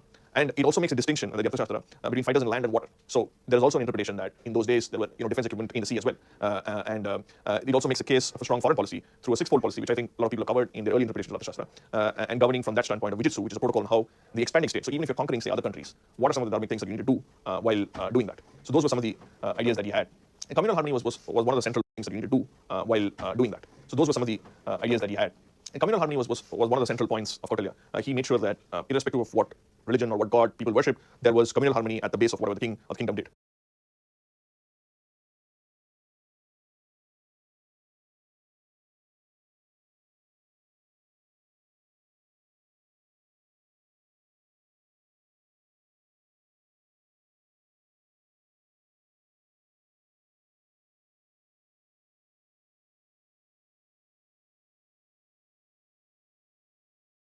So that was something he persisted across the board. And there are many instances, for example, he's against superstitious thinking. There are many quotes in the Shastra where he says specifically that there's no point looking at the stars, you have to look at what is happening on the ground. And there are many instances where he separates religion from the state, while he focuses on dharma as a principle, but he also makes an attempt to ensure that everyone is given equal rights and equal treatment. And it was harmonious social framework that is one of the base that Kautilya basically focused on. Strong and robust governance. So he basically had three basic traits. One is provision of public infrastructure. So he believed that the state has to invest. Strong and robust religion from the state level. So that was something he persisted. Religion or what?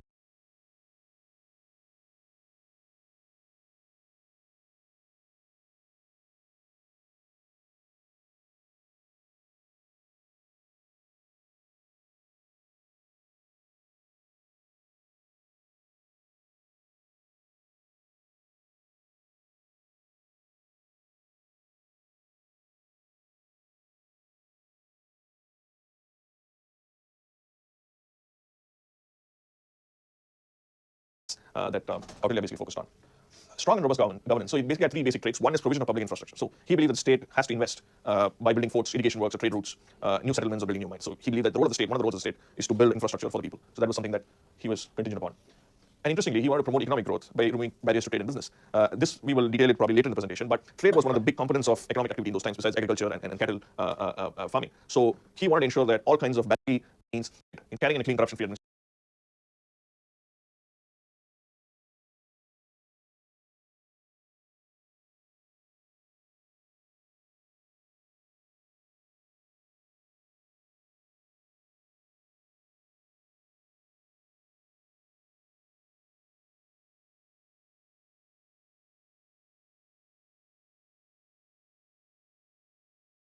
He was very particular on holding the law and fulfilling the needs of Rajadharma. And also freedom of speech. So he focused a lot on transparency and corruption-free as well, and he also focused on freedom of speech. So where citizens could get complete information on the government or on the kingdom. So this could be, at some level, a conceptual similar to RTI, where people could go to the government and ask basic questions on governance. And Kautilya encouraged people within his administration that they should be open to what questions from the people on administration. And also protection of property rights and freedom of speech was fundamental to his governance. So coming to economic development, so there are 5 components that were there during the Kautilyan time. I think a lot of it is relevant even today. One was taxation, another was trade, labor, land, and ethics. So these were 5 key components even during those times. I think civilization, another is possible, yeah.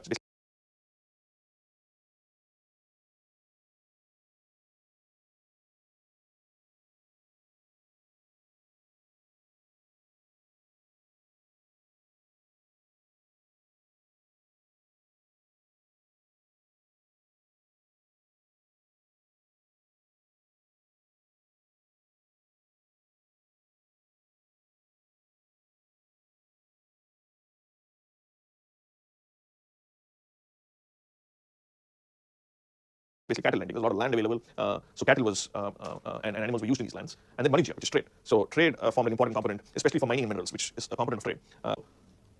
If you look at taxation, so what did Kautilya believe in taxation? He believed that income taxes and institution of kingship went together, because obviously when you pay taxes, it's a revenue stream for the government. So the king, it was something that he wanted so that he can redistribute that to the people. For example, there's a quote, and he says, where there's no order in society, they assign to the king 1/6 part of the grains grown by them and 1/10 of other commodities and money. The king then used these to safeguard the welfare of the subjects. So even during crisis, there was provisions to and reasonable provisions to get money from the people.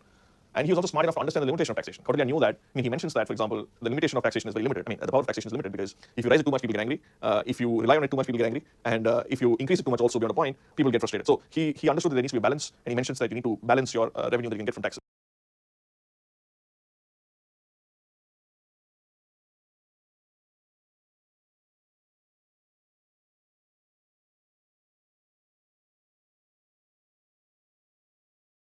Over a period of time. This is really interesting. So they had something called a khara, which is basically a general income tax, right? So 1/6 of any income is a flat rate for all residents. They had to pay 1/6 of the income on a flat rate, which is similar to, if you really look at our taxes about today, 1/6 is about 15-20%. It's somewhere there. On average, it might vary between countries. And then there was a baga, which is a tax on income payable in cash. So he understood the difference between what you have in cash or some other denomination, or panas, which is if you had income which is, for example, let's and you produce a lot of produce. So then you had to give 1/6 of that to the state. The craftsman keeps those, like the region was at a concept, the professions which mentions about how pearls could be imported from Ceylon. Aloe from Burma, woolen clothes from Nepal, and furs and horses from Gandhar, which is today probably Afghanistan, and then Vanayu from Arabia, Persia, and wine from Afghanistan and Cynthia. This is probably a translation, but the mood of the text is something similar, which basically tells you that defined by, and he believed that the state, so that was something he was promoting. The interesting thing is he preferred imports, but he also old, not small quantity, roles as like the officer in charge of trade through the Mauryan kingdom, and he had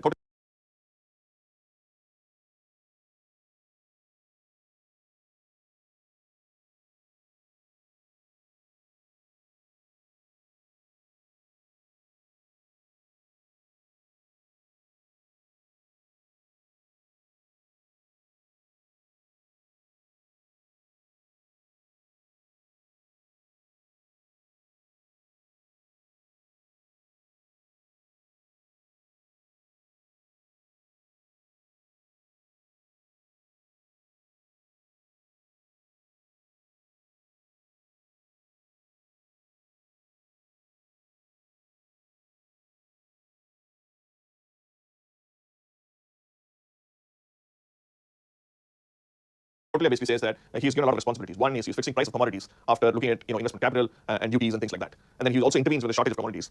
And in terms of, and he had an acute sense of demand and supply in the market, according to the Arthashastra. There's also a team which kind of surveyed for these inputs, which reported to the Pandit Daksha. So there's a team of surveyors who could go around in the countryside to understand what is the demand and give him a sense so that he can take a call. So all of the state-controlled trade was within his domain and determines how they're produced indigenously outside the country. So basically, it's a combination of what RBI would do nowadays compared, and also what, say, the Ministry of Commerce might do. So the Pandit Daksha had a lot of power in this sense, because he controlled the most dominant part of the economy. So he was superintendent of trade. And then there's a Samstha Daksha, which basically is consumer interest. So in terms of, say, your products, whether they're good quality, quality control, whether they're cheating you in customs, just products, amount as well, on the other hand. Exemptions to duties included sacred rights into goods. Different external trade, it is internal going from standardization in terms of transactions. So say, whether it's a farm loan waiver or, some form of subsidies that the state gives free, whether it's rice or wheat. They also had similar incentives to help people with seeds, cattle, and sometimes even cash to boost their standard of living. Cash being the panas that I spoke about, the local currency. Sunya Vinesha, which is one of the main goals of the government, is occupy and restore unoccupied land, because there's lots of land which is unoccupied. But another interesting thing is, even though the state owns the mines, it's clearly mentioned that, say, for example, you find a treasure in where you're living, the treasure actually belongs to the person who's living there. So they provide incentives for people to use the land of the state, and they had a sharing agreement so that people use it in a legitimate manner and build business on it. Not all land was controlled by the state, and that's why the concept of private sector comes into play. That were not controlled. Private home sector affairs is believed like that. You should have a process and get people together, which belongs to have time. The very innovative thing how they works.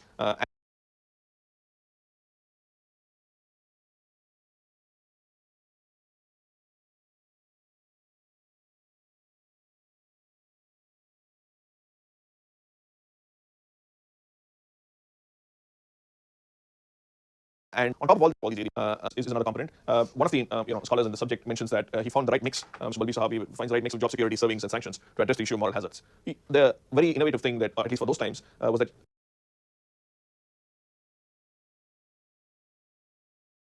Kautilya focused on meritocracy, that everyone had equal opportunity and all positions in the government, and provided the idea of incentive-based labor contracts. So he understood that people work only when you provide them incentives, and when you provide incentives, and do the activity properly and right. The which he guaranteed framework of life and the welfare of people is in turn dependent on the self-discipline of the king.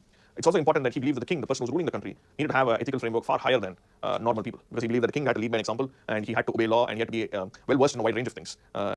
Foreign comes national tool to enhance ethics in public discourse, and also made a conscious effort to reduce the influence of superstition, which I mentioned earlier.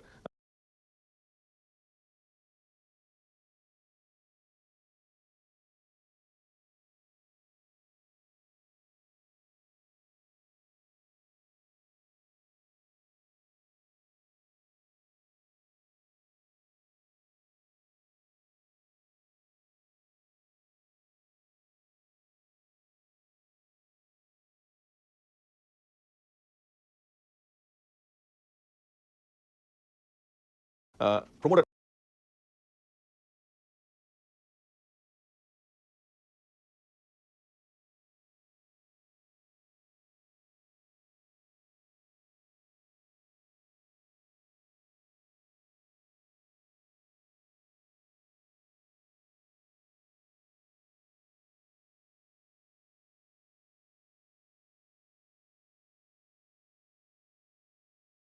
honest conduct, governance, and honest conduct is the single most important governance tool during the Kautilya phase. And obviously, he believed fairness in society was integral to economic prosperity as well. So, in summary, what we've just looked at over a period of half an hour is that if you look at all these various boxes, you look at taxation, you look at trade, land, labor, and ethics. In taxation, we spoke about something similar to income tax, similar to a corporate tax. We spoke about more or less an inheritance tax or wealth tax, which is there. And then in trade, we spoke about governance structures, import duties and tariffs, export duties and tariffs. In land, we again spoke about land rights and ownership, which is what our land bill is all about for people, and private land ownership as well. And statistics departments, Ministry of Statistics in terms of land. And in terms of labor, we spoke about labor contracts, the minimum wage, and also skill-based workforce. And ethics, obviously, freedom of expression in governance, which comes through, say, mechanisms like RTI and honest governance, and also promotion of best practices in government. So, in conclusion, I think these are the elements that some aspects that I covered, which are there in my book, which I hope to publish next year. But there's a far more information available who would kind of understand the complexity.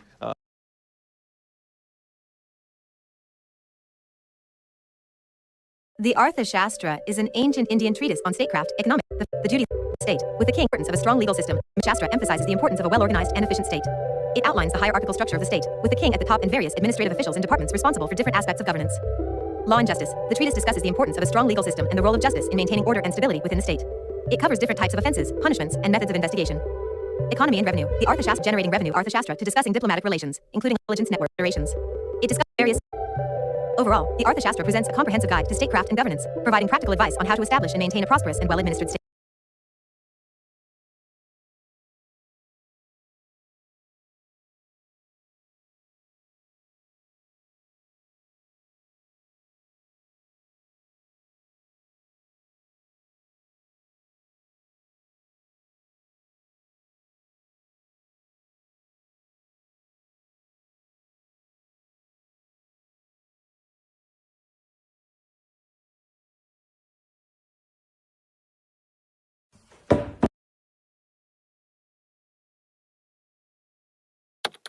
in Indian philosophy, and they exist yoga, matter, and acceptance of only two reliable means of knowledge, perception and inference.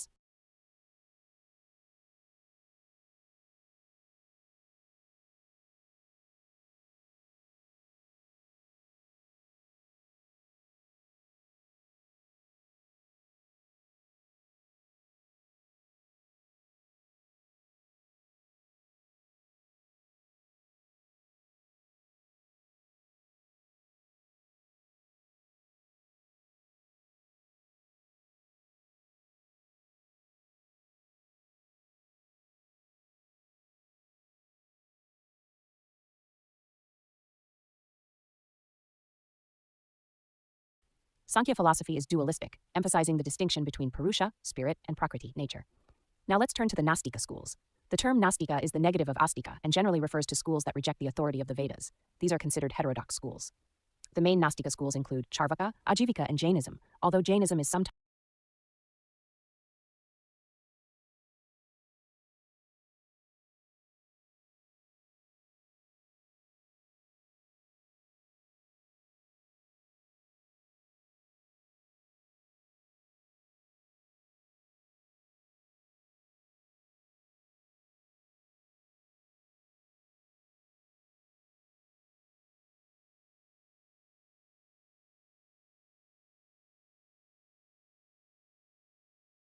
treated separately due to its unique method to prove truth and emphasizes joyful living.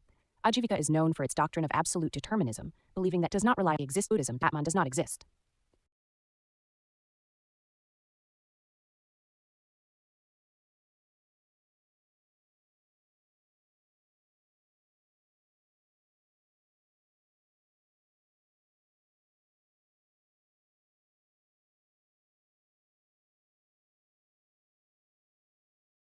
Philosophical thought.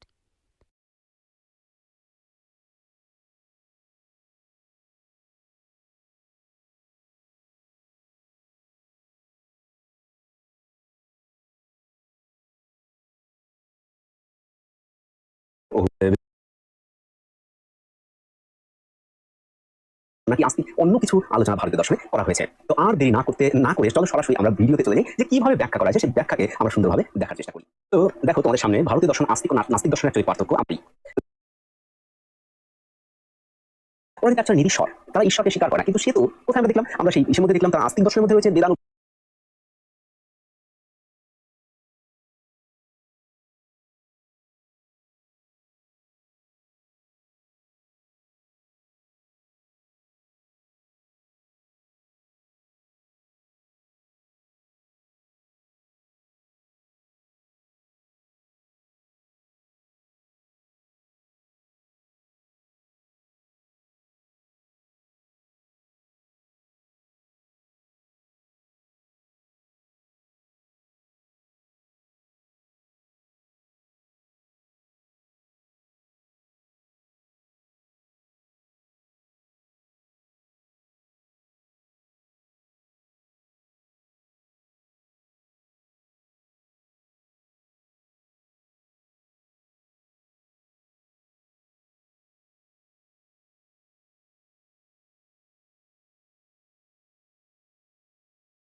for joining today's webinar from Index Studies. We have Mohan Krishna Sonti from Boston. He's an introducer. Easy and Karana. So these are the 5 attributes of a Hindu calendar, Panchangam.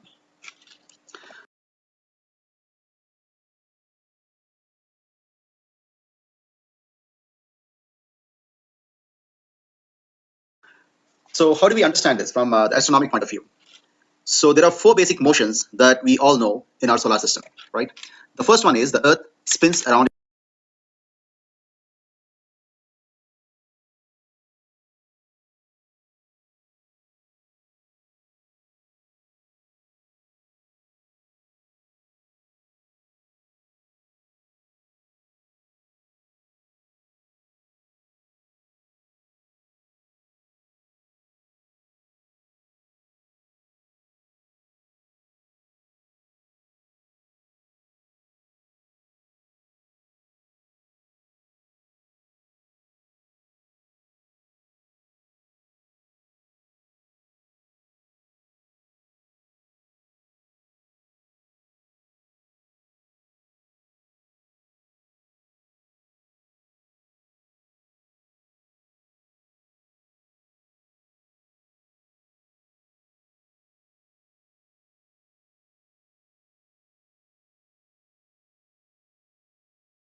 So how do we understand this from the astronomic point of view?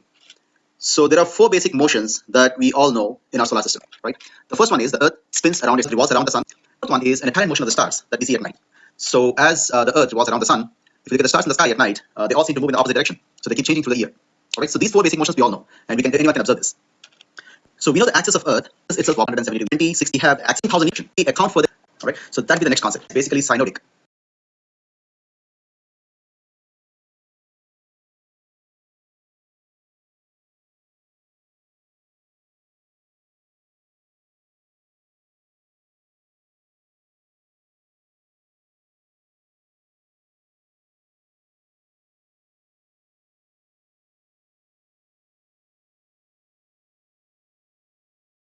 And Nirayana, one that does not account for the precision, is sidereal. All right. So that'd be the next concept. Now for the Earth year, the one is side is called. So for example, we're sitting on Earth. So we know the equator, there's Tropic of Cancer, Tropic of Capricorn, and these are sun's rays. And we see the seasons change. So the apparent motion of sun in March is somewhere around the equator. By around June, it goes to Tropic of Cancer, comes back to the equator, goes to Tropic of Capricorn by December, and comes back by March again to the equator. So this apparent motion, this one entire cycle, we call it as synodic. As we see it, the sun has completed, the Earth has completed 1 full revolution around sun. The sun completed this complete loop. All right, and our seasons depend on it. So this synodic movement, we call it as tropical. Okay, so that is exactly one sun cycle. So let's say we look at sun over the equator. It comes back to the equator after one entire loop. We call it as 1 year. We see all the seasons because all the seasons change, the summer, winter, spring and fall. So we call it as tropical. Okay, but this movement, it is as observed from so let us say we observe revolution and precise on the left side because flipped. We're losing 320 minutes per year. All right, so our sidereal revolution.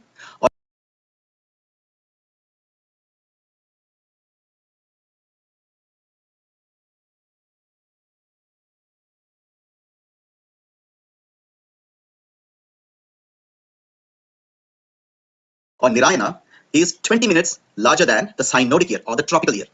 So the Earth getting to the exact same spot in the celestial, looking from a celestial location, is about 20 minutes sidereal synodic revolution. This is a sidereal by a certain angle.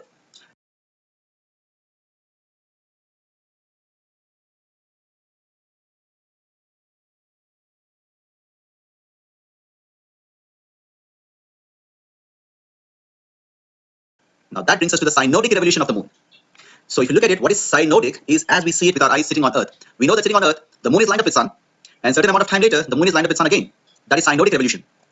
The synodic revolution, if you look carefully, if you are seeing from a celestial place, it is more than 360 degrees because the Earth has moved forward, and we go a delta beyond that. So it will be 360 plus delta. This entire circle revolution takes 29.5 Earth days.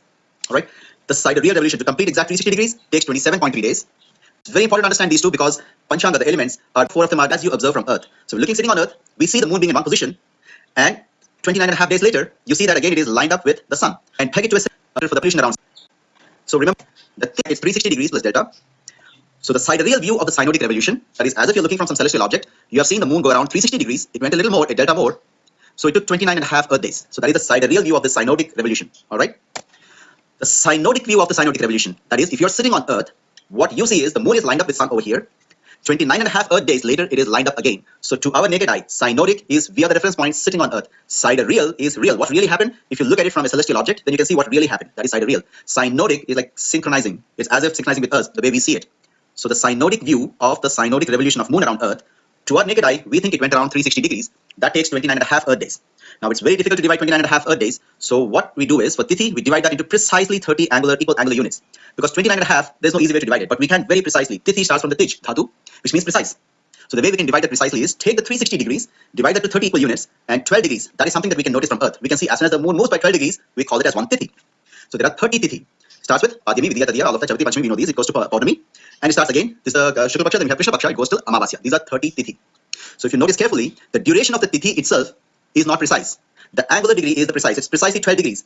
And because this is an apparent, the synodic view, to us it looks like 360 degrees. So initially the Earth is moving, say in this direction, the left. The moon is moving to the right. It'll look like things are moving faster. This 12 degrees will be covered much faster than it would be in the last Tithi. Right? We can see that here. So we can see that each Tithi, the duration is going to be different. So Tithi is not to be confused with days. Because a day is one rotation of Earth about itself. The spinning of Earth. That is one day divided to 24 hours. Alright? Tithi is not a day. Tithi is taking the lunar revolution, synodic revolution around the Earth, take the 360 degrees, divide it to precisely 12 degree units. So the duration of Tithi is going to be, all the 30 are going to be different. Okay? And each of these revolutions, as Earth goes around the Sun, which is slightly elliptical, so each of the Tithi, let's say the Padhimi of one revolution will not be same as the Padhimi of the next revolution. Even they're going to be different. Because the Earth, right, so that is Tithi. So it comes from Dhatu Tej. Rasi is the sky, the celestial sphere, divided into 12 equal zones. Now, why we do that, you're going to understand that a little later. So Rasi is 360 degrees of the celestial sky. Look at the sky, divided into 12 precise units, so 30 degrees each. And they're identified by 12 major zodiac constellations. Alright? So if you look at this, we take the whole sky, divide it into 12 zones. So why do we do that? You're going to learn that soon. Now we have seen that Tithi is based on the lunar revolution around the Earth. And we have to where the Rasi comes. Is mathematical division around Earth. We have seen that earlier. That is 30 Tithi. We divide it to 30 Tithi, which is about 12 degrees of lunar revolution around Earth. Right? And we can measure 12 degrees very precisely. So we decided to divide the Tithi based on the angular revolution of 12 degrees. Instead of looking at our clock and saying this is how long it is, we look at angular revolution. So that way it is very precise. We have 12 such full revolutions of moon around Earth in 1 year. That one revolution is called Masa. Alright, so this is one completing the moon, completing one entire loop around Earth. That is Masa. We already saw this earlier. It takes about 29.5 days for synodic revolution. So we complete 12 such loops. Alright. After we finish that, there are about 11 days left in the synodic or tropical year because there are about say 365 days. And the lunation is about 29.5 days. We finish 12 of those. That leaves us with 11 more days. So the Rasi is the celestial stationary scale to which the Masa are aligned by adding Adhika Masa. So we are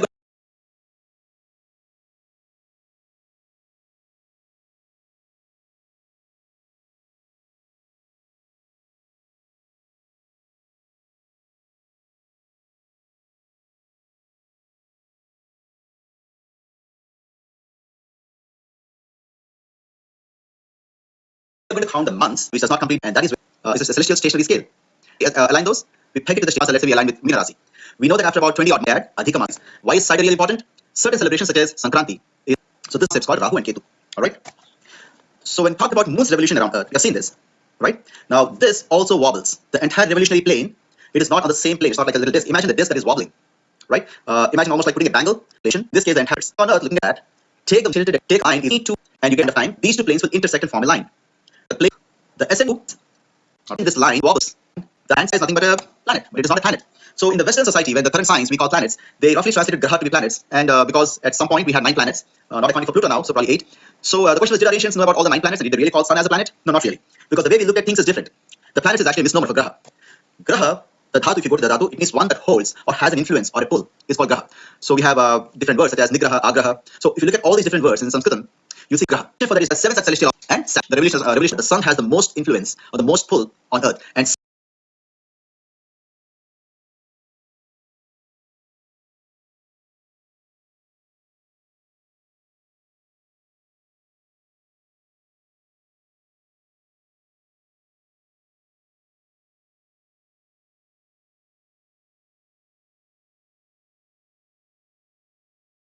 second most object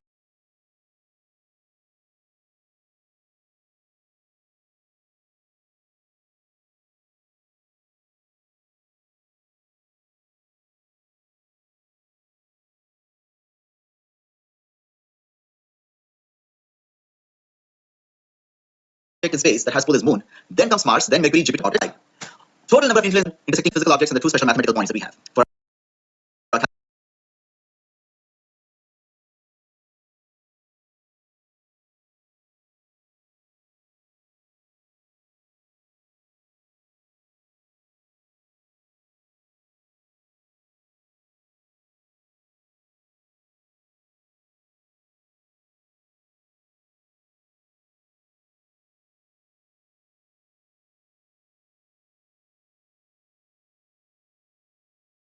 and he also gives it in exactly this particular order.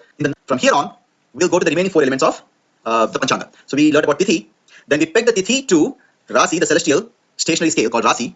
Then we learned about Masa, then Graha. Now we get back to the remaining four elements, Vara or Vasara. The way we keep track of the Earth days is simply take each of the, in reality it's actually a synodic rotation of Earth. If you understand, we take those days and linearly divide them into units of 7. Now what has this got to do with Graha? This 7 units division is based on the 7 Graha that we just talked about and is in the same exact order. Alright, so we gave the 7 unit chunks the same names and in the same order, and the order of those are same Chandra or Soma, Latin, Janat. These are the same thing, 7.3 days. Remember we did synodic revolution? We peg it to a celestial sky into 27 equal zones and we call them as nakshatra.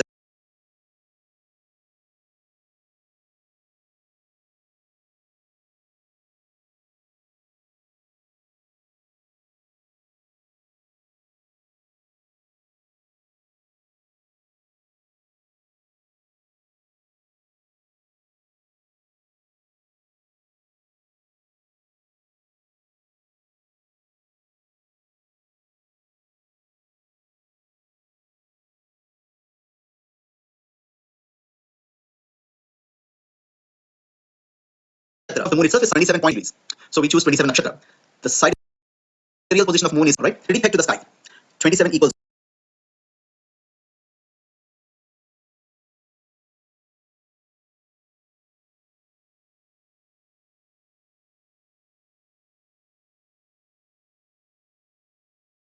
zones, 27.3 days. So like Tithi was 12 degrees, 30 degrees each, 360 over 30. 12 degrees each. We had 360 degrees into 30 units was Tithi, so it's 12 degrees precise. Nakshatra is 13 degrees and 20 arc minutes. So this can also be measured very precisely. So we divide the sidereal revolution of moon into precisely 27 units, angular units of 13 degrees and 20 arc minutes. Each one is called a nakshatra. Now what is yoga? So we have accounted for the synodic revolution of moon around Earth. Now we saw the sidereal revolution of moon around Earth, which is nakshatra. Synodic revolution of moon around Earth was Tithi, pegged to the celestial scale Rasi. Revolution defined as Masa. Now then we learned about Vasaraha, which is linearly taking the days, dividing into units of 7. Now to 27 units. That gives us precise 13 degrees, 20 arc minutes.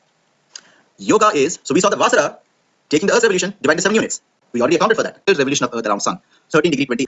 See, yoga is Vernier calipers, alright, because it slides back very slowly. So each of the synodic, the sidereal, this is the yoga days. Earth revolves around Sun. We know the synodic and sidereal. The synodic revolution, we call that as Sayana or tropical. Then the sidereal revolution, we took care of that in yoga. Now, the Earth days, we divided them into units of 7 little chunks. We call that as so 2 karana for that are used from. So we learned about these same revolution where we is called body that cannot be then first days. So anyone who has a question, please raise hand in Zoom.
What will win in a drag race between the new BMW M5 and a Ferrari SF90? Seems like a foregone conclusion, but it's not, because this car has been tuned to 1,000 horsepower. We're going to find out what happens by racing them over the standing quarter mile.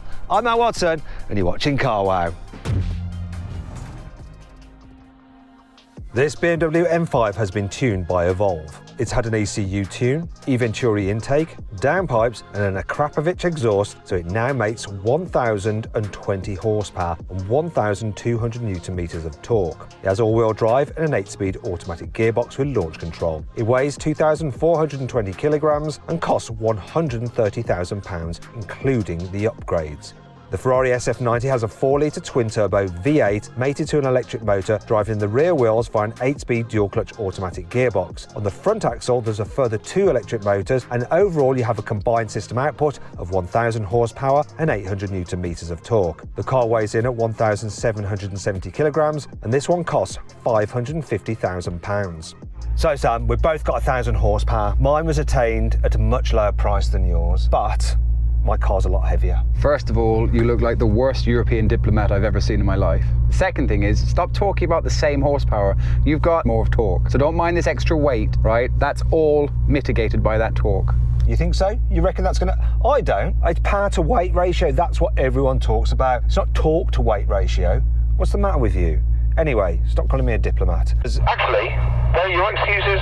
Oh, you've done it with the torque. Of course. That was just so cool the way you slipped that in there. I didn't even realise you were making an excuse right from the get-go. More horsepower, but a lot more weight. So the power to weight ratios are this. Now, if you want to compare the stuff, I've got more horsepower, but a lot more weight. So the power to weight ratios are this. As part of the tuning process, Imran has fitted an Akrapovic exhaust. It saves 16 kilos, but that's really important. So that improves my power to weight ratio ever so slightly. The only problem is it's quite expensive. It costs £8,000. And all the upgrades that Imran has done on this car to get to 1,000 horsepower from 730. Guess how much it cost? I don't know, it's probably going to be 10 grand, is it? Something like that. Pretty blooming close, actually. So you can get it done for about £7,000, because all you need to do it is an intake, an exhaust, and an ECU remap with a tune. That's it. So are we allowed to do modifications now? I can do that much cheaper. Rory, are you around? Could you come here? I'm going to do some weight saving. How are you going to do some weight saving? You remove your chairs or something? Well, I use my phone quite a bit, so I bring a charger with me, and I need a lot of charge. So Rory, would you mind taking my battery charger out, please? Thank you so much. Oh. Cheers, buddy. Just leave it next to my car. And could you make... What are you doing to you in there? Could you Why is he struggling? Could you make sure it's topped up as well? What the... Oh, why do you charge your phone off one of those? No, that's it. Thanks, Rory. Like proper, like camera kit and stuff like that. So minus labour, zero money, I just saved 15 kilos. But do you know how much Rory costs to carry stuff around? That's 10 grand right there. Okay, let's stop this yapping. Let's check out the sound of my weight-saving Akrapovic exhaust. Can this car sound better than a Ferrari?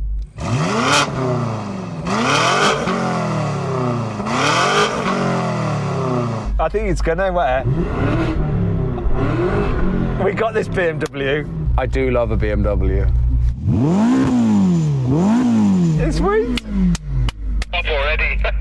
Now, if you love these drag races, but you'd like to watch a slightly shorter version of our drag races without all the yappity yap yap yap, then just click on the pop-out banner or follow the link in the description of this video. Ferrari SF9 race, the Car Wow drag it. Right, let's go with the racing, because it's about time, isn't it? Shall we warm up our tyres? Let's go, Cole. Okay. Drive this to warm the gearbox up, because it's been sat for a while. Okay, you heard that advice. Formal protest. Oh, thanks to Steve Kira, thanks, mate.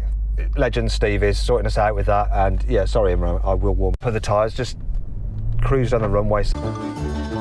Raced a BMW M5 which had been tuned by Imran to 1,000 horsepower. However, that needed a built engine, so it cost a lot more to get 1,000 horsepower.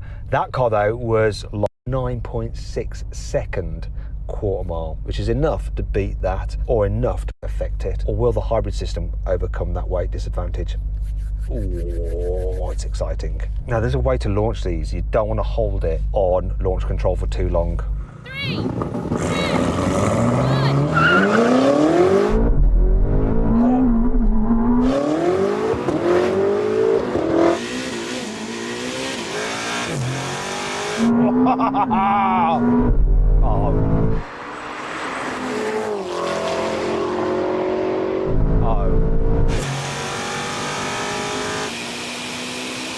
destroyed.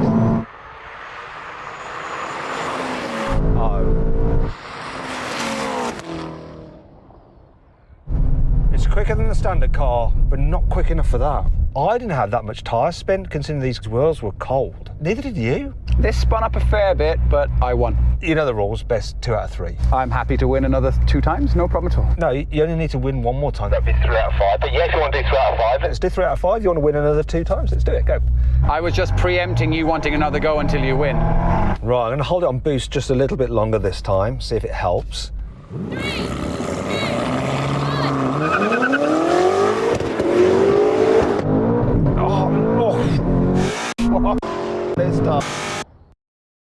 Even though my tyres were warmer. Yeah, you didn't get off the line as good as better, so I... Second slow bit.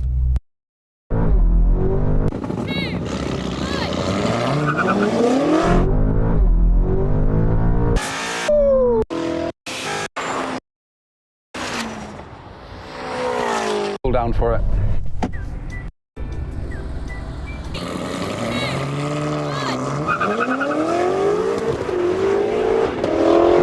Come on! Oh!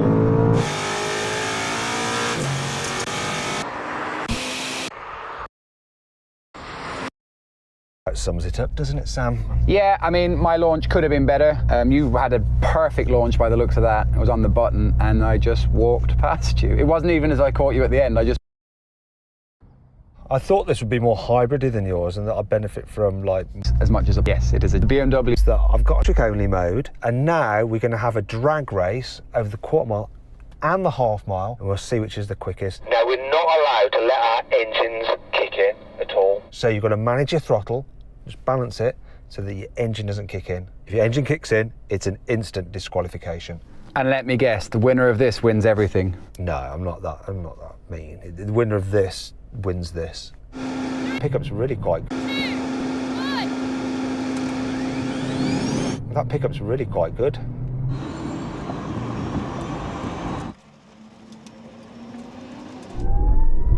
Ah! Wow.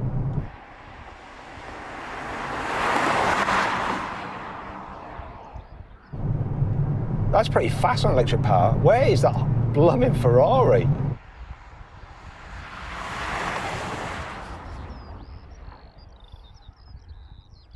That's better. There we go.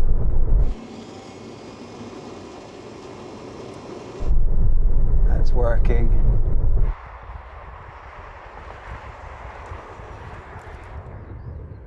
Oh, it's just dropped all power. Got a speed limiter at 88. Not quite. That's 50. That's good. This is really hard.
Sam, I changed my mind. I've just won the entire video. Yeah, there's a shock. I haven't, but this is quick in electric only mode. It's a proper like plug-in hybrid, this is. So could you floor it and stay in electric? I've got a meter and I can see if you hold on 100 too long, it'll probably kick in the engine, but I just was balancing it ever so slightly. But then it topped out at 88, but you were so far behind it didn't matter. So this has got a hybrid meter as well, but if you go to the end of the meter, it'll kick in the engine. But if you accelerate too hard, it'll kick in the engine as well. So it's doubly tricky in this. And anyway, it just wasn't as quick in electric only mode. Not even close. And you know what? You always say that electric propulsion is always way better than the internal combustion engine, so you must be really disappointed, Sam. I do love an electric car, so yeah, this is really heartbreaking for me. Okay, let's do a race that's a little fairer on you. This time, we're going to be in manual mode. The gearboxes, we're going to be in third gear, roll on from 50. 3, 2, 1, go.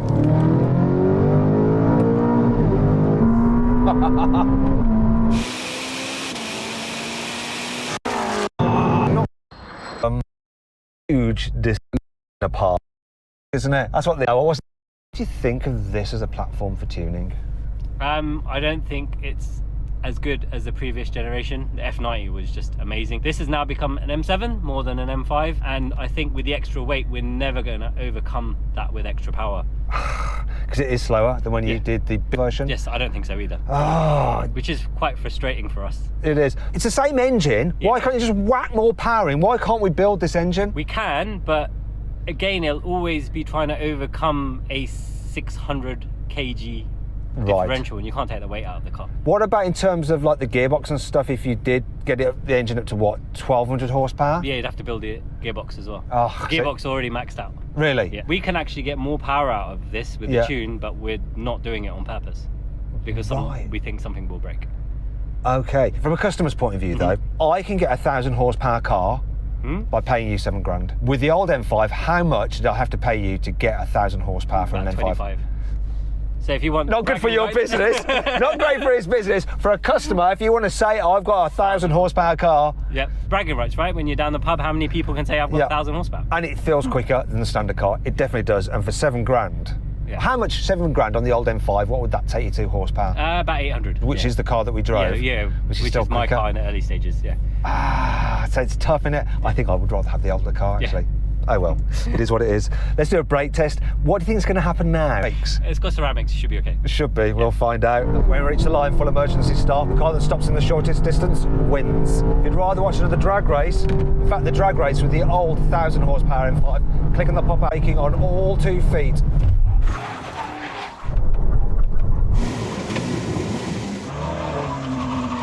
I'm literally, look at the pressure I'm putting on. I jumped on the pedal with both feet. Were you changing down a gear when you were braking? No. Do you promise me? I promise.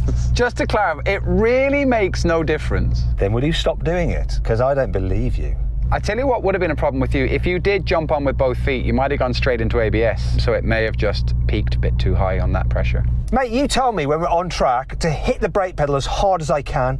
Yes, but when on track, are you coming to a complete stop? No. You would. By how many? 3 with me. 1, 2, 3, 4, 5, 6 and a bit. Oh well, there you go. Listen, I hope you enjoyed the video. Just want to say huge thanks to Imran at Evolve.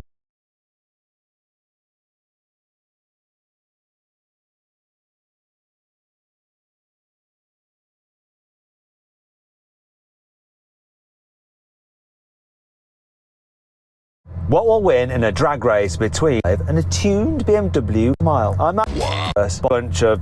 Anyhow, this is a lovely Bugatti Chiron Super Sport based on the fastest production car in the world, which is the Super Sport 300 Plus. That car has slightly different aero and a bit of extra cooling and a stripped out cabin, but essentially you got the same engine and gearbox, which is an 8-litre quad turbo, a proper luxury item. The interior quality, the carbon, the...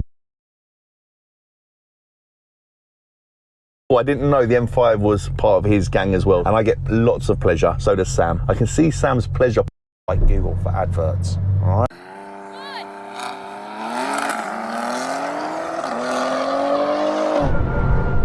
Oh, this thing went so sideways. Come on.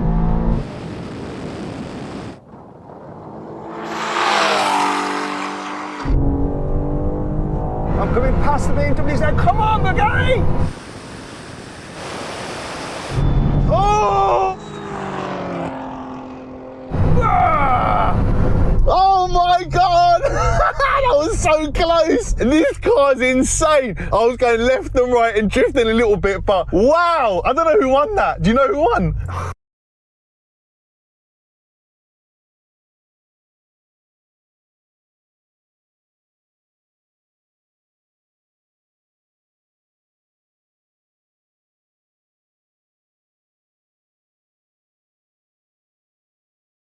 What will win in a drag race between a Rimac Navara, a McMurtry Spearling and a Red Bull Formula One car? Well, we're going to find out because I'm going to race them over the standing quarter mile. I'm Matt Watson and you're watching Ever world recording. I drove a prototype. Here I'm and weighs just under force when you'll move. I have the opposite of what I need. I basically have no downforce when launching, and then when we're going quickly I have downforce slowing me down.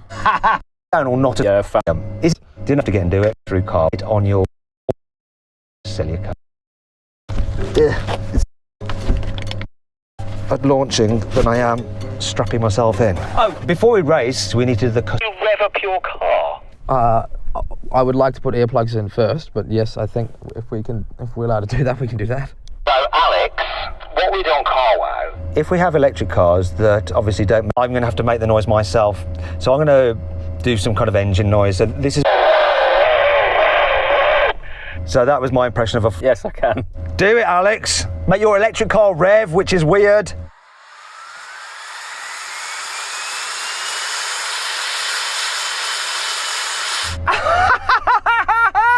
It's like a jet plane about to take off. Is that revvy enough for you?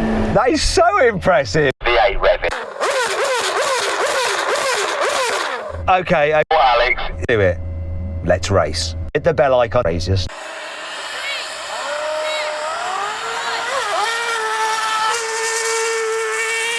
Come on!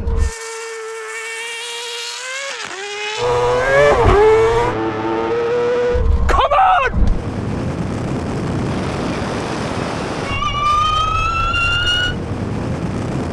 Come on! It's so close though!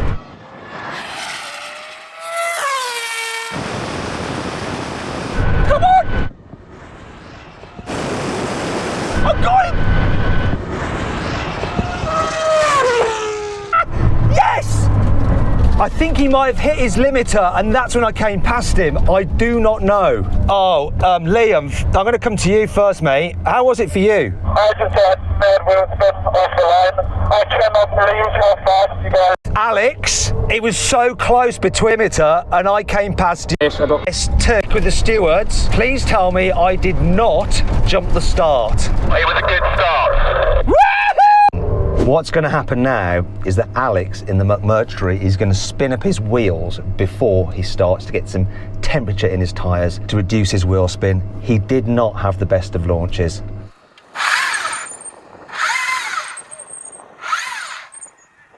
So Alex, you've warmed up your tyres this time. Things could be different, couldn't they? Yeah, that's the plan. Get a better confidence boost, appreciate it. Here we go again, come on.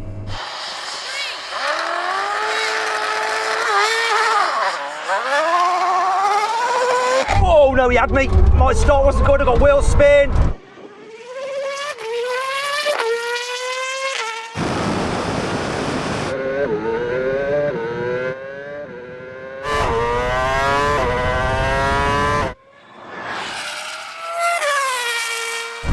Oh no! Third race today, Liam. How? Another race. Come on.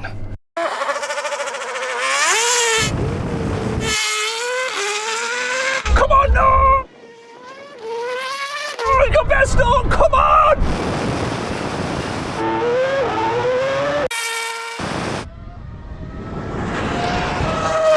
That's a good that time, mate. Can you just... Alex, that my start was good. My start was... Yeah. That was for you, Matty. That was for you. Crossed the line first, just ahead of the McMurtry, though both cars did the standing quarter mile in 8.4 seconds. The Formula One car took 9.4 recorded in a CarWow drag race. 8.4 seconds is the best time I've ever recorded in a CarWow drag.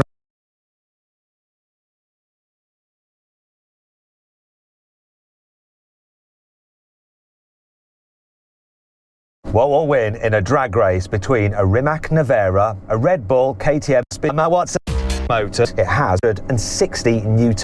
Absolutely.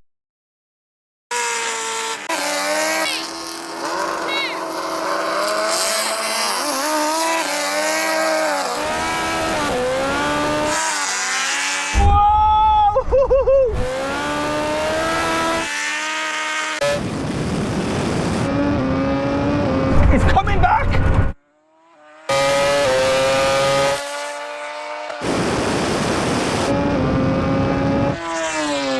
I'm going to go to you, Danny, because obviously electric car, four-wheel drive, off the line, really good. Your launch looked pretty good though. Not bad, but you had so much traction at the first meters. I know. You were winning by a lot. I was winning by a lot to begin with, and I was watching you over my shoulder, and you were gaining. I think if you get a slightly better launch, you did the right thing that you kept on going. That's the right thing to do. Right, we're going to do it again. Literally wheel spun from here to the quarter mile.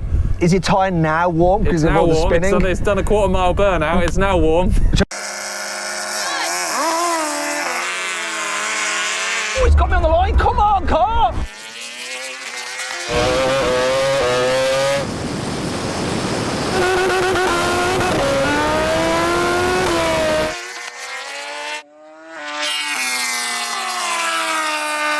Come on!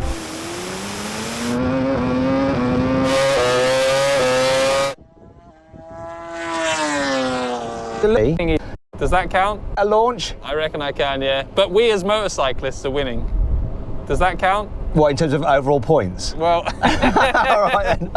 Okay then, let's go for a third race. Chris is away.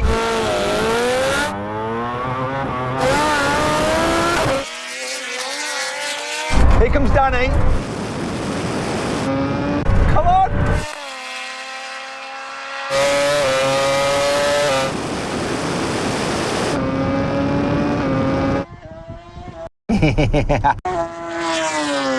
Absolutely hard to launch this car. Really, really hard to do.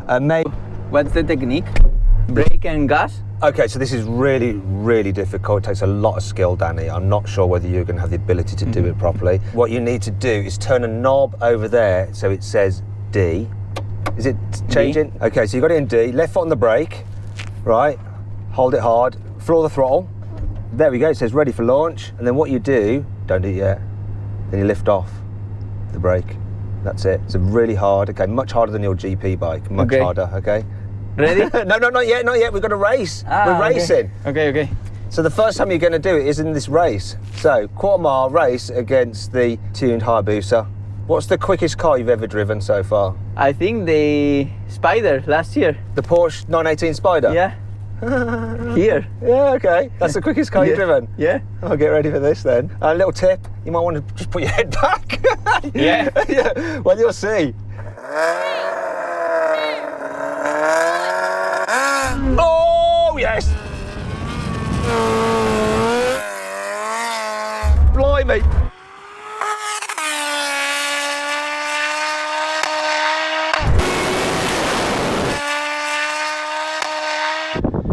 Tell you what, now, Danny, just floor the accelerator, floor it, just go bang.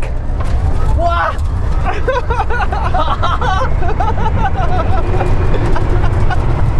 What? Unbelievable. The head is like... Yeah.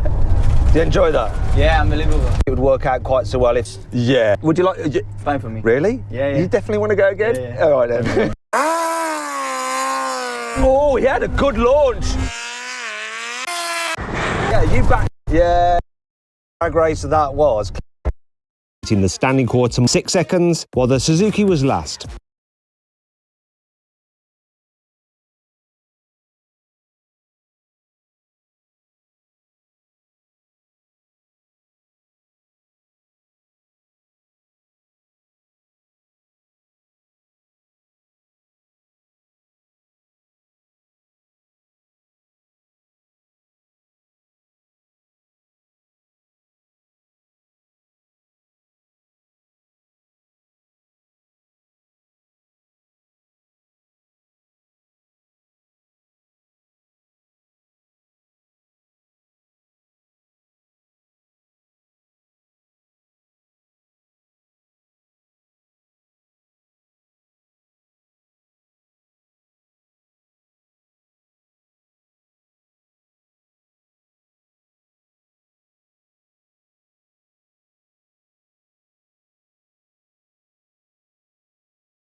तो आज हम लोग शुरू करने जा रहे हैं एक नया सब्जेक्ट जिसका नाम है universal human values and professional ethics. हम इसकी पहली यूनिट पढ़ेंगे जिसका नाम है इंट्रोडक्शन टू वैल्यू एजुकेशन। ये इसका सिलेबस है और यूनिवर्सल ह्यूमन वैल्यूज बहुत ही ईजी है, बहुत ही बेसिक वैल्यूज जो नॉर्मल वैल्यूज होती हैं उनको इंस्टिल्स करती है और एथनिक वैल्यूज होती हैं उनको एक इंडिविजुअल में इंस्टिल्स करती है। तो इसको बोलते हैं वैल्यू बेस्ड एजुकेशन, मतलब कि वैल्यू की एजुकेशन।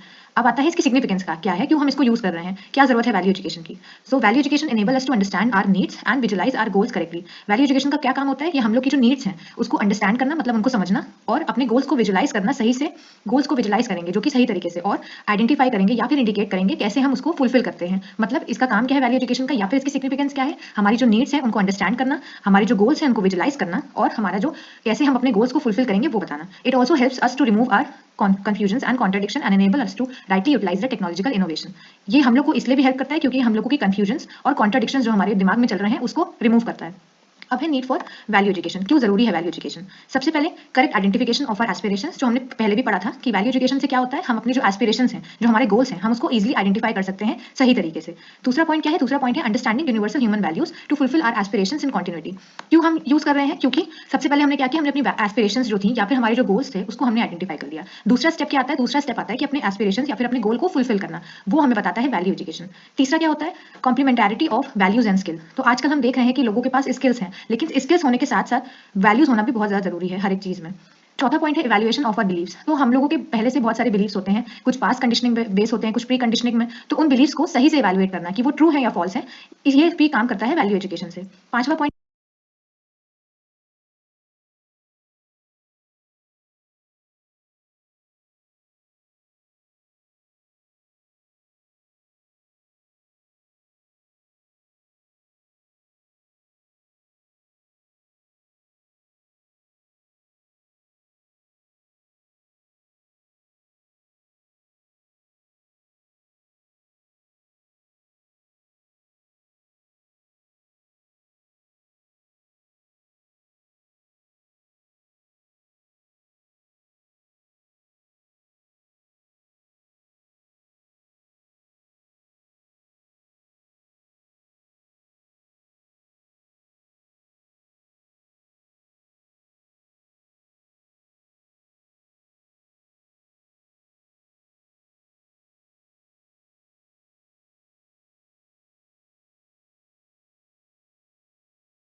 पॉइंट है technology and human value. Human values, जैसे कि टेक्नोलॉजी भी बहुत ज्यादा इंपॉर्टेंट है आजकल के एरा में, हम देख रहे हैं कि जैसे जैसे टेक्नोलॉजी बढ़ रही है वैसे वैसे ह्यूमन वैल्यूज भी इंपॉर्टेंट रोल प्ले करते हैं हमारी टेक्नोलॉजीज के साथ साथ। तो ये होते हैं नीड ऑफ वैल्यू एजुकेशन। तो जब अगर ये क्वेश्चन पेपर में आएगा तो ये सारे पॉइंट ब्लैक पेन से हाईलाइट करके लिखेंगे आप लोग, और उसमें थोड़ा थोड़ा पॉइंट अपने अंदर से एड ऑन कर लेंगे जो मैंने बताया है। अब है प्रोसेस ऑफ वैल्यू एजुकेशन, कैसे हम वैल्यू एजुकेशन का प्रोसेस करेंगे। तो कैसे होगा? सेल्फ एक्सप्लोरेशन से, जो कि हम आगे पढ़ेंगे, विच इंक्लूड्स टू थिंग्स। मतलब प्रोसेस ऑफ वैल्यू एजुकेशन क्या है? सेल्फ एक्सप्लोरेशन, जिसके अंदर दो चीजें आती हैं। सबसे पहले वेरिफिकेशन, किस चीज का वेरिफिकेशन? नेचुरल एक्सेप्टेंस का। नेचुरल एक्सेप्टेंस भी हम आगे पढ़ेंगे। And experiential validation in living, मतलब कि हम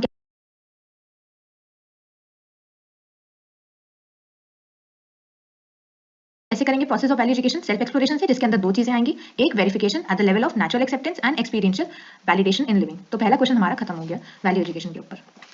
अब आया बेसिक गाइडलाइंस। गाइडलाइंस क्या है वैल्यू एजुकेशन की? क्या है? सबसे पहले यूनिवर्सल होना चाहिए वैल्यू एजुकेशन, मतलब needs to be applicable to all human being. मतलब जो वैल्यू एजुकेशन है उसमें जितने भी हमारे जो भी थॉट्स दे रखे हैं, जो भी व्यू पॉइंट दे रखे हैं, वो सब ह्यूमन बीइंग के लिए इक्वली एप्लीकेबल होने चाहिए। दूसरा क्या है? रेशनल। रेशनल मतलब क्या है? Amenable to reasoning and not based on dogmas और ब्लाइंड बिलीफ। मतलब इसमें जो भी मेरे व्यू पॉइंट्स दे रखे हैं वो डॉगमास या फिर ब्लाइंड बिलीफ, जो पहले चले आए हुए बिलीफ्स हैं, उस पर ना बेस होकर रीजनिंग पे, प्रैक्टिकल चीजों पर बेस होने चाहिए। तीसरा है नेचुरल एंड वेरीफाइबल। नेचुरल का मतलब क्या है? कि वो नेचुरली एक्सेप्टेबल होना चाहिए, जो कि हमें नेचुरली एक्सेप्टेबल हो। और वेरीफाइबल मतलब क्या है? कि हम जब उसको अपनी जिंदगी में इंप्लीमेंट करें तो वो हमें सही रिजल्ट दे। जैसे कि आगे हम लोग सेल्फ एक्सप्लोरेशन में पढ़ेंगे कि हम कैसे वेरीफाई कर सकते हैं चीजों को। चौथा पॉइंट है all income passing. All income passing मतलब कि वो सारे डायमेंशंस को फॉलो करे। पेपर में ये क्वेश्चन आ सकता है कि डायमेंशंस क्या है? तो डायमेंशंस हैं thought, behaviour, work and realisation. और चार हमारे लेवल्स होते हैं लिविंग के, जो होता है इंडिविजुअल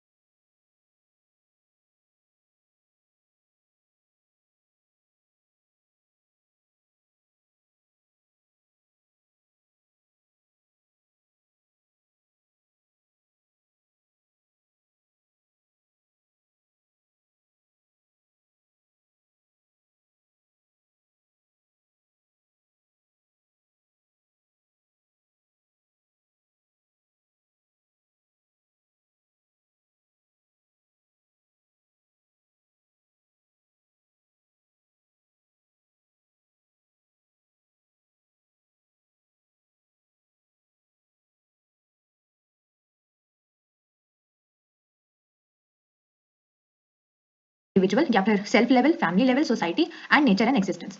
पांचवा है leading to harmony. Universal human value का एक ही जो गोल है या एक ही मोटो है वो यही है कि हार्मनी हो।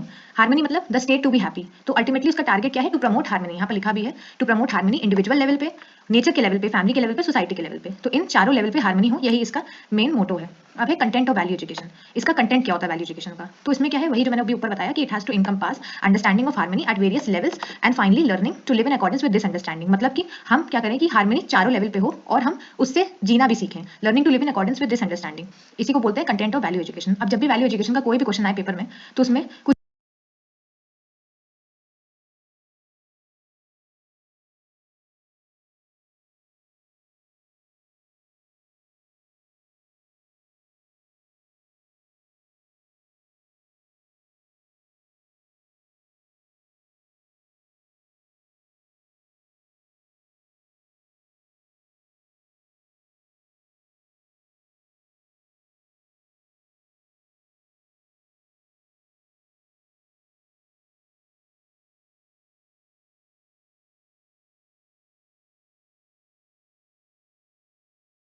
कुछ भी पूछा जाए, अगर वैल्यू एजुकेशन वहाँ लिख दिया गया है तो ये डायग्राम जरूर आप लोग बना दीजिएगा, क्योंकि यूएचवी में आप जितने भी डायग्राम बनाएंगे उस पर नंबर मिलेंगे। तो ये ऐसे करेंगे। वैल्यू एजुकेशन ये है जो कि क्या करती है? Fostering universal and core value, integrity, discipline, justice, developing values in value education, creating a holistic education exploration. Value education को अचीव कैसे कर रहे थे? सेल्फ एक्सप्लोरेशन से। अब सेल्फ एक्सप्लोरेशन क्या है वो इसमें बताया गया है। सेल्फ एक्सप्लोरेशन क्या है? The process to find out what is valuable to me by investigating within myself. मतलब सेल्फ एक्सप्लोरेशन इसके नाम से ही पता चल रहा है कि सेल्फ को एक्सप्लोर करना, मतलब कि अपने अंदर देखना कि क्या चीज मेरे लिए वैल्यूएबल है। और कैसे हम देखेंगे? खुद के अंदर देखेंगे, खुद के अंदर इन्वेस्टिगेट करेंगे और पता लगाएंगे कि हमारे लिए क्या चीज वैल्यूएबल है। कंटेंट क्या होता है सेल्फ एक्सप्लोरेशन का? कंटेंट होता है जैसे कि अगर ये पूछा जाए कि कंटेंट ऑफ सेल्फ एक्सप्लोरेशन तो इसमें क्या होगा? डिजायर या फिर गोल। हम लोगों की डिजायर क्या होती है ये हमें अपने से ये क्वेश्चन करना पड़ेगा, क्योंकि हम सेल्फ को एक्सप्लोर कर रहे हैं। कैसे करेंगे कि व्हाट इज माय डिजायर या गोल, कि हमारा डिजायर क्या है या फिर हमारा गोल क्या है। और प्रोग्राम मतलब कि इस क्वेश्चन के बाद क्या करेंगे कि what is my programme for fulfilling the desire. सबसे पहले हम सेल्फ एक्सप्लोरेशन में क्या करेंगे? हम सबसे पहले पूछेंगे कि हमारा गोल क्या है, डिजायर क्या है। क्योंकि अगर हमें यही नहीं पता होगा कि हमारा गोल क्या है तो हम उसको फुलफिल कैसे करेंगे। तो सबसे पहले हम देखेंगे कि हमारा गोल क्या है या फिर हमारी डिजायर क्या है, और जरूर को अज्यूम के बेसिस पे नेचुरली एक्सेप्टेबल होती हैं। तो यही दूसरी करेगी। सेल्फ के लेवल पे वो म्यूचुअल हैप्पीनेस क्रिएट करेगी और नेचर के लेवल पे वो म्यूचुअल प्रॉस्पेरिटी क्रिएट करेगी। तो सेल्फ एक्सप्लोरेशन का कोई भी क्वेश्चन आए उसमें ये डायग्राम जरूर बना दीजिएगा। नेक्स्ट टॉपिक नेचुरल एक्सेप्टेंस, जो हम पीछे बात कर रहे थे बहुत देर से। नेचुरल एक्सेप्टेंस क्या होती है? नेचुरल एक्सेप्टेंस वही है जो things that is naturally acceptable to us, मतलब कि ऐसी चीजें जो हमें नेचुरली एक्सेप्टेबल है।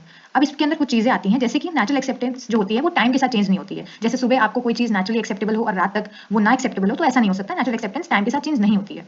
दूसरा है कि does not depend on place. Place इसका क्या मतलब है? इसका मतलब है जैसे कि आप यहाँ पर लखनऊ में है तो आपकी नेचुरल एक्सेप्टेंस अलग होगी, फिर अगर आप कहीं और चले गए वहां जाके चेंज हो जाएगी। तो ये इस पे भी डिपेंड नहीं करती है। अगर आप कहीं पर भी हैं, अगर आपको जो चीजें नेचुरली एक्सेप्टेबल हैं वो प्लेस चेंज होने के साथ चेंज नहीं होंगी। तीसरा है does not depends on believes और पास्ट कंडीशनिंग, जो आपके पहले या पुराने जो बिलीव्स दिए गए हैं उस पे भी डिपेंड नहीं करती है नेचुरल एक्सेप्टेंस। चौथा है this natural acceptance is constantly there, something we can refer to. Constantly there का मतलब क्या है? इसका मतलब है कि नेचुरल एक्सेप्टेंस हमेशा हमारे अंदर होती है। ऐसा नहीं कि सुबह नेचुरल एक्सेप्टेंस जो हमें चीजें एक्सेप्टेबल हैं वो रात में गायब हो जाएंगी, ऐसा नहीं होगा। नेचुरल एक्सेप्टेंस हमेशा हमारे अंदर रहती है और उसको हम रेफर भी कर सकते हैं, मतलब उसको पता भी लगा सकते हैं। 5 क्या है? Natural acceptance is the same for all of us, it is part and parcel of every human being, it is part of humanity. Natural acceptance हमारे सबके लिए सेम है। कैसे सेम है? जैसे कि हमें गरीबों की मदद करनी चाहिए, तो ये ऐसी चीज है जो सबके लिए नेचुरल एक्सेप्टेबल है, तो ये सबके लिए सेम होगी। तो ये 5 पॉइंट है नेचुरल एक्सेप्टेंस के अंदर के। तो अगर नेचुरल एक्सेप्टेंस का कोई भी क्वेश्चन आए तो आप इसमें ये बना सकते हैं। अब आता है अगला टॉपिक जो कि है बेसिक ह्यूमन एस्पिरेशन। ये सबसे मोस्ट इंपॉर्टेंट टॉपिक है और इसके ऊपर क्वेश्चन आना 100% ही है। तो अब इसमें क्या है? Basic human aspiration. Basic human aspiration मतलब क्या है कि ह्यूमन की बेसिक एस्पिरेशन क्या है? ह्यूमन की बेसिक एस्पिरेशन क्या है? Continuous happiness and prosperity. कोई भी ह्यूमन बीइंग होगा वो क्या चाहेगा कि वो हमेशा खुश रहे और प्रॉस्पेरस रहे। हैप्पीनेस क्या होता है? हैप्पीनेस होता है अ स्टेट ऑफ माइंड और feeling characterised by contentment, love, satisfaction, pleasure और जॉय। तो हैप्पीनेस क्या है? एक ऐसा स्टेट ऑफ माइंड है जिसको हम जो कैसे कैरेक्टराइज हो सकता है? वो कैरेक्टराइज हो सकता है कि हमारे हम सेटिस्फाई हैं, हम प्लेजर हैं, हम जॉय के स्टेट में हैं, उसको बोलते हैं हैप्पीनेस। और इन other words freedom from want and distress, मतलब जो हमारे अंदर कोई डिस्ट्रेस, किसी तरह का स्ट्रेस ना हो, उसको हम बोलते हैं हैप्पीनेस। और प्रॉस्पेरिटी, प्रॉस्पेरिटी क्या होती है? Prosperity is the state of flourishing, thriving, success और good fortune. Prosperity often encompasses wealth but also includes other factors which are independent of wealth to varying degree such as happiness and health.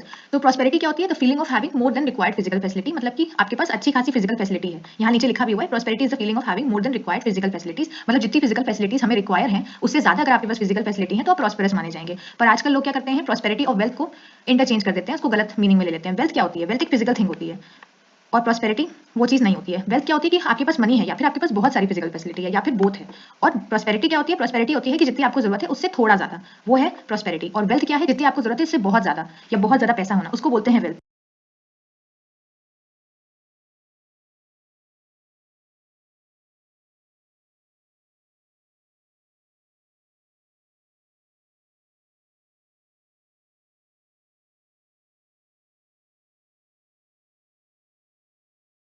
तो ये difference between prosperity and wealth ये भी paper में आ सकता है। तो basic human aspiration हमें समझ में आ गया क्या है, कॉन्टिन्यूअस हैप्पीनेस मतलब हमेशा खुश रहना और प्रॉस्पेरस रहना, achieve happiness and prosperity by maximising accumulation and consumption of physical facility. तो आजकल के जो लोग हैं वो क्या कर रहे हैं कि वो हैप्पीनेस और प्रॉस्पेरिटी को मैक्सिमाइज करने के लिए, उसको अचीव करने के लिए एक्यूमुलेट कर रहे हैं, चीजों को इकट्ठा कर रहे हैं और कंज्यूम कर रहे हैं फिजिकल फैसिलिटीज को। It is becoming anti ecological and anti people and threatening the human survival itself. Some of the consequences of such trend are physical facility है उसको एक्यूमुलेट कर रहे हैं, उसको इकट्ठा कर रहे हैं और फैमिली और इसमें तो इन सभी हैप्पीनेस एंड प्रॉस्पेरिटी जो रिक्वायरमेंट है वो क्या है, basic continuous happiness and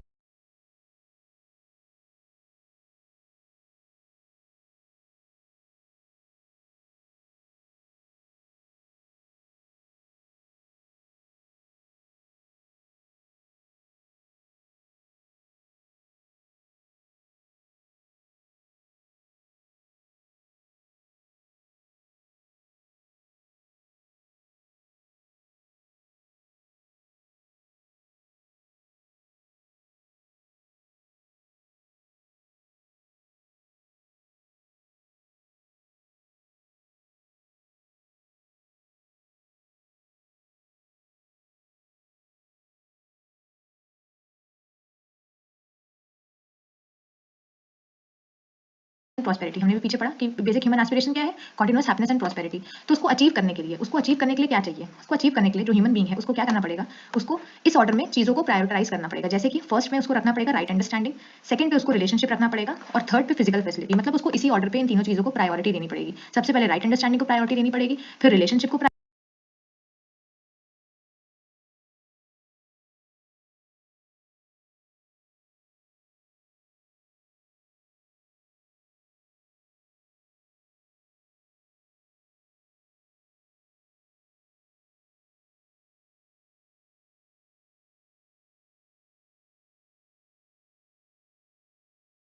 priority देनी पड़ेगी और फिर फिजिकल फैसिलिटी को। इसी ऑर्डर में करेंगे तो क्या होगा, अगर कोई भी इंडिविजुअल इसी ऑर्डर में प्रायोरिटी जो वो क्या है, प्रॉस्पेरिटी है, फीलिंग ऑफ हैविंग मतलब जितना मुझे जरूरत है उससे थोड़ा सा ज्यादा होना। अब है टू कैटेगरीज, तो दो कैटेगरीज के पर्संस इसमें हम देखते हैं। तो presently as we look around we find most of the people in the following two category. तो जैसे हम हैप्पी एंड डिप्राइव्ड, दुखी दरिद्र, उनके पर हम दो साधन चलेगा, पर हैप्पीनेस और prosperity, animal consciousness and human consciousness, तो हमें इस कैटेगरी में आना है, इस कैटेगरी में नहीं। क्वेश्चनिंग ऑल प्रायोरिटीज चलेगा। अब यही क्वेश्चन है, animal consciousness and human consciousness. Animal consciousness क्या होती है कि giving all priorities to physical facilities only may be termed as animal consciousness.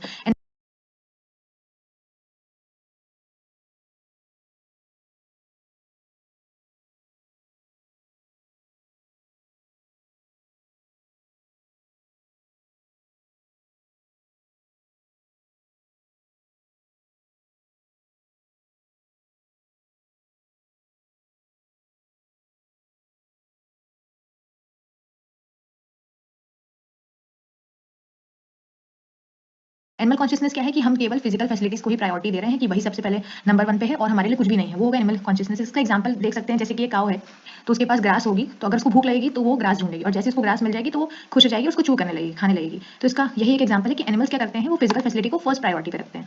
जो फिजिकल फैसिलिटीज होंगी उनको सबसे फर्स्ट प्रायोरिटी पे रखेंगे, बाकी किसी को नहीं रखेंगे। Working only for physical facilities, living with animal consciousness, working for right understanding as the first priority. जो मैंने पहले आपको बताया था कि सबसे पहली प्रायोरिटी क्या होनी चाहिए इंडिविजुअल की, कि उसके पास राइट अंडरस्टैंडिंग फर्स्ट नंबर पे हो, उसके बाद सेकंड नंबर पे रिलेशनशिप और थर्ड नंबर पे फिजिकल फैसिलिटी। इसको बोलते हैं हम ह्यूमन कॉन्शियसनेस। ये को finish only by working for right understanding as a first priority. इसको हम कैसे कम physical human consciousness, physical facility के बाद जितनी भी फिजिकल का लास्ट ऑफ फैमिली होता है, सोसाइटी होता है और नेचर एंड लिविंग इन में एक दूसरे चलकर हम सबको क्लासमेट्स आ जाते हैं, टीचर्स आ जाते हैं, फर्स्ट जाते हैं हम सब सोसाइटी के will survive 4 levels of living.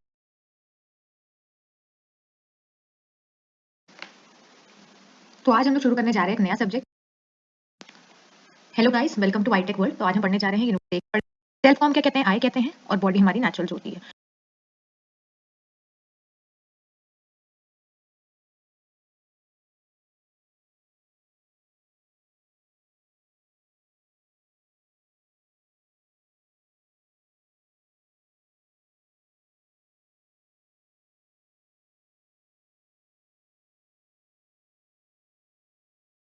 तो ये क्या है ह्यूमन बीइंग, ह्यूमन बीइंग को एक्जिस्टेंस है सेल्फ और बॉडी का, जिसमें क्या होता है, एक्सचेंज ऑफ इन्फॉर्मेशन होती है। किसके बीच में होती है, सेल्फ और बॉडी के बीच में एक्सचेंज होता है इन्फॉर्मेशन का।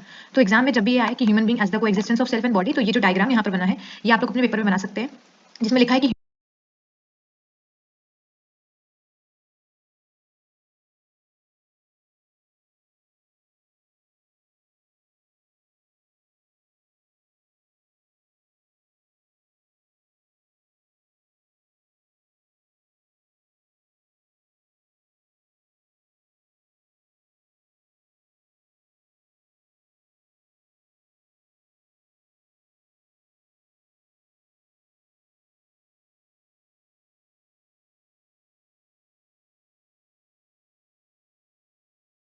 Human being is equals to इन दोनों का फीलिंग, तो ये इसका है लुकिंग के अंदर, और सुविधा क्या होगी बॉडी की नीड में, वो सुख और सुविधा के बारे में। तो इसमें क्या है, the human being is the coexistence of I and body and their needs है। कपड़े बॉडी को क्या चाहिए, रिस्पेक्ट हमें हमेशा चाहिए होती है, ऐसा नहीं कि हमें सुबह रिस्पेक्ट चाहिए और रात में रिस्पेक्ट नहीं चाहिए, रिस्पेक्ट हमें हमेशा चाहिए, मतलब वो कॉन्टिन्यूअस है टाइम में। वहीं पर बॉडी में खाना वो क्वालिटेटिव हमें क्या चाहिए, ट्रस्ट। बॉडी की नीड क्या होगी, ब्रीथ, किसी करिए पेपर में क्वेश्चन आता है तो ये डायग्राम जरूर बना दीजिएगा। तो सबसे पहले वो एक्टिविटीज जिसमें सिर्फ सेल्फ की जरूरत है, थिंकिंग ऐसी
एक्टिविटी है, बिलीविंग ऐसी एक्टिविटी है, बोलना स्पीकिंग ऐसी एक्टिविटी है, कुछ फील करना, कुछ अंडरस्टैंड करना, कुछ डिजायर करना, कुछ ड्रीम करना, किसी चीज का सपना देखना, इमेजिन करना, किसी चीज को एनालाइज करना, ये सारी एक्टिविटीज क्या होती है, ये सारी एक्टिविटीज में सिर्फ सेल्फ की जरूरत पड़ती है, बॉडी की इसमें कोई जरूरत नहीं है। तो these activity take place irrespective of the state of the body. जैसे हमने पीछे पढ़ा था कि सेल्फ की क्या एक्टिविटीज है, नोइंग है जो कि लेट्स करती है, leads to assuming, which leads to recognizing, which leads to fulfilling.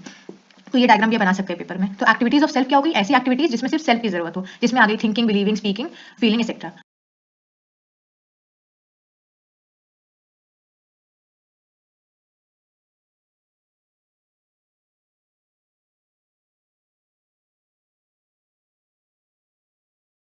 अब आता है दूसरा कि activities involving both the self, I and the body. तो कुछ ऐसी एक्टिविटीज भी होती हैं जिसमें हमें बॉडी की भी जरूरत पड़ती है और आई की भी जरूरत पड़ती है। So there are some activities that we do in which both I and body are involve. The decision and choices are made in I and these are carried out via the body. जैसे कि walking या फिर eating.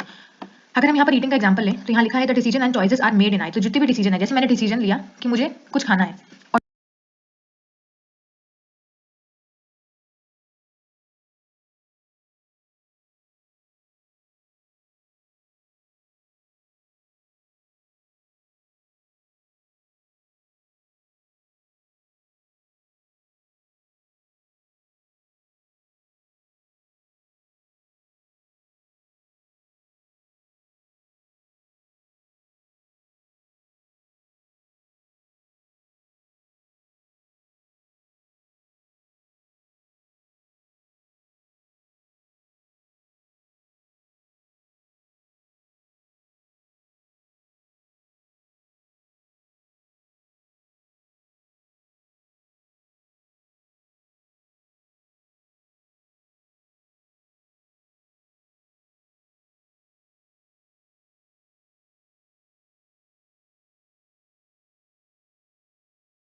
और मेरी choice हुई कि मुझे डोसा खाना है, पनिशमेंट होगी। यहाँ पर topic activities of the self and the body का मैंने यहाँ पर एक डायग्राम बना दिया है जो कि एग्जाम में आप लोग बना सकते हैं।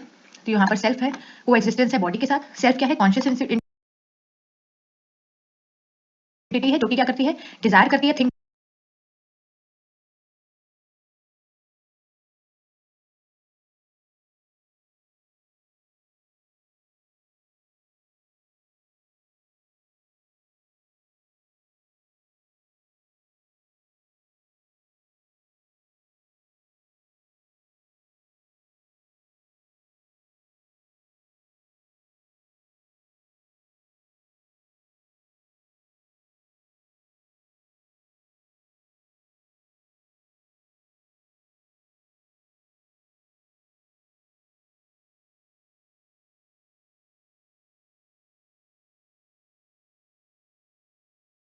करती है, इमेजिन करती है, और उसके अंदर knowing, assuming, recognising and fulfilling होता है। फिर बॉडी के अंदर, बॉडी एक मटेरियल यूनिट है जिसके अंदर हार्ट बीट, फिजिकल एक्टिविटीज हो सकती है, ऑफ आई, या फिर ये भी आ सकता है कि I being the seer, doer and the enjoyer. तो ये एक्सप्रेशन भी आ सकता है।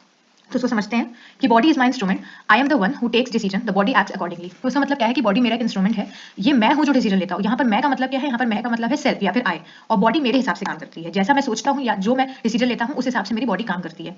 जैसे कि I want to live with continuous happiness, हमने पहले यूनिट में पढ़ा था कि जो बेसिक ह्यूमन एस्पिरेशन होती है वो होती है कॉन्टिन्यूअस हैप्पीनेस एंड प्रॉस्पेरिटी। तो अगर मैं चाहता हूँ, मैं चाह रहा हूँ कि मैं कॉन्टिन्यूअस हैप्पीनेस में रहूँ, तो ये मेरी क्या हो गई, मेरी आई की नीड है। So for the body physical activities are required in a limited quantity and temporary, हमने पीछे पढ़ा था। For the nurture of the body food is required, for protection clothing is required, for right utilization instrument are required. तो यहाँ पर instrument क्या है, यहाँ पर इंस्ट्रूमेंट है मेरी बॉडी। अब पहला एक्सप्रेशन जो था इसमें, I am being the seer, doer and enjoyer, इसका सबसे पहला है आई एम द सीयर। यहाँ पर आई का मतलब क्या है, यहाँ पर आई का मतलब है सेल्फ। तो I see through the eyes, the I don't see, मतलब ये मैं हूँ जो देख रहा हूँ। यहाँ पर मैं का मतलब है सेल्फ, कि मैं देख रहा हूँ और मेरी आई नहीं देख रही है, they are just an instrument use by me. यहाँ मी क्या हो गया, यहाँ पर मी हो गया मेरा सेल्फ या फिर मेरा I. So in eyes different images are formed every time, it is I who is able to relate it to its meaning.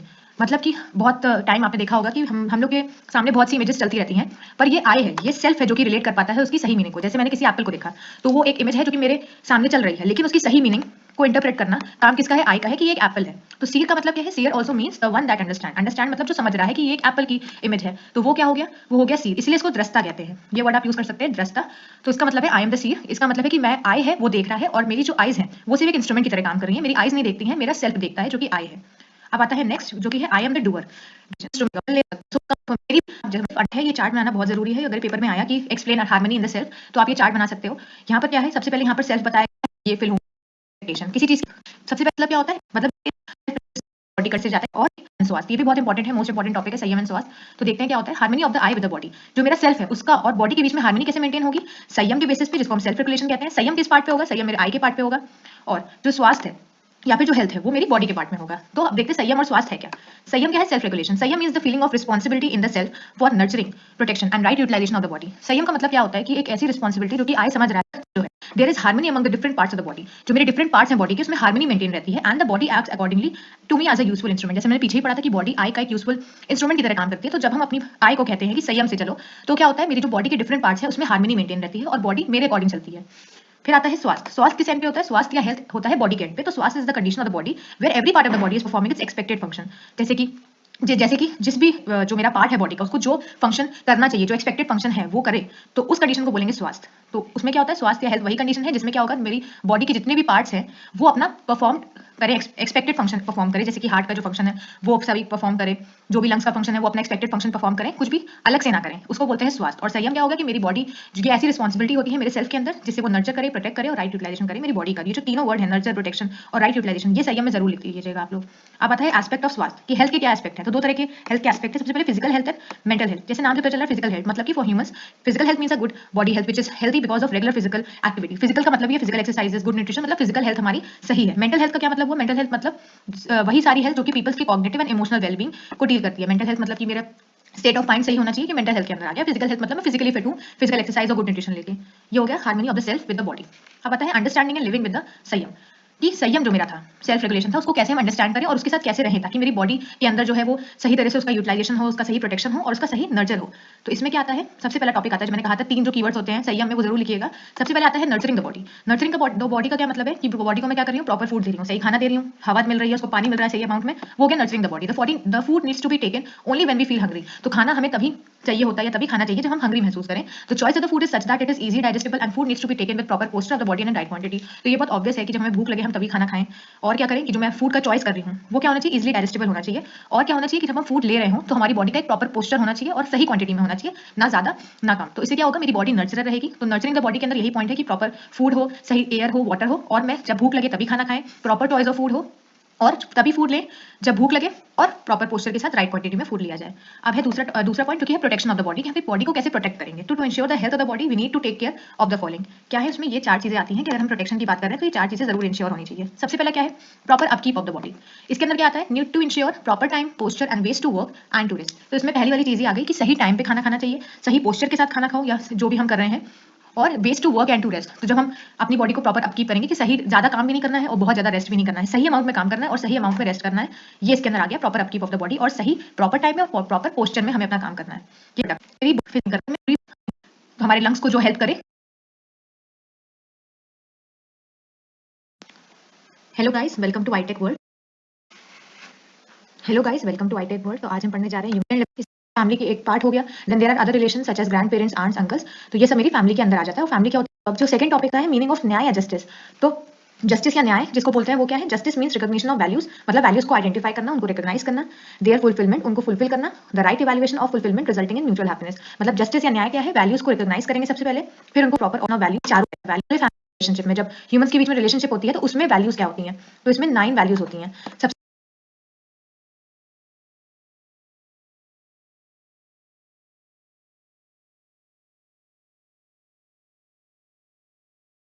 सबसे पहली वैल्यू क्या है? सबसे पहली वैल्यू होती है ट्रस्ट, जिसको विश्वास बोलते हैं। तो ट्रस्ट क्या है? ट्रस्ट या विश्वास is the foundational value in relationship. तो ये जो वर्ड फाउंडेशनल वैल्यू है, इसको पेपर में बोल्ड करके लिख दीजिएगा कि ट्रस्ट या विश्वास जो है वो फाउंडेशनल वैल्यू है, मतलब ये फाउंडेशन क्रिएट करती है किसी भी रिलेशनशिप में। Trust means to be assured that each human being inherently wants oneself and the other to be happy and prosperous देखना है चीज को, जैसे हम को कॉम्पिटेंट एबिलिटी टू फुलफिल, कि उस चीज को पहले सोचना, इंक्लूड अबाउट द इंटेंट के बेस कि जैसे वो है, जैसा वो पर्सन है, उसको सही से इवैल्यूएट करना, to be evaluated as I am, जैसा वो है उसको वैसा इवैल्यूएट करना। तो इसमें 3 इवैल्यूएशन आते हैं, over evaluation, under evaluation, otherwise. Over evaluation क्या होगा? कि to evaluate more than what it is, मतलब जो है उससे ज्यादा इवैल्यूएट करना।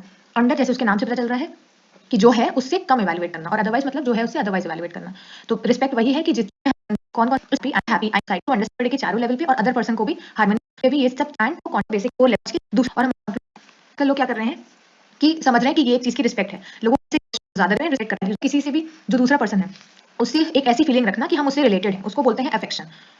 चौथा क्या है? चौथा मेरी वैल्यू है केयर, जिसको ममता भी बोलते हैं। The feeling of care is the feeling to nurture and protect the body of a relative. Care क्या होगी? कि एक ऐसी फीलिंग जिससे हम अपने रिलेटिव की बॉडी को नर्चर और प्रोटेक्ट कर सकते हैं। फिर है 5वीं गाइडेंस। ये 2-2 नंबर में आ सकती हैं वैल्यूज, तो एक बार आप लोग देख लीजिएगा। गाइडेंस क्या होती है? गाइडेंस होती है Vatsalya, the feeling of ensuring right understanding and feeling in the other. तो हम क्या करेंगे? जो मेरा दूसरा पर्सन है उसके अंदर मैं क्या इंश्योर करूंगी कि उसके अंदर राइट अंडरस्टैंडिंग हो, इसको बोलते हैं गाइडेंस। अब है छठा क्या है? एक्सेप्टेंस। और 9th वैल्यू क्या है? 9th value affection. तो जैसे मेरी लेवल था, अब हम क्या पढ़ेंगे? Harmony in the society. जब बहुत सी फैमिलीज एक साथ आती हैं, क्लस्टर ऑफ फैमिलीज जब कंबाइन होती हैं तो उसको सोसाइटी बोलते हैं। तो अब उसमें हम हार्मनी पढ़ेंगे। सो फ्रॉम फैमिली ऑर्डर, मतलब है कि फैमिली से टू वर्ल्ड फैमिली ऑर्डर। सबसे पहले सोसाइटी क्या होता है? जो मैं पहले ही बता चुकी हूँ, the set of relations among people including their social status and role. In other words, society denotes the people of a region और country, sometime even the world taken as a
whole. तो हम क्या कर रहे हैं? हम society को क्या ले सकते हैं? ऐसा ग्रुप ऑफ पीपल जो अनडिवाइडेड सोसाइटी, और अनडिवाइडेड सोसाइटी उससे क्रिएट है, तो वो अनडिवाइडेड इंडिविजुअल बताया गया था। फियर टू कोएग्जिस्ट या फिर trust also a manner so as to create this harmony with other human being as well as with the rest of nature. तो मतलब अगर जो मेरा पहला लेवल है सेल्फ, अगर उसमें उसके लेवल पे, फिर वो क्या करेगा? नेचर पे भी वो डिसहार्मनी क्रिएट करने की कोशिश करेगा। सेकंड लेवल पे क्या है? प्रॉस्पेरिटी। तो प्रॉस्पेरिटी इन द फैमिली, उसको मींस देयर होना चाहिए, ये यहाँ पर बताया गया है। Programmes needed to achieve the comprehensive human goal, the 5 dimensions of human endeavour. ये मोस्ट इंपोर्टेंट टॉपिक है और इस यूनिट से ये क्वेश्चन आना 100% है। इसमें ये ऐसे आ सकता है कि programmes needed to achieve the comprehensive human goal, जो कॉम्प्रिहेंसिव ह्यूमन गोल है चारों लेवल पे, उसको कैसे हम अचीव करेंगे, या फिर वो ऐसे भी आ सकता है कि 5 डायमेंशंस ऑफ ह्यूमन एंडेवर। तो ये मेरे 5 डायमेंशंस होते हैं। सबसे पहला डायमेंशन क्या होता है? सबसे पहला डायमेंशन होता है एजुकेशन या फिर right, education and right living. जैसे कि नाम से पता चल रहा है, एजुकेशन क्या है? To understand harmony at all the 4 levels of living, कि जो मेरी हार्मनी होती है चारों लेवल्स पे उनको अंडरस्टैंड करना। अगर आपको उनकी अंडरस्टैंडिंग है तो उसको क्या बोलते हैं? उसको बोलते हैं एजुकेशन। फिर क्या आता है? Right living. राइट लिविंग क्या है? जैसे उसके नाम से समझ में आ रहा है कि commitment and preparedness to live in harmony at all the 4 levels of living. मतलब जब कोई इंडिविजुअल या फिर कोई पर्सन जो है वो क्या करेगा, वो जो हार्मनी होती है चारों लेवल पे उसके हिसाब से प्रिपेयर हो जाएगा कि उसको इसके हिसाब से रहना है, उसको बोलते हैं राइट लिविंग। एजुकेशन क्या है? एजुकेशन है कि हार्मनी चारों लेवल में जो हार्मनी है उसको अंडरस्टैंड करना। और राइट लिविंग क्या है? उस जो हार्मनी है उसके हिसाब से जब कोई इंडिविजुअल रहेगा उसको बोलते हैं राइट लिविंग। सेकंड डायमेंशन क्या है? सेकंड डायमेंशन है हेल्थ एंड सेल्फ रेगुलेशन, जो हमने सेकंड यूनिट में भी पढ़ा था। संयम क्या होता है? संयम रिफर्स, जिसको हम सेल्फ रेगुलेशन भी बोलते हैं, refers to a feeling of responsibility for nurturing, protecting and right utilizing the body. वही चीज है जो हमने पहले पढ़ी थी कि संयम क्या होता है? एक फीलिंग ऑफ रिस्पांसिबिलिटी अंदर से आई के लेवल पे कि मुझे अपनी बॉडी को नर्चर करना है, प्रोटेक्ट करना है, अपनी बॉडी का राइट यूटिलाइजेशन करना है। When the body is fit to act according to the needs of the self I, then there is harmony among the parts of the body. It is referred to as health और स्वास्थ्य। तो जब हम ऐसा करेंगे, जब हमारे अंदर ये फीलिंग होगी कि हमें अपनी बॉडी को नर्चर करना है, प्रोटेक्ट करना है, उसका राइट यूटिलाइजेशन करना है, तब क्या होगा? मेरी जो बॉडी है वो फिट रहेगी अंदर से, मेरा जो आई है वो भी फिट रहेगा, और मेरी जो आई की नीड्स हैं वो क्या होंगी? वो मेरी जो बॉडी है वो उसके अकॉर्डिंग परफॉर्म करेगी, मेरे आई के हिसाब से मेरी बॉडी परफॉर्म करेगी, और हार्मनी रहेगी मेरे different parts of the body में। जब ये चीज हो जाती है तो उसको क्या बोलते हैं? उसको बोलते हैं हेल्थ या फिर स्वास्थ्य। क्योंकि जो मेरा सेल्फ है वो बॉडी को एक इंस्ट्रूमेंट की तरह यूज कर सकता है, तो बॉडी बहुत ही इफेक्टिवली एक इंस्ट्रूमेंट की तरह यूज कर पाएगी। अगर ऐसा होता है तो उसमें क्या होगा? हेल्थ या फिर स्वास्थ्य इंश्योर हो जाएगा। अब है तीसरा डायमेंशन। तीसरा डायमेंशन क्या है? Justice and rest of nature while protection use होता है उसको मैंने भी इसमें, जो कि किसके एप्लीकेशन से बनाएंगे? साइंस एंड नेचर का कर सकते हैं। Feeling of being related to every human being. Akhand samaj is the state of society where all people different religion, universal human order क्या सार्वभौम व्यवस्था। इसमें क्या होता है? Feeling of related to every human, दूसरे के साथ रिलेटेड महसूस करे। और यूनिवर्सल ह्यूमन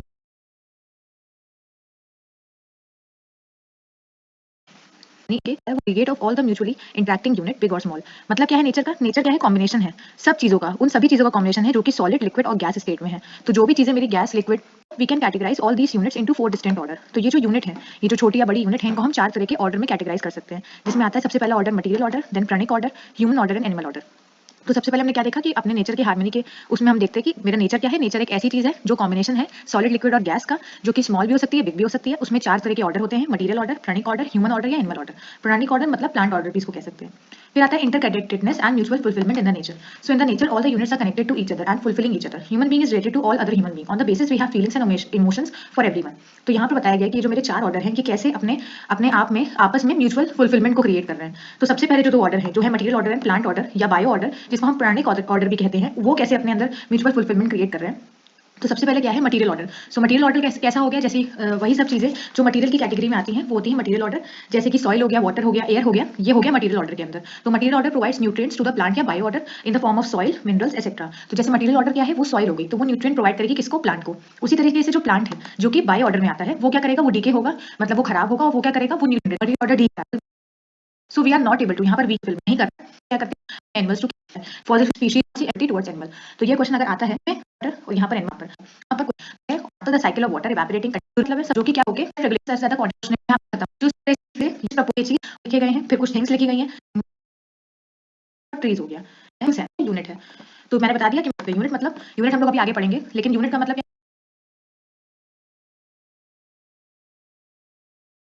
हो या फिर वो कोई रिस्क क्या होता है कि बहुत सी प्लांट बचाओ कुछ तो ऐसे to live with happiness in I. Animal order और ह्यूमन ऑर्डर में यही एक डिफरेंस है कि जो मेरा एनिमल ऑर्डर है उसमें क्या है कि वो जीना चाहता है, उसके अंदर एक जीने की चाह है। 4 ऑर्डर पढ़ लिए। अब एक्जिस्टेंस में हार्मनी। तो एक्जिस्टेंस क्या है? सबसे पहले all the units together constitute nature. तो जितनी भी यूनिट्स है, मैंने पीछे पढ़ा था, यूनिट स्मॉल हो सकती हैं, बड़ी हो सकती है, छोटी हो सकती हैं, लिक्विड सॉलिड फॉर्म कोई भी हो सकती है, लेकिन जब जो सारी यूनिट जो टुगेदर कॉन्स्टिट्यूट करती है उसको नेचर बोलते हैं। All the units of nature exist in space. और ये जो नेचर है जिसके अंदर सभी यूनिट्स हैं वो स्पेस के अंदर एग्जिस्ट करती हैं। और एक्जिस्टेंस क्या है? कुछ भी नहीं है, नेचर जो है वो है स्पेस में। मतलब जो मेरा नेचर है वो स्पेस में होगा तो उसको एक्जिस्टेंस बोलेंगे। यहाँ लिखा भी है नेचर सबमर्ज्ड इन स्पेस। अब आता है एक्जिस्टेंस। मैंने यहाँ पर डेफिनेशन लिख दिया कि एक्जिस्टेंस मतलब एक्जिस्ट से बना है और एसेंस से बना है। एक्जिस्ट मतलब टू बी और एसेंस मतलब harmony. So what ever exist, कोई भी ऐसी चीज जो एक्जिस्ट करती है उसको एक्जिस्टेंस बोलते हैं। सॉल्व करेंगे ठीक है। नेचर मैंने नेचर इसमें आता है होती है ये चीज सबमर्ज्ड इन स्पेस। यूनिट्स क्या है? वही नेचर, लिमिटेड इन साइज, वही मटेरियल, इसको बोलते हैं गतनशील। ठीक है। उसी तरह से जो कॉन्शियसनेस होता है, कॉन्शियसनेस क्या होता है? वो ट्रांसफॉर्म नहीं होता है। जो मेरा आई है वो थोड़ा transform. Hello guys, welcome to iTech. इसका फर्स्ट टॉपिक आता है definitive characters. The ethical conduct is self satisfying, people friendly, eco friendly and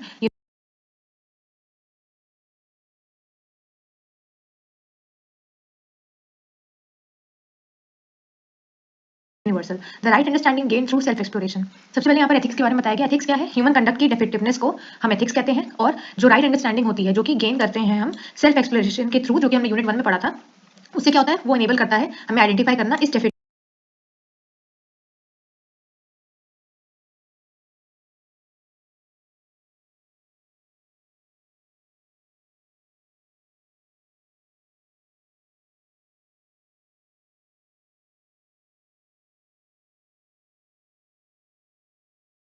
defectiveness को, जो कि हमें आगे चल के बताता है कि वो है एथिकल ह्यूमन कंडक्ट। तो एथिक्स क्या है? डिफेक्टिवनेस ऑफ ह्यूमन कंडक्ट, और राइट अंडरस्टैंडिंग जो कि सेल्फ एक्सप्लोरेशन से होती है वो हमें समझाता है डिफेक्टिवनेस ऑफ ह्यूमन कंडक्ट, जिसको हम कहते हैं एथिकल ह्यूमन कंडक्ट। मूल्य भी कहते हैं। तो the competence of living in accordance with universal human values और the participation of the unit in the larger order, it's natural characteristic और स्वभाव, जो कि हमने ऑर्डर वाले सेक्शन में भी पढ़ा था कि वैल्यूज हम जिएंगे उसको कहते हैं वैल्यूज। और वैल्यूज क्या होती हैं? वैल्यूज 30 होती हैं। सबसे पहले वैल्यूज इन सेल्फ, तो जो सेल्फ और बॉडी होता है उसमें जो सेल्फ की वैल्यूज हैं उनको बोलते हैं जीवन मूल्य। इसमें क्या आता है? 4 वैल्यूज आती हैं, हैप्पीनेस, पीस, सेटिस्फैक्शन और ब्लिस। हैप्पीनेस क्या है? हैप्पीनेस को सुख बोलते हैं, जिसमें क्या आता है? रियलाइजेशन प्लस सिलेक्शन टेस्टिंग, मतलब हम रियलाइज कर रहे हैं और सिलेक्शन और टेस्टिंग कर रहे हैं। दूसरी वैल्यू क्या आती है? दूसरी वैल्यू आती है पीस, जिसको बोलते हैं शांति, जिसमें क्या होता है? रियलाइजेशन होता है और एनालाइजिंग होती है। फिर आता है सेटिस्फैक्शन, जिसको हम संतोष कहते हैं, जिसमें होता है रियलाइजिंग और इमेजिंग। और चौथा आता है ब्लिस या फिर आनंद, जिसको बोलते हैं, जिसमें होता है रियलाइजेशन एंड अंडरस्टैंडिंग। तो अगर इस वाले टॉपिक से कुछ आएगा तो वैल्यूज की डेफिनेशन और ये वैल्यूज इन सेल्फ आ सकता है, और एथिक्स के बारे में तो ज्यादातर नहीं आएगा, लेकिन एथिकल ह्यूमन कंडक्ट आ सकता है पेपर में। नेक्स्ट है वैल्यूज इन ह्यूमन रिलेशनशिप। सबसे पहले क्या था? वैल्यूज इन सेल्फ, तो वो 4 वैल्यूज हो गई। अब values in human human relationship कौन सी वैल्यूज होती है? इसको बोलते हैं संबंध मूल्य। तो इसमें इतनी सारी वैल्यूज लिखी हुई हैं, 18 वैल्यूज। तो इवेंट जैसे आप लोग हर आउटकम मेन पार्ट्स भी कहते हैं ना, अपॉर्चुनिटी और अ थिंग टू हमने सब क्या होगा? Human being in interaction with the rest of nature, जिसको वस्तु मूल्य कहते हैं। जब वो पार्टिसिपेट करेगा, जिसका मतलब एक तरह को पार्ट आते हैं अर्थ judgement, abolition and human beings are able to understand their physical need correctly and adopt suitable technique and production system देंगी, ताकि जो ह्यूमन बीइंग है वो समझ सके कि नीड को पूरा करे इको फ्रेंडली मैनर में, मतलब वो जो मेरा एनवायरमेंट है उसको भी ना हार्म करे, और to the development of an create करना या फिर डेवलप करना, साथ ही साथ एथिकल ह्यूमन कंडक्ट भी रखना। फिर एथिकल ह्यूमन कंडक्ट क्या है? वही चीज हमने पहले ही पढ़ी है। Ethical human conduct means defectiveness of human conduct. Ethical human conduct defectiveness of human conduct, ये वर्ड, और ethical human conduct is the foundation of professional human order, जो हमने पहली वाली यूनिट्स में पढ़ रखा है कि हमारी अनएथिकल एडवर्टाइजमेंट्स दिखाई जा रही है, cut throat competition exploiting the weakness of consumers through various interest. तो आप लोग ये लिख सकते हो कि उसका बेसिस क्या है? उसका बेसिक है राइट अंडरस्टैंडिंग। जितनी भी चीजें होंगी वो किसके थ्रू डेवलप करी जाएंगी? राइट अंडरस्टैंडिंग के थ्रू। तो यहाँ पर भी वही है कि right understanding help us to develop a vision for a holistic approach by holistic. पहले पता होना चाहिए कुछ सिंपल क्वेश्चन का आंसर पता होना चाहिए, जैसे क्या बनाना है और क्यों बनाना है और कितना बनाना है। तो what to produce whole unit है। होल यूनिट का मतलब क्या है कि जितने लोग भी product need for self exploration, तो हमें सेल्फ एक्सप्लोर करना पड़ेगा खुद को, जिसको हमें अप्रिशिएट करना चाहिए कि हमें सेल्फ एक्सप्लोरेशन को नंबर 1 प्रायोरिटी देनी है। दूसरा है facilitating the understanding of harmony at various level. तो इसमें वही चीज बताई गई है जो हमने पूरी यूएच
एचपी में पढ़ी हैं, जो कि है कि हम क्या करें? हम सेल्फ एक्सप्लोरेशन को सबसे पहले प्रायोरिटी दें। दूसरा क्या है? हमें हार्मनी के बारे में पता होना चाहिए, जो कि वेरियस लेवल्स पे है, जो कि चारों लेवल्स की हमें हार्मनी के बारे में अंडरस्टैंड होना चाहिए। तीसरा है steps for facilitating at the level of family, society and profession. तो ये क्या है? Journey towards the holistic alternative, कि हम कैसे होलिस्टिक अल्टरनेटिव पे जा सकते हैं। कैसे जा सकते हैं? सेल्फ एक्सप्लोर करके। तो मतलब तो बहुत से लोगों को हम उनको प्रमोट कर सकते हैं, उनको यूनिवर्सल ह्यूमन ऑर्डर के बारे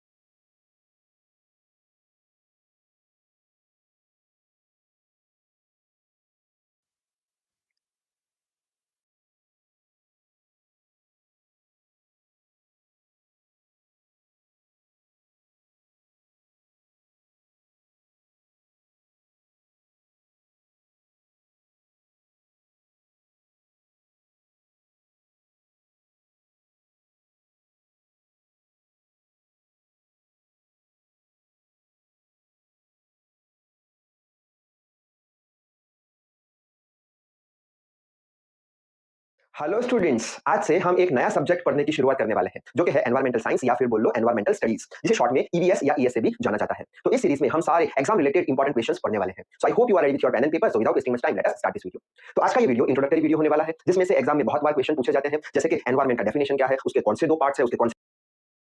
हेलो स्टूडेंट्स, आज हम पढ़ेंगे सस्टेनेबल डेवलपमेंट के बारे में। So I hope you are ready with your pen and paper. So without wasting much time let us start this video. तो सबसे पहले तो हम ये समझ लेते हैं कि सस्टेनेबल डेवलपमेंट है क्या। तो सस्टेनेबल डेवलपमेंट एक प्रोग्राम है और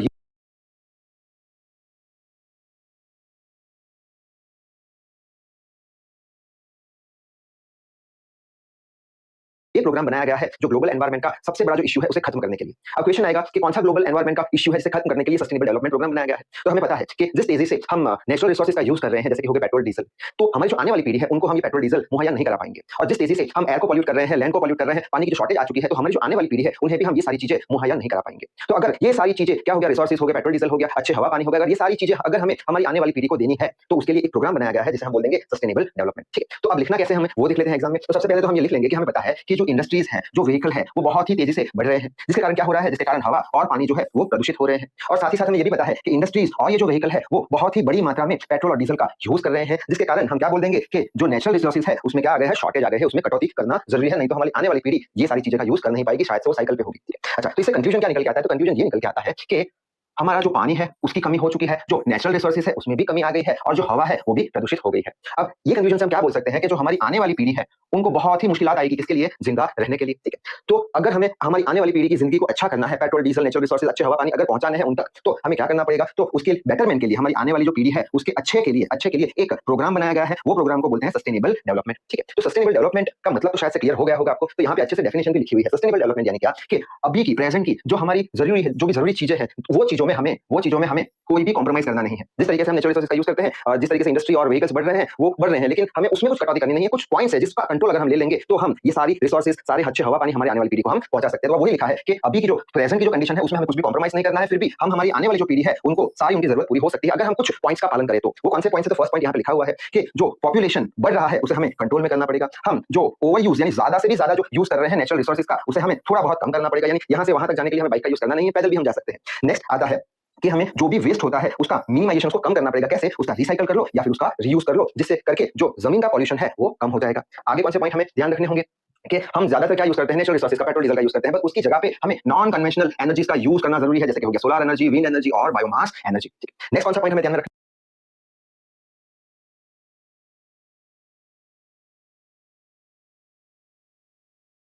होगा कि जो भी रूरल एरिया यानी कि जो गांव के जो एरिया है वहां पे जो गरीब रहते हैं उन्हें हमें अच्छे घर प्रोवाइड करने होंगे, अच्छा एजुकेशन देना होगा और उनकी तंदुरुस्ती का ध्यान रखना होगा। और साथ ही साथ जो स्त्रियों का जो एजुकेशन है उसके लिए हमें उन्हें प्रोत्साहित करना होगा।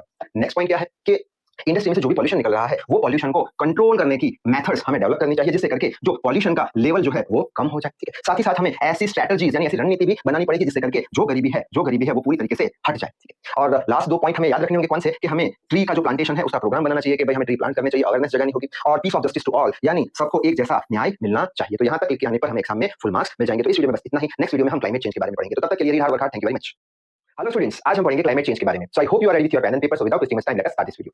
तो सबसे पहले तो हम क्लाइमेट चेंज और ग्लोबल वार्मिंग दोनों के बीच का डिफरेंस समझ लेते हैं, जिसके करके हमें ये जो टॉपिक है क्लाइमेट चेंज अच्छे से समझ में आ जाए।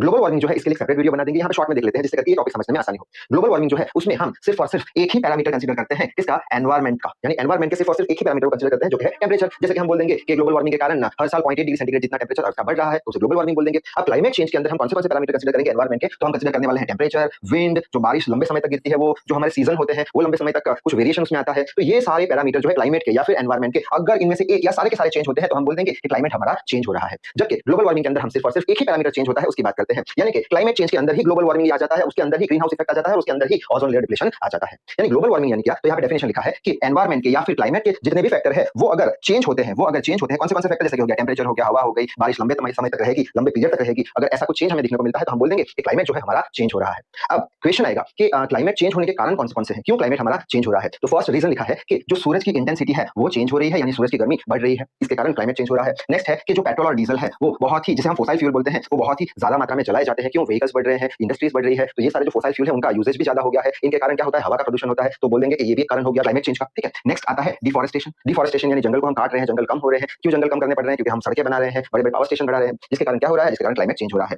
शहरीकरण हो रहा है, क्लाइमेट चेंज हो रहा है, जिसके कारण इंडस्ट्रियलाइजेशन यानी कंपनी बहुत ही ज्यादा मात्रा में अभी बढ़ रही है, जिसके कारण क्या हो रहा है? क्लाइमेट चेंज हो रहा है। अब क्वेश्चन आएगा कि क्लाइमेट जो चेंज हो रहा है उसकी जो इफेक्ट होगी वो क्या होगी? तो यहाँ पे सारी इफेक्ट लिखी हुई है। तो पहली इफेक्ट लिखी है कि गर्मी की सीजन में बहुत ही ज्यादा गर्मी पड़ेगी और ठंडी की सीजन में बहुत ही ज्यादा ठंडी पड़ेगी। ये इफेक्ट हो गया क्लाइमेट चेंज का। नेक्स्ट इफेक्ट क्या होगा कि क्लाइमेट चेंज के कारण जो समुद्र का लेवल है वो बढ़ रहा है, क्योंकि उसमें साइक्लोन्स और फ्लड्स आ रहे हैं। ठीक है, अब क्लाइमेट चेंज की वजह से क्या हो रहा है, उसका इफेक्ट क्या हो रहा है कि पिछले 12 सालों में CO2 की मात्रा जो है वो 30% जितनी बढ़ चुकी है एनवायरमेंट में। दूसरी इफेक्ट कौन सी है उसकी? कि जो हमारा अर्थ है उसके सरफेस का टेम्परेचर बढ़ रहा है, कितना? 0.8 डिग्री सेंटीग्रेड जितना हर साल। किसकी वजह से? ग्लोबल वार्मिंग की वजह से। ठीक है, दूसरी इफेक्ट कौन सी है क्लाइमेट चेंज की? कि जो ग्रीन लैंड है यानी जो खेती लायक जमीन है वो कम हो रही है। ठीक है, और 281 मिलियन टन जितना आइस जो है वो बर्फ पिघल रहा है। और पिछले 20 सालों में एंटार्क्टिका में से 119 बिलियन टन जितना आइस पिघल गया है। और पिछले 100 सालों में जो भी हमारा लेवल है समंदर का, वो समंदर का लेवल 0.19 मीटर यानी करीब करीब 8 इंच जितना बढ़ चुका है। तो ये सारा था इफेक्ट क्लाइमेट चेंज का। तो यहाँ तक एग्जाम में लेके आने पर हमें फुल मार्क्स मिल जाएंगे। तो इस वीडियो में बस इतना ही। नेक्स्ट वीडियो में हम ग्लोबल वार्मिंग के बारे में पढ़ेंगे। तो तब तक के लिए read hard work hard. Thank you very much.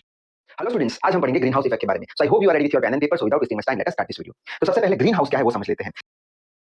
Hello students, आज हम पढ़ेंगे ग्लोबल वार्मिंग के बारे में। So I hope you are ready with your pen and paper. So without wasting much time let us start this video. ये जो word है global warming, इसे अगर दो पार्ट में हम डिवाइड करते हैं तो ग्लोबल का मतलब होता है। हेलो स्टूडेंट्स, आज हम पढ़ेंगे ओजोन लेयर डिप्लेशन के बारे में। So I hope you are ready with your pen. Hello students, आज हम पढ़ेंगे एसिड रेन के बारे में। तो आज की इस वीडियो में सबसे पहले तो हम ये समझेंगे कि एसिड रेन होता क्या है, एसिड रेन होने के कारण कौन-कौन से होते हैं और उसकी एनवायरनमेंट पे क्या इफेक्ट आती है, और अंत में हम ये देख लेंगे कि एसिड रेन को कम करने के लिए हम कौन सी चीजें कर सकते हैं। So I hope you are ready with your pen and paper. So without wasting much time let us start this video. तो सबसे पहले तो समझ लेते हैं कि एसिड रेन यानी क्या। तो एसिड रेन का मतलब ये होता है कि अगर जो बारिश का पानी है उसकी अगर pH वैल्यू 5.6 या उससे भी कम हो तो ऐसी बारिश को हम बोलते हैं एसिड रेन। अब क्वेश्चन आएगा कि एसिड रेन बनता कैसे है। तो उसका सिंपल सा आंसर है कि जब एटमॉस्फेयर में जो CO2 प्रेजेंट है वो CO2 जब बारिश के पानी के साथ डिसॉल्व यानी मिक्स होता है तब वो कार्बोनिक एसिड बनाता है, और ये कार्बोनिक जो एसिड होता है वो एसिड रेन के लिए रिस्पांसिबल होता है। यहाँ डायग्राम से भी हम समझ सकते हैं कि बारिश के पानी के साथ ये एटमॉस्फेयर के अंदर ये जो CO2 है वो जब मिक्स हो जाएगा तो पानी और CO2 दोनों मिक्स होकर एसिड रेन होगा, जिसे कार्बोनिक एसिड बोलते हैं। अब आगे बढ़ लेते हैं। जो एसिड रेन होता है उसकी बहुत ही खराब असर कब देखने को मिलती है? जब बारिश के पानी की pH वैल्यू अगर 4.5 या उससे भी कम हो, तभी जाके बहुत ही खराब असर देखने को मिलती है एसिड रेन की। आगे बढ़ते हैं। जो इंडस्ट्रियलाइज्ड कंट्रीज है, जहां पे बहुत सारी इंडस्ट्रीज है, जैसे कि हो गया यूरोप, हो गया नेदरलैंड, स्वीडन, अमेरिका हो गया, ऐसी कंट्री में भी एसिड रेन की प्रॉब्लम देखने को मिलती है, और वहां पे जो बारिश का पानी है उसकी pH वैल्यू 5 और 2.2 के बीच में होती है। ये जो फिनोमिना है एसिड रेन की, ये फिनोमिना कानपुर और मुंबई जैसे शहरों में भी देखी गई है। आगे बढ़ लेते हैं। अब क्वेश्चन आएगा कि सर जो एसिड रेन होता है उसका मेन कारण क्या है। तो उसके बेसिकली 3 कारण है, यहाँ पे केमिकल कंपोजिशन लिखे हुए हैं, एकदम सिंपल से है। पहला कारण क्या है कि जब सल्फर का ऑक्साइड बारिश के पानी के साथ मिक्स होगा तब वो सल्फ्यूरिक एसिड बनाएगा। ठीक है, जिसके कारण pH वैल्यू होगी बारिश के पानी की कम हो जाएगी, एसिड रेन होगा। तो ये जो सल्फ्यूरिक एसिड जो है वो 60 से लेकर 70% जितना रिस्पांसिबल होता है एसिड रेन के लिए। नेक्स्ट ले लेते हैं कि जब नाइट्रोजन का ऑक्साइड जो है वो बारिश के पानी के साथ मिक्स होगा तो क्या बनाएगा? नाइट्रिक एसिड बनाएगा, जो एसिड रेन के लिए रिस्पांसिबल है, जो 30 से लेकर 40% जितना रिस्पांसिबल होता है। थर्ड रीजन क्या है? जब HCl गैस किसमें डिसॉल्व होगा, किसमें मिक्स होगा? बारिश के पानी के साथ, तब वो हाइड्रोक्लोरिक एसिड बन जाएगा, जो एसिडिक रेन के लिए रिस्पांसिबल है, और इसका परसेंटेज जो है बहुत ही ज्यादा कम होता है, यानी ये रिस्पांसिबल बहुत ही कम होता है एसिडिक रेन के लिए। आगे बढ़ लेते हैं। अब देख लेते हैं कि एसिड रेन होने के मेन कारण कौन से होते हैं। तो पहला कारण तो ये होता है कि अभी हम देख चुके हैं जो सल्फर का ऑक्साइड है, जो नाइट्रोजन का ऑक्साइड है। ठीक है, ये ऑक्साइड जब पेट्रोल और डीजल यानी कि फोसाइल फ्यूल को बर्न करते हैं तब प्रोड्यूस होते हैं, और ये दोनों ऑक्साइड जब बारिश के पानी के साथ डिसॉल्व होते हैं, मिक्स होते हैं, तब एसिड रेन होता है। नेक्स्ट है, वापस से यहाँ पे लिखा है ऑक्साइड किसके? सल्फर के और नाइट्रोजन के ऑक्साइड जो ऑटोमोबाइल एग्जॉस्ट में से बाहर निकलते हैं कंबशन ऑफ फ्यूल के कारण, जब वो बारिश के पानी के साथ मिक्स होते हैं तो एसिड रेन होता है। ठीक है, वापस से नेक्स्ट लिखा है जो ऑक्साइड है सल्फर और नाइट्रोजन, ठीक है, वो इंडस्ट्रीज में से जब निकलते हैं और बारिश के पानी के साथ मिक्स होते हैं तब एसिड रेन होता है। यहाँ पे लिखा है स्मेल्टिंग इंडस्ट्री, स्मेल्टिंग यानी जो मेटल बनाती है वो इंडस्ट्री को स्मेल्टिंग इंडस्ट्री बोलते हैं। और कुछ इंडस्ट्री ऐसी भी होती है जो अपने प्लांट में सल्फ्यूरिक एसिड और नाइट्रिक एसिड का यूज करती है, जिसके कारण भी एसिड रेन होता है। अब देख लेते हैं कि एसिड रेन की इफेक्ट कौन सी होती है। तो पहली इफेक्ट होती है इंसानों पे, जैसे कि जो स्किन है उसमें जलन होना, इरिटेशन, यानी जो रेस्पिरेटरी डिसीज है, यानी जो सांस के अंदर जो लेने में जो बीमारी आती है वो रेस्पिरेटरी डिसीज हमें देखने को मिलेगी। कहां पे? ऐसे एरिया में जहां एसिड रेन हुआ गया हो। नेक्स्ट है इफेक्ट ऑन वेजिटेशन, जो हमारी सब्जियां है, जो पौधे हैं, वो सब्जी और पौधे कलरलेस हो जाएंगे, उनके पत्ते कलरलेस हो जाएंगे, और जो सब्जियों के अंदर और पत्तों के अंदर क्लोरोफिल नाम का जो तत्व आता है वो भी बहुत ही ज्यादा कम हो जाता है। नेक्स्ट इफेक्ट लेते हैं एक्वाटिक लाइफ पे, यानी कि जो नदी है, समंदर है, उनके अंदर जो एनिमल्स रहते हैं, फिश वगैरह, उनकी लाइफ पे क्या असर होता है वो देख लेते हैं। तो एसिडिफिकेशन के कारण, क्यों एसिड रेन गिरा है तो जो लेक है यानी नदी है उसका एसिडिफिकेशन हो जाएगा, उसके कारण जो एक्वाटिक स्पीशीज है, स्पीशीज यानी कि प्रजातियां है, वो प्रजातियां धीरे धीरे कम होती जा रही है। और साथ ही साथ जो बैक्टीरियाज होते हैं नदी के अंदर के, एल्जे यानी कि कि जो नील होती है, नील यानी हरे रंग का कुछ जम जाता है और छोटी-छोटी मछलियाँ होती है वो मरते जा रहे हैं, ठीक है। और ऐसा देखा गया है कि ये नॉर्वे और स्वीडन के अंदर जो हज़ारों नदियाँ हैं, वो हज़ारों नदियाँ कैसी हो गई है, एसिडिफाई हो गई है, यानी वो हज़ारों नदियों में कोई भी मछली है नहीं। नेक्स्ट देखते हैं इफेक्ट ऑफ इकोसिस्टम। तो एसिड रेन की वजह से फूड चेन जो है वो ब्रेक हो चुकी है, जिसके कारण बायोडायवर्सिटी देखने को मिल नहीं रही है, रिड्यूस हो गई है बायोडायवर्सिटी यानी जैविक विविधता देखने को मिल रही नहीं है। आगे बढ़ लेते हैं, डैमेज और to structure and property. Acid rain की वजह से क्या होता है, जो मटेरियल्स जो होते हैं स्ट्रक्चर पे, जैसे कि हो गया मार्बल हो गया, लाइमस्टोन हो गया, जिससे स्ट्रक्चर हम बनाते हैं उस पे असर होती है, वो खराब होते हैं एसिड रेन की वजह से। और मोनोटोमर्स यानी क्या कि ऐसे स्ट्रक्चर जो मार्बल से बनाए गए होते हैं, जैसे कि हो गया ताजमहल इंडिया का, वो भी डिसफिगर्ड यानी वो भी बिगड़ रहा है एसिड रेन की वजह से। Next reduction in soil pH. जो जमीन है उसका क्या हो गया है, पीएच वैल्यू कम हो गया है एसिड रेन की वजह से, जिसके कारण जमीन के अंदर जो बैक्टीरियल एक्टिविटी होती है वो बैक्टीरियल एक्टिविटी कम हो गई है, ठीक है। और ये बैक्टीरियल एक्टिविटी कम होने के कारण क्या हो गया है, जो भी पोषक तत्व होने चाहिए जमीन में अब वो इतने मिल नहीं रही है। और साथ ही साथ जो पोषक तत्व है जो प्लांट लेते हैं वो प्लांट ने लेना भी बंद कर दिया है, क्यों? क्योंकि पीएच वैल्यू बहुत ही ज्यादा कम हो गई है। आगे देख लेते हैं कि अब हमें समझना होगा कि एसिड रेन को हम कंट्रोल कैसे कर पाए। तो सबसे पहला पॉइंट यहाँ पे लिखा है कि जो भी ऑक्साइड है सल्फर के और नाइट्रोजन के, उसे डिक्रीज करना पड़ेगा, जो भी एमिशन हो रहा है बाहर निकल रहे हैं उसे डिक्रीज करना पड़ेगा। नेक्स्ट है कि हमें कन्वेंशनल एनर्जी सोर्सेज जैसे कि हो गया पेट्रोल और डीजल, जो कि सल्फर के ऑक्साइड और नाइट्रोजन के ऑक्साइड बनाते हैं, उसका यूज कम कर देना पड़ेगा। जो हम यूज करते हैं पावर प्लांट्स में, क्या यूज करते हैं हम, कोल, वो कोल का यूज भी हमें कम कर देना होगा। और इसकी जगह पे कोल, क्योंकि कोल क्या प्रोड्यूस करते हैं, नाइट्रोजन डाइऑक्साइड, सल्फर डाइऑक्साइड जो पानी के साथ मिक्स होते हैं और इसको एसिड रेन करते हैं, तो कोल का यूज कम कर देना चाहिए और उसकी जगह पे पॉल्यूशन हो ही ना ऐसी एनर्जी का यूज करना चाहिए, जैसे कि wind energy and solar energy. और जो भी नदियां और जमीन एसिड रेन के कारण एसिडिफाइड हुए हैं यानी एसिडिक हो गए हैं, उन्हें हमें ट्रीट करना चाहिए, किसकी हेल्प से, लाइन की हेल्प से, जिससे करके वो वापस से रिपेयर हो जाए। नेक्स्ट है कि जो SO2 है वो क्या कर रहा है, बारिश के पानी के साथ मिक्स हो रहा है और एसिड रेन कर रहा है। और जनरली जो थर्मल पावर प्लांट्स होते हैं जिसके अंदर हम इलेक्ट्रिसिटी प्रोड्यूस करते हैं, ठीक है, और इंडस्ट्रीज होती है उसमें भी हम कंबशन ऑफ फ्यूल करते हैं, जिसके कारण SO2 प्रोड्यूस होता है। तो SO2 को हम कंट्रोल कर सके ऐसे हमें इक्विपमेंट्स बनाने चाहिए, ठीक। नेक्स्ट है कि जो थर्मल पावर प्लांट्स है जो इलेक्ट्रिसिटी प्रोड्यूस करता है उसके अंदर हम कोल की जगह पे नेचुरल गैस का यूज कर सकते हैं। कोल में क्या होता है, बहुत ही ज्यादा मात्रा में सल्फर होता है, तो वो चाहिए नहीं, तो नेचुरल गैस का हम यूज कर सकते हैं। और लास्ट है कि जो न्यूक्लियर एनर्जी है उसे हमें फ्यूचर फ्यूल के तौर पे कंसीडर कर देना चाहिए। तो यहाँ तक लिख के आने पर हमें एग्जाम में फुल मार्क्स मिल जाएंगे। तो इस वीडियो में बस इतना ही, तब तक के लिए read hard work hard, thank you very much. Hello students, आज हम पढ़ेंगे कार्बन फुटप्रिंट के बारे में। So I hope you are ready with your pen and paper, so without wasting much time let us start this video.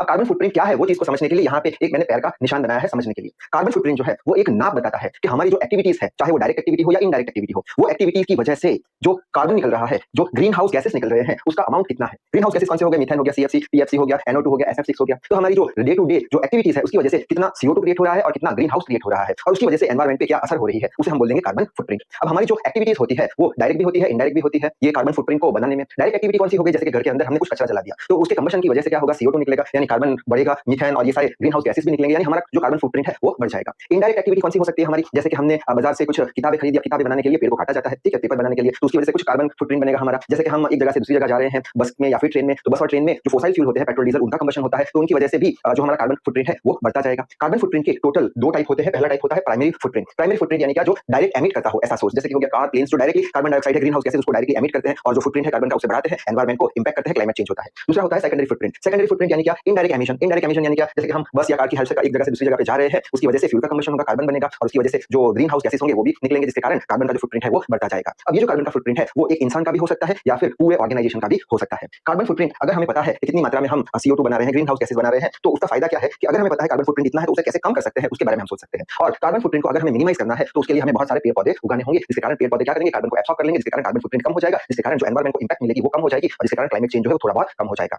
अब ये सारी बातें समझ में तो आ गई होगी, अब लिखनी कैसे है वो देख लेते हैं। तो यहाँ पे सबसे पहले मैंने कार्बन फुटप्रिंट है क्या वो लिखा हुआ है, जो ऑलरेडी हमने देख लिया है। कार्बन फुटप्रिंट यानी क्या, ये एक नाप बताता है। किसका नाप बताता है, जो हमारी एक्टिविटीज होती है वो चाहे डायरेक्ट एक्टिविटी हो या इनडायरेक्ट एक्टिविटी हो, तो ये सारी एक्टिविटी की वजह से कितना कार्बन डाइऑक्साइड निकल रहा है और कितने ग्रीन हाउसेस गैस निकल रहे हैं, उसका ये नाम बताता है। नेक्स्ट डेफिनेशन क्या है कार्बन फुटप्रिंट की, कार्बन फुटप्रिंट जो है वो हमारी जो एक्टिविटीज है वो एक्टिविटीज की वजह से एनवायरमेंट पे क्या इंपैक्ट आ रहा है, जैसे कि हो गया क्लाइमेट चेंज, उसका कार्बन फुटप्रिंट एक नाम बताता है। अब 1000 kg कार्बन डाइऑक्साइड अगर हम कंसीडर करते हैं तो उसके अंदर 270 kg जितना कार्बन होता है। आगे बढ़ते हैं। कार्बन फुटप्रिंट के जैसे हमको पता है दो टाइप होते हैं, पहला होता है प्राइमरी फुटप्रिंट और दूसरा सेकेंडरी फुटप्रिंट। प्राइमरी फुटप्रिंट यानी क्या, डायरेक्ट मेजर है।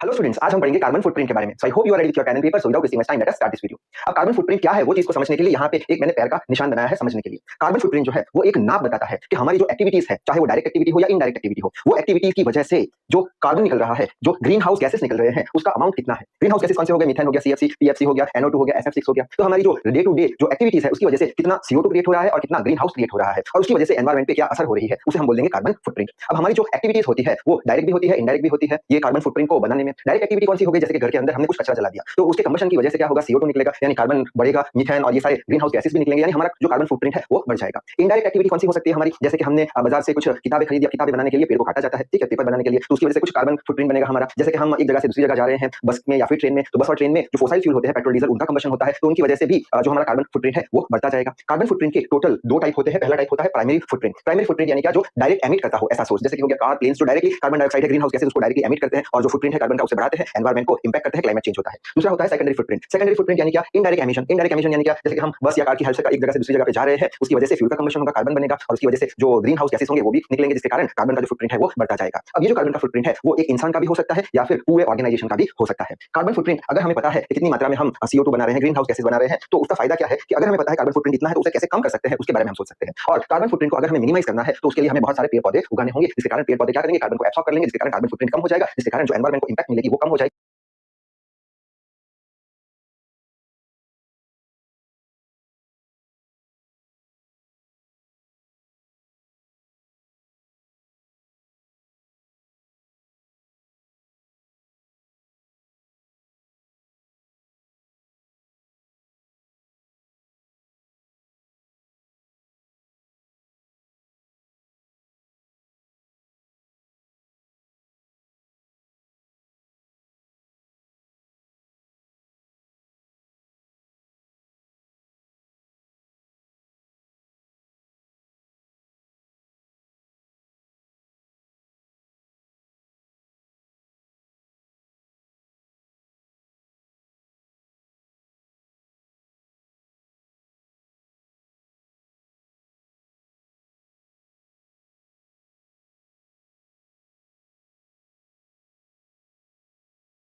जाएगी और इसके कारण क्लाइमेट चेंज जो है वो थोड़ा बहुत कम हो जाएगा। अब ये सारी बातें समझ में तो आ गई होगी, अब लिखनी कैसे है वो देख लेते हैं। तो यहाँ पे सबसे पहले मैंने कार्बन फुटप्रिंट है क्या वो लिखा हुआ है, जो ऑलरेडी हमने देख लिया है। कार्बन फुटप्रिंट यानी क्या, ये एक नाप बताता है। किसका नाप बताता है, जो हमारी एक्टिविटीज होती है, वो चाहे डायरेक्ट एक्टिविटी हो या इनडायरेक्ट एक्टिविटी हो, तो ये सारी एक्टिविटी की वजह से कितना कार्बन डाइऑक्साइड निकल रहा है और कितने ग्रीन हाउसेस गैस निकल रहे हैं, उसका ये नाप बताता है। नेक्स्ट डेफिनेशन क्या है कार्बन फुटप्रिंट की, कार्बन फुटप्रिंट जो है वो हमारी जो एक्टिविटीज है, वो एक्टिविटीज की वजह से एनवायरमेंट पे क्या इंपैक्ट आ रहा है, जैसे कि हो गया क्लाइमेट चेंज, उसका कार्बन फुटप्रिंट एक नाप बताता है। अब 1000 kg कार्बन डाइऑक्साइड अगर हम कंसीडर करते हैं तो उसके अंदर 270 kg जितना कार्बन होता है। आगे बढ़ते हैं। कार्बन फुटप्रिंट के जैसे हमको पता है दो टाइप होते हैं, पहला होता है प्राइमरी फुटप्रिंट और दूसरा सेकेंडरी फुटप्रिंट। प्राइमरी फुटप्रिंट यानी क्या, डायरेक्ट मेजर है CO2 कितना एमिट हो रहा है, ठीक है, इसमें से जो हमारे फॉसिल फ्यूल है, पेट्रोल डीजल है, उसके कंबशन से, और ये जो प्राइमरी फुटप्रिंट है उसे हम कंट्रोल कर सकते हैं, ठीक। और दूसरा आता है सेकेंडरी फुटप्रिंट। सेकेंडरी फुटप्रिंट यानी क्या, जो हमारी इनडायरेक्ट एक्टिविटी है उसका वो मेजर बताता है। जैसे कि एक हमने ऑर्गेनाइजेशन कंसीडर कर लिया, ऑर्गेनाइजेशन के अंदर 37% जितना इलेक्ट्रिसिटी का यूजेज है। अब इलेक्ट्रिसिटी बनाने के लिए कोल को बर्न करना पड़ेगा, कोल के बर्निंग के दौरान क्या होगा, CO2 गैस निकलेंगे, इन जो ग्रीन हाउस गैसेस निकलेंगे, ठीक है, यानी कार्बन का फुटप्रिंट बढ़ जाएगा, तो इतना कंट्रीब्यूशन हो जाएगा। जो ऑर्गेनाइजेशन है उसके अंदर हम रेफ्रिजरेटर या फिर AC का यूज करते हैं, उसके अंदर CFC होता है। अब CFC क्या हो गया, ग्रीन हाउस गैसेस हो गया, CFC लीक भी हो सकता है, तो उसके कारण कार्बन का फुटप्रिंट बढ़ सकता है। नेक्स्ट हो गया 5% वेस्ट है वो कंपनी में, तो उसे जब हम जलाएंगे उसमें से CO2 निकलेगा, कार्बन का फुटप्रिंट बढ़ेगा।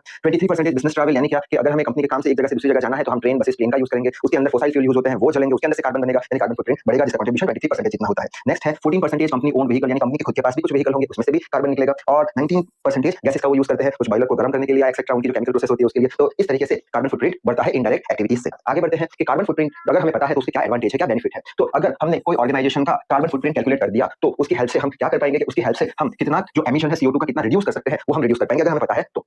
और जिसके कारण एनवायरमेंट जो है उसका मैनेजमेंट हम अच्छे से कर पाएंगे, और जो भी एनर्जी का हम यूज कर रहे हैं उसको भी हम अच्छे से मैनेज कर पाएंगे। नेक्स्ट यूज क्या है कि कार्बन फुटप्रिंट जो है वो हमें क्या बताता है, वो बताता है कि जो हमारी इंडस्ट्री या कंपनी है उसके अंदर कितना वेस्ट और इनसफिशिएंट मटेरियल पड़ा है एनर्जी के फॉर्म में, यहाँ लिखा होगा एनर्जी के फॉर्म में, वो हमें बता देता है, ठीक है, जिसके कारण हम एनर्जी का मैनेज कर सकते हैं, कार्बन फुटप्रिंट कम कर सकते हैं। और ये जो कार्बन फुटप्रिंट है वो हमें बताता है कि जो एमिशन की जो क्वालिटी है वो कैसी है, यानी कि एमिशन के अंदर, कंबशन के अंदर जब चलता है तो कितना CO2 निकलता है, अगर ये पता है तो हम कम कर सकते हैं CO2 को। और ये जो कार्बन फुटप्रिंट है वो हमें बताता है कि कौन सी एक्टिविटीज कितना CO2 का कंट्रीब्यूशन करती है, और कौन सी एक्टिविटी में कार्बन फुटप्रिंट सबसे ज्यादा होता है, तो वो एक्टिविटी को हम कम कर लेंगे और कार्बन का फुटप्रिंट कम कर देंगे, और क्लाइमेट चेंज को थोड़ा बहुत जो कम कर पाएंगे, चेंज को हम कर पाएंगे। लास्ट है जो कार्बन फुटप्रिंट है उसे हम कम कैसे कर सकते हैं। तो कार्बन फुटप्रिंट को अगर हमें कम करना है तो हमें ज्यादा से ज्यादा पेड़ पौधे उगाने पड़ेंगे, क्योंकि पेड़ पौधे जो है वो सबसे सिंपल और सबसे कॉमन तरीका होता है उगाने का, जिससे कार्बन फुटप्रिंट कम हो जाएगा, ठीक है। अब पेड़ पौधे क्या करेंगे, CO2 जो है वो एटमॉस्फेयर से एब्सॉर्ब कर लेंगे, तो कार्बन फुटप्रिंट कम हो जाएगा। नेक्स्ट क्या है कि अगर हम किसी भी चीज जो वेस्ट होती है उसे अगर रिसाइकल कर ले, अगर हम उसे जलाएंगे तो क्या होगा, कार्बन निकलेगा, ग्रीन हाउस गैसेस निकलेंगे, फुटप्रिंट बढ़ जाएगा, तो हम क्या कर देंगे, रिसाइकिल कर देंगे वेस्ट का। नेक्स्ट है कि अगर हमें कार्बन फुटप्रिंट कम करना है तो हम विंड एनर्जी, सोलर एनर्जी का यूज करेंगे, जिसके कारण कार्बन निकलेगा नहीं, तो फुटप्रिंट कम हो जाएगा। नेक्स्ट है कि हमें हमारे जो व्हीकल्स के टायर्स है उसके अंदर अच्छे से हवा भरनी चाहिए, अच्छे से अगर कम हवा होगी तो क्या होगा, रोड और टायर के बीच में फ्रिक्शन ज्यादा लगेगा, अगर फ्रिक्शन ज्यादा लगेगा तो जो फ्यूल है उसका ज्यादा से ज्यादा यूज होगा, ज्यादा से ज्यादा कंबशन होगा, जलेगा, तो CO2 ज्यादा निकलेगा, तो फुटप्रिंट बढ़ जाएगा। तो क्या करेंगे, अच्छे से हवा भरेंगे, जिससे करके कम फ्यूल का यूज होगा। और नेक्स्ट है कि हमें चलना पसंद करना चाहिए, ना कि कार और व्हीकल्स का यूज करना चाहिए। और हमें टेली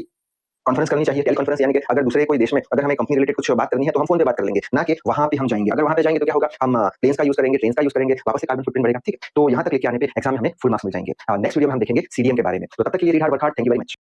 हेलो स्टूडेंट्स, आज हम पढ़ेंगे क्लीन डेवलपमेंट मैकेनिज्म के बारे में। So I hope you are ready with your pen and paper, so without wasting much time let us start this video. अब ये क्लीन डेवलपमेंट मैकेनिज्म है, इसे शॉर्ट में CDM के नाम से भी जाना जाता है। ये जो मैकेनिज्म है वो यूनाइटेड नेशन ने दी थी कोइटो प्रोटोकॉल के दौरान। कोइटो जो है वो जापान की एक सिटी है, वहां पे बहुत सारे कंट्रीज के नेता आए थे, और जो यूनाइटेड नेशन है उन्होंने क्लाइमेट चेंज को मद्देनजर रखते हुए एक मैकेनिज्म बनाया था, और ये मैकेनिज्म को उन्होंने क्लीन डेवलपमेंट मैकेनिज्म नाम दे दिया था। अब ये मैकेनिज्म के हिसाब से यूनाइटेड नेशन ने ये बोला था कि जो डेवलप्ड कंट्री है वो डेवलप्ड कंट्री को उनका जो कार्बन का फुटप्रिंट है वो कम करना होगा। अगर उन्होंने अपना कार्बन का फुटप्रिंट कम कर दिया तो उन्हें CER यानी कि सर्टिफाइड एमिशन रिडक्शन के पॉइंट्स मिलेंगे, सर्टिफिकेट मिलेंगे, यानी कि डेवलप्ड कंट्रीज को उसका फायदा होगा ये मैकेनिज्म से। और साथ ही साथ उन्होंने ये भी बताया था कि जो डेवलपिंग कंट्री है उनको भी ये मैकेनिज्म का फायदा मिलेगा। अब कैसे ये मैकेनिज्म से डेवलप्ड कंट्री को फायदा मिलता है, कैसे वो अपना फुटप्रिंट कम करते हैं, कैसे सर्टिफिकेट अर्न करते हैं, और कैसे डेवलपिंग कंट्री को उसका फायदा मिलता है, वो देख लेते हैं डायग्राम की हेल्प से। तो यहाँ पे डेवलप्ड कंट्री बनाई है, यानी डेवलप्ड कंट्री यानी जिसके पास बहुत सारी इंडस्ट्रीज हो। डेवलप्ड कंट्री को ये मैकेनिज्म के हिसाब से क्या बोला गया है यूनाइटेड नेशन ने, कि आपको अपना कार्बन का फुटप्रिंट कम करना पड़ेगा, यानी कार्बन तो निकल रहा है, अब कार्बन का फुटप्रिंट कम करने के लिए ये जो डेवलप्ड कंट्री है वो अपने कारखाने बंद तो नहीं कर सकती। तो ये कंट्री क्या करेगी, डेवलप्ड कंट्री के कुछ पैसा डेवलपिंग कंट्री को देगी, डेवलपिंग कंट्री में प्रोजेक्ट डालेगी विंड मिल के, सोलर एनर्जी के, जिसके कारण डेवलपिंग कंट्री के अंदर क्या होगा, इलेक्ट्रिसिटी प्रोड्यूस होगी, यानी डेवलपिंग कंट्री को तो फायदा मिल गया, इलेक्ट्रिसिटी प्रोड्यूस हो रही है। अब ये जो डेवलप्ड कंट्री है वो बोलेगी कि हमने यहाँ पे जो इलेक्ट्रिसिटी प्रोड्यूस करी है और उसके लिए हमने कार्बन का एमिशन जीरो कर दिया है, क्योंकि नेचुरल रिसोर्सेज हमने यूज किया है, यानी कि हमने कार्बन प्रोड्यूस किया ही नहीं है और इलेक्ट्रिसिटी प्रोड्यूस करी है, यानी हमने हमारा कार्बन का फुटप्रिंट कम कर दिया है। तो अब हमें चाहिएगा CER सर्टिफिकेट या फिर क्रेडिट पॉइंट्स। तो इस हिसाब से ये जो डेवलप्ड कंट्री है उनको सर्टिफिकेट मिल जाएगा, पॉइंट्स इनको मिल जाएंगे, इनको भी फायदा हो जाएगा और इनको भी फायदा हो जाएगा। अब यही मैकेनिज्म एक एग्जांपल की हेल्प से समझने की कोशिश करेंगे, जिससे करके अच्छे से और समझ में आ जाए। तो यहाँ पे हमने एक कंट्री ली है USA। USA कैसी कंट्री है, USA है डेवलप्ड कंट्री, ठीक है। और यहाँ पे हमने दूसरी कंट्री ली है बांग्लादेश। बांग्लादेश कैसी कंट्री है, डेवलपिंग कंट्री, ठीक है। अब ये जो USA है वो USA डेवलप्ड कंट्री है, उसे अपना कार्बन फुटप्रिंट कम करना है, तो कारखाने तो बंद नहीं कर सकता। तो ये USA क्या करेगा, ये USA कुछ पैसे देगा कहाँ पे, बांग्लादेश में, जिसमें वो प्रोजेक्ट्स लगाएगा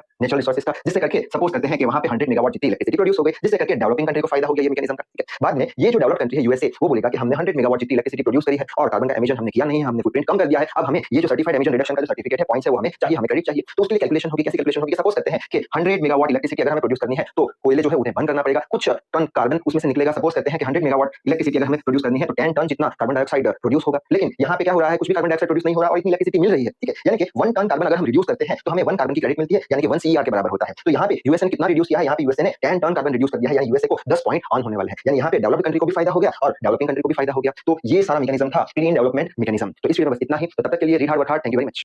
हेलो स्टूडेंट्स, आज हम पढ़ेंगे मिटिगेशन स्ट्रेटजी के बारे में और एडाप्टेशन स्ट्रेटजी के बारे में। So I hope you are ready with your pen and paper. So without wasting much time let us start this video. ये जो मिटिगेशन स्ट्रेटजी है, ये मिटिगेशन स्ट्रेटजी में हम जो ग्रीन हाउस गैसेस होते हैं, जैसे कि हो गया कार्बन डाइऑक्साइड हो गया, मीथेन हो गया, सीएफसी हो गया, उन्हें कैसे रिड्यूस करना है एटमॉस्फेयर में से, उसके बारे में ही हम फोकस करेंगे। तो ऐसी स्ट्रेटजी जिसमें ग्रीन हाउस गैसेस को कैसे कम किया जाए उसके बारे में ही अगर सोचा जाए तो ऐसी स्ट्रेटजी को, ऐसी रणनीति को हम क्या बोलेंगे? मिटिगेशन स्ट्रेटजी बोलेंगे। अब बात कर लेते हैं एडाप्टेशन स्ट्रेटजी। एडाप्टेशन स्ट्रेटजी यानी क्या कि हमने ऐसा मान लिया है कि क्लाइमेट चेंज हो रहा है। अब वो जो क्लाइमेट चेंज हो रहा है उसके हिसाब से हम अपनी लाइफस्टाइल कैसे चेंज करेंगे, हम अपने आप को कैसे सर्वाइव करेंगे। तो ऐसी हम अगर रणनीति बनाते हैं कि क्लाइमेट चेंज हो गया है, हमने मान लिया है और उसके हिसाब से हम अपनी लाइफस्टाइल चेंज कर रहे हैं, तो ऐसी स्ट्रेटजी को हम बोल देंगे एडाप्टेशन स्ट्रेटजी। अब और अच्छे से समझ लेते हैं डायग्राम की हेल्प से ये दोनों स्ट्रेटजी के बारे में। तो यहाँ पे अर्थ बना के रखा है, ठीक है। अर्थ में क्या हो रहा है? ग्लोबल वार्मिंग हो रहा है। ग्लोबल वार्मिंग क्यों हो रहा है? हमने पिछले वीडियो में देखा था कि ग्लोबल वार्मिंग होने का मेन कारण क्या है? मेन कारण है ग्रीन हाउस गैसेस बढ़ रहे हैं, जिसके कारण ग्लोबल वार्मिंग हो रहा है। ग्लोबल वार्मिंग हुआ तो क्या हो जाएगा? क्लाइमेट चेंज हो रहा है, ठीक है। क्लाइमेट चेंज होने पर क्या होगा कि कई जगहों पे आंधी तूफान आएगी, बारिश आएगी और कई जगहों पे बहुत सारी गर्मी पड़ेगी। बहुत गर्मी पड़ने के कारण ये जो हमारे जंगल है उनमें जो टहनियां है उनके बीच में फ्रिक्शन होगा, गर्मी के कारण वो क्या करेंगे? जलने चालू हो जाएंगे, जिसे हम वाइल्ड फायर बोलते हैं। यानी अल्टीमेटली जो टेंपरेचर है अर्थ का, वो टेंपरेचर कैसा हो रहा है? बढ़ रहा है, ठीक है। तो ये सारे क्लाइमेट चेंज को अगर हमें कम करना है तो हम पहली स्ट्रेटजी का यूज करेंगे, जिसे बोलेंगे मिटिगेशन।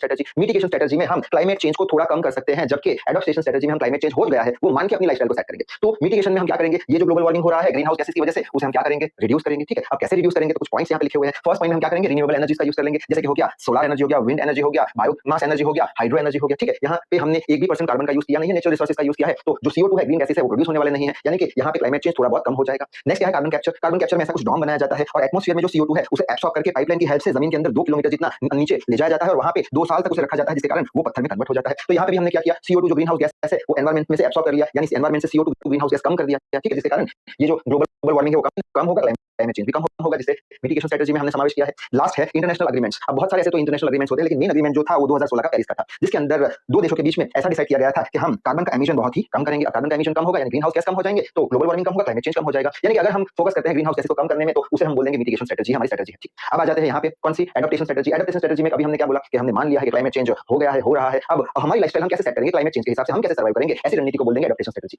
तो जैसे कि क्लाइमेट चेंज हो गया है, क्लाइमेट चेंज के कारण क्या होगा? क्लाइमेट चेंज के कारण जो समंदर है उसमें बड़ी-बड़ी लहरें आएंगी, फ्लड्स आएगी, ठीक है। तो हम कैसे सर्वाइव करेंगे? तो उसके लिए हम यहाँ पे बहुत सारे पत्थर रख देंगे, यानी कि हम एक सी डिफेंस सिस्टम बना देंगे जो कि पत्थरों का एक आर्मर बन जाएगा, ठीक है। नेक्स्ट पॉइंट है कि क्लाइमेट चेंज हो गया है, हमने मान लिया है ये स्ट्रेटजी में। क्लाइमेट चेंज होने पर क्या हो रहा है कि राजस्थान के बहुत सारे इलाकों में जहां पे बारिश नहीं हो रही थी वहां पे भी बहुत सारी बारिश हो रही है। तो अब हम अपने हिसाब उनके क्लाइमेट चेंज के हिसाब से हम कैसे सेट होंगे कि जहां पे बारिश हो रही है वहां पे भी हम क्या करेंगे? वहां पे भी हम क्रॉप लगाएंगे, पेड़ पौधे लगाएंगे। और ये पेड़ पौधे कैसे होने चाहिए? ये पेड़ पौधे जो वहां का खारा पानी है उसका रेजिस्ट करता हो और वहां पे सूखा है वहां पे भी वो उग पाता हो, ऐसे हम पेड़ पौधे नए बनाएंगे, जिसे हम बोल देंगे GM क्रॉप्स। GM क्रॉप्स यानी जेनेटिकली मॉडिफाइड, उसका जो जीन्स है वो मॉडिफाई कर देंगे और वहां पे हम प्लांट कर देंगे, ठीक है। थर्ड पॉइंट आता है कि जहां पे पानी बहुत सारा है, जो ऊंचाई के इलाके होते हैं वहां पे बहुत बारिश गिरती है, तो वहां पे बहुत पानी है। अब हमें तो पानी नीचे के इलाके में चाहिए, तो उसके लिए हम ऐसा कुछ स्लोप का यूज कर लेंगे जिसके कारण पानी यहाँ पे आ जाएगा जहां पे पानी बहुत कम है, ठीक है। यहाँ पे भी हमने कोई भी कार्बन का एमिशन किया नहीं है, सिंपली हमने स्लोप का यूज किया है, ठीक है। और लास्ट पॉइंट कौन सा है कि हमें बहुत सारे प्लांट्स लगाने पड़ेंगे, ट्रीज लगाने पड़ेंगे, जिसे हम बोल देंगे एफॉरेस्टेशन। डिफॉरेस्टेशन का ऑपोजिट एफॉरेस्टेशन। हम बहुत सारे जंगल बनाएंगे, क्यों? क्योंकि हमें पता है कि ये स्ट्रेटजी में हमने माना है क्लाइमेट चेंज हो गया है, क्लाइमेट चेंज हो गया यानी ऑक्सीजन क्लाइमेट में कम हो चुका है, ठीक है। अब ऑक्सीजन कम हो गया है तो हमें क्या करना पड़ेगा? बहुत सारे पेड़ पौधे उगा के ऑक्सीजन की मात्रा बढ़ानी पड़ेगी।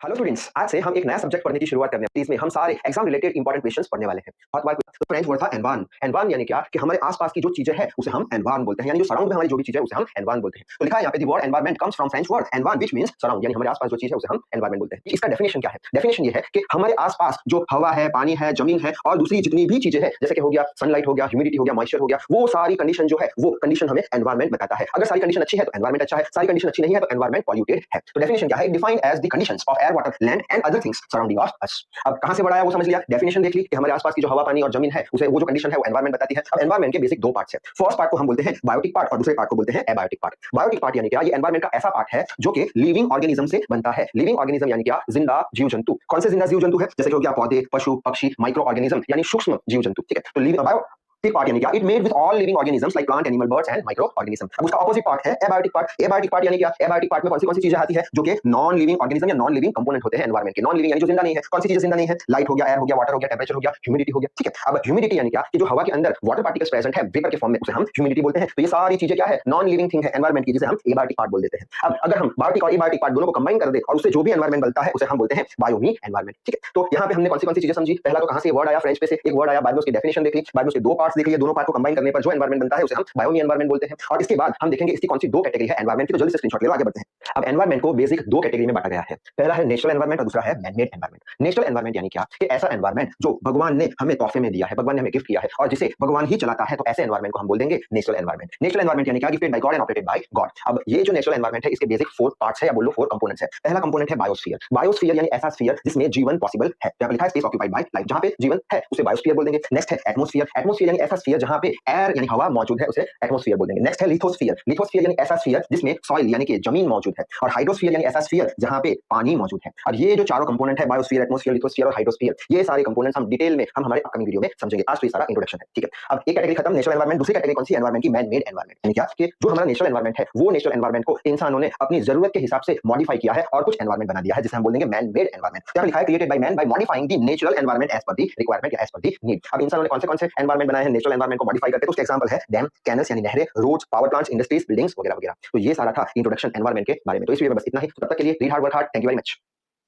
हेलो स्टूडेंट्स, आज हम पढ़ेंगे इकोलॉजी और इकोसिस्टम के बारे में, और ये दोनों ही topic exam point of view से बहुत ही ज्यादा इंपॉर्टेंट है। So I hope you are ready with your pen and paper. So without wasting much time let us start this video. तो सबसे पहले तो इस वीडियो में हम डायग्राम की हेल्प से क्या है इकोलॉजी और क्या है इकोसिस्टम वो समझेंगे, और बाद में ये सारी जिसका हमें स्टडी करना है उसे हम इकोसिस्टम बोल देंगे। वापस एक बार, इकोलॉजी क्या है, एक साइंस है, और इकोसिस्टम क्या है, एक जमीन का एक पर्टिकुलर पार्ट है जिसका हमें स्टडी करना है। अब क्वेश्चन आएगा कि हमें क्या स्टडी करना है, जमीन का एक पार्ट तो ले लिया हमने, लेकिन स्टडी क्या करना है, तो हमें स्टडी दो चीज की करनी है। वो दो चीज की स्टडी को हम इकोसिस्टम बोल देंगे, और उसके पीछे जो साइंस लग रहा है उसे हम इकोलॉजी बोल देंगे। कौन सी दो चीज की स्टडी करनी है, तो हमें पता है कि दो चीज होती है एनवायरमेंट में, एक तो लिविंग ऑर्गेनिज्म और दूसरा non living environment. Living organism कौन से होते हैं, जो भी जीवित जीव जंतु होते हैं, जैसे कि हो गए पशु, पक्षी और पौधे। नॉन लिविंग एनवायरमेंट कौन सा हो गया, हवा, पानी, जमीन, ये सारे नॉन लिविंग एनवायरमेंट है, ठीक है। अब क्वेश्चन आएगा कौन सी चीज स्टडी करेंगे, तो दो चीज जो है वो फर्स्ट चीज है कि हम इकोसिस्टम में पहली तो ये जो लिविंग ऑर्गेनिज्म है, ये लिविंग ऑर्गेनिज्म एक दूसरे के साथ क्या रिलेशन रखते हैं, एक दूसरे पे कैसे डिपेंड है, उसकी स्टडी हम करेंगे। दूसरी चीज क्या है कि ये लिविंग ऑर्गेनिज्म और नॉन लिविंग एनवायरमेंट एक दूसरे पे कैसे डिपेंड करते हैं, कैसे इंटरेक्ट करते हैं, उसकी स्टडी हम करेंगे। तो दोनों स्टडी जो हम कर रहे हैं उसको हम बोल देंगे इकोसिस्टम, और उसके पीछे का साइंस इकोलॉजी। तो आप देख लेते हैं कि कैसे एनिमल्स और प्लांट्स या बर्ड्स एक दूसरे के साथ कैसे डिपेंड करते हैं, कैसे क्या रिलेशन रखते हैं, और ये एनिमल्स और ये जो वाटर, एयर और जो लैंड है, ये एक दूसरे के साथ कैसे रिलेट करते हैं, कैसे डिपेंड करते हैं, वो देख लेते हैं। तो यहाँ पे कुछ डायग्राम मैंने बनाया हुआ है। ये हो गई हमारी सॉइल, सॉइल यानी कि जमीन, जमीन पे पौधे उगते हैं, ठीक है। अब पौधे के अंदर क्लोरोफिल होता है, जिससे करके फोटोसिंथेसिस की हेल्प से वो क्या बनाते हैं, खाना बनाते हैं। यानी ये जो पौधे हैं वो हमारे लिए बन जाएंगे प्रोड्यूसर। प्रोड्यूसर यानी क्या, जो खाना बनाते हैं। अब क्वेश्चन आएगा कि पौधे ने खाना कैसे बनाया, कैसे वो प्रोड्यूसर बना, तो उसका सिंपल आंसर है कि जमीन जो हमारी सॉइल है उसकी हेल्प से उसने न्यूट्रिशन लिए और खाना बनाया, प्रोड्यूसर बन गया। पौधे क्या हो गए हमारे लिविंग ऑर्गेनिज्म, जमीन क्या हो गई नॉन लिविंग एनवायरमेंट। यानी ये रहा रिलेशनशिप बिटवीन लिविंग और नॉन लिविंग के बीच का जो इकोसिस्टम में हम पढ़ते हैं, ठीक है।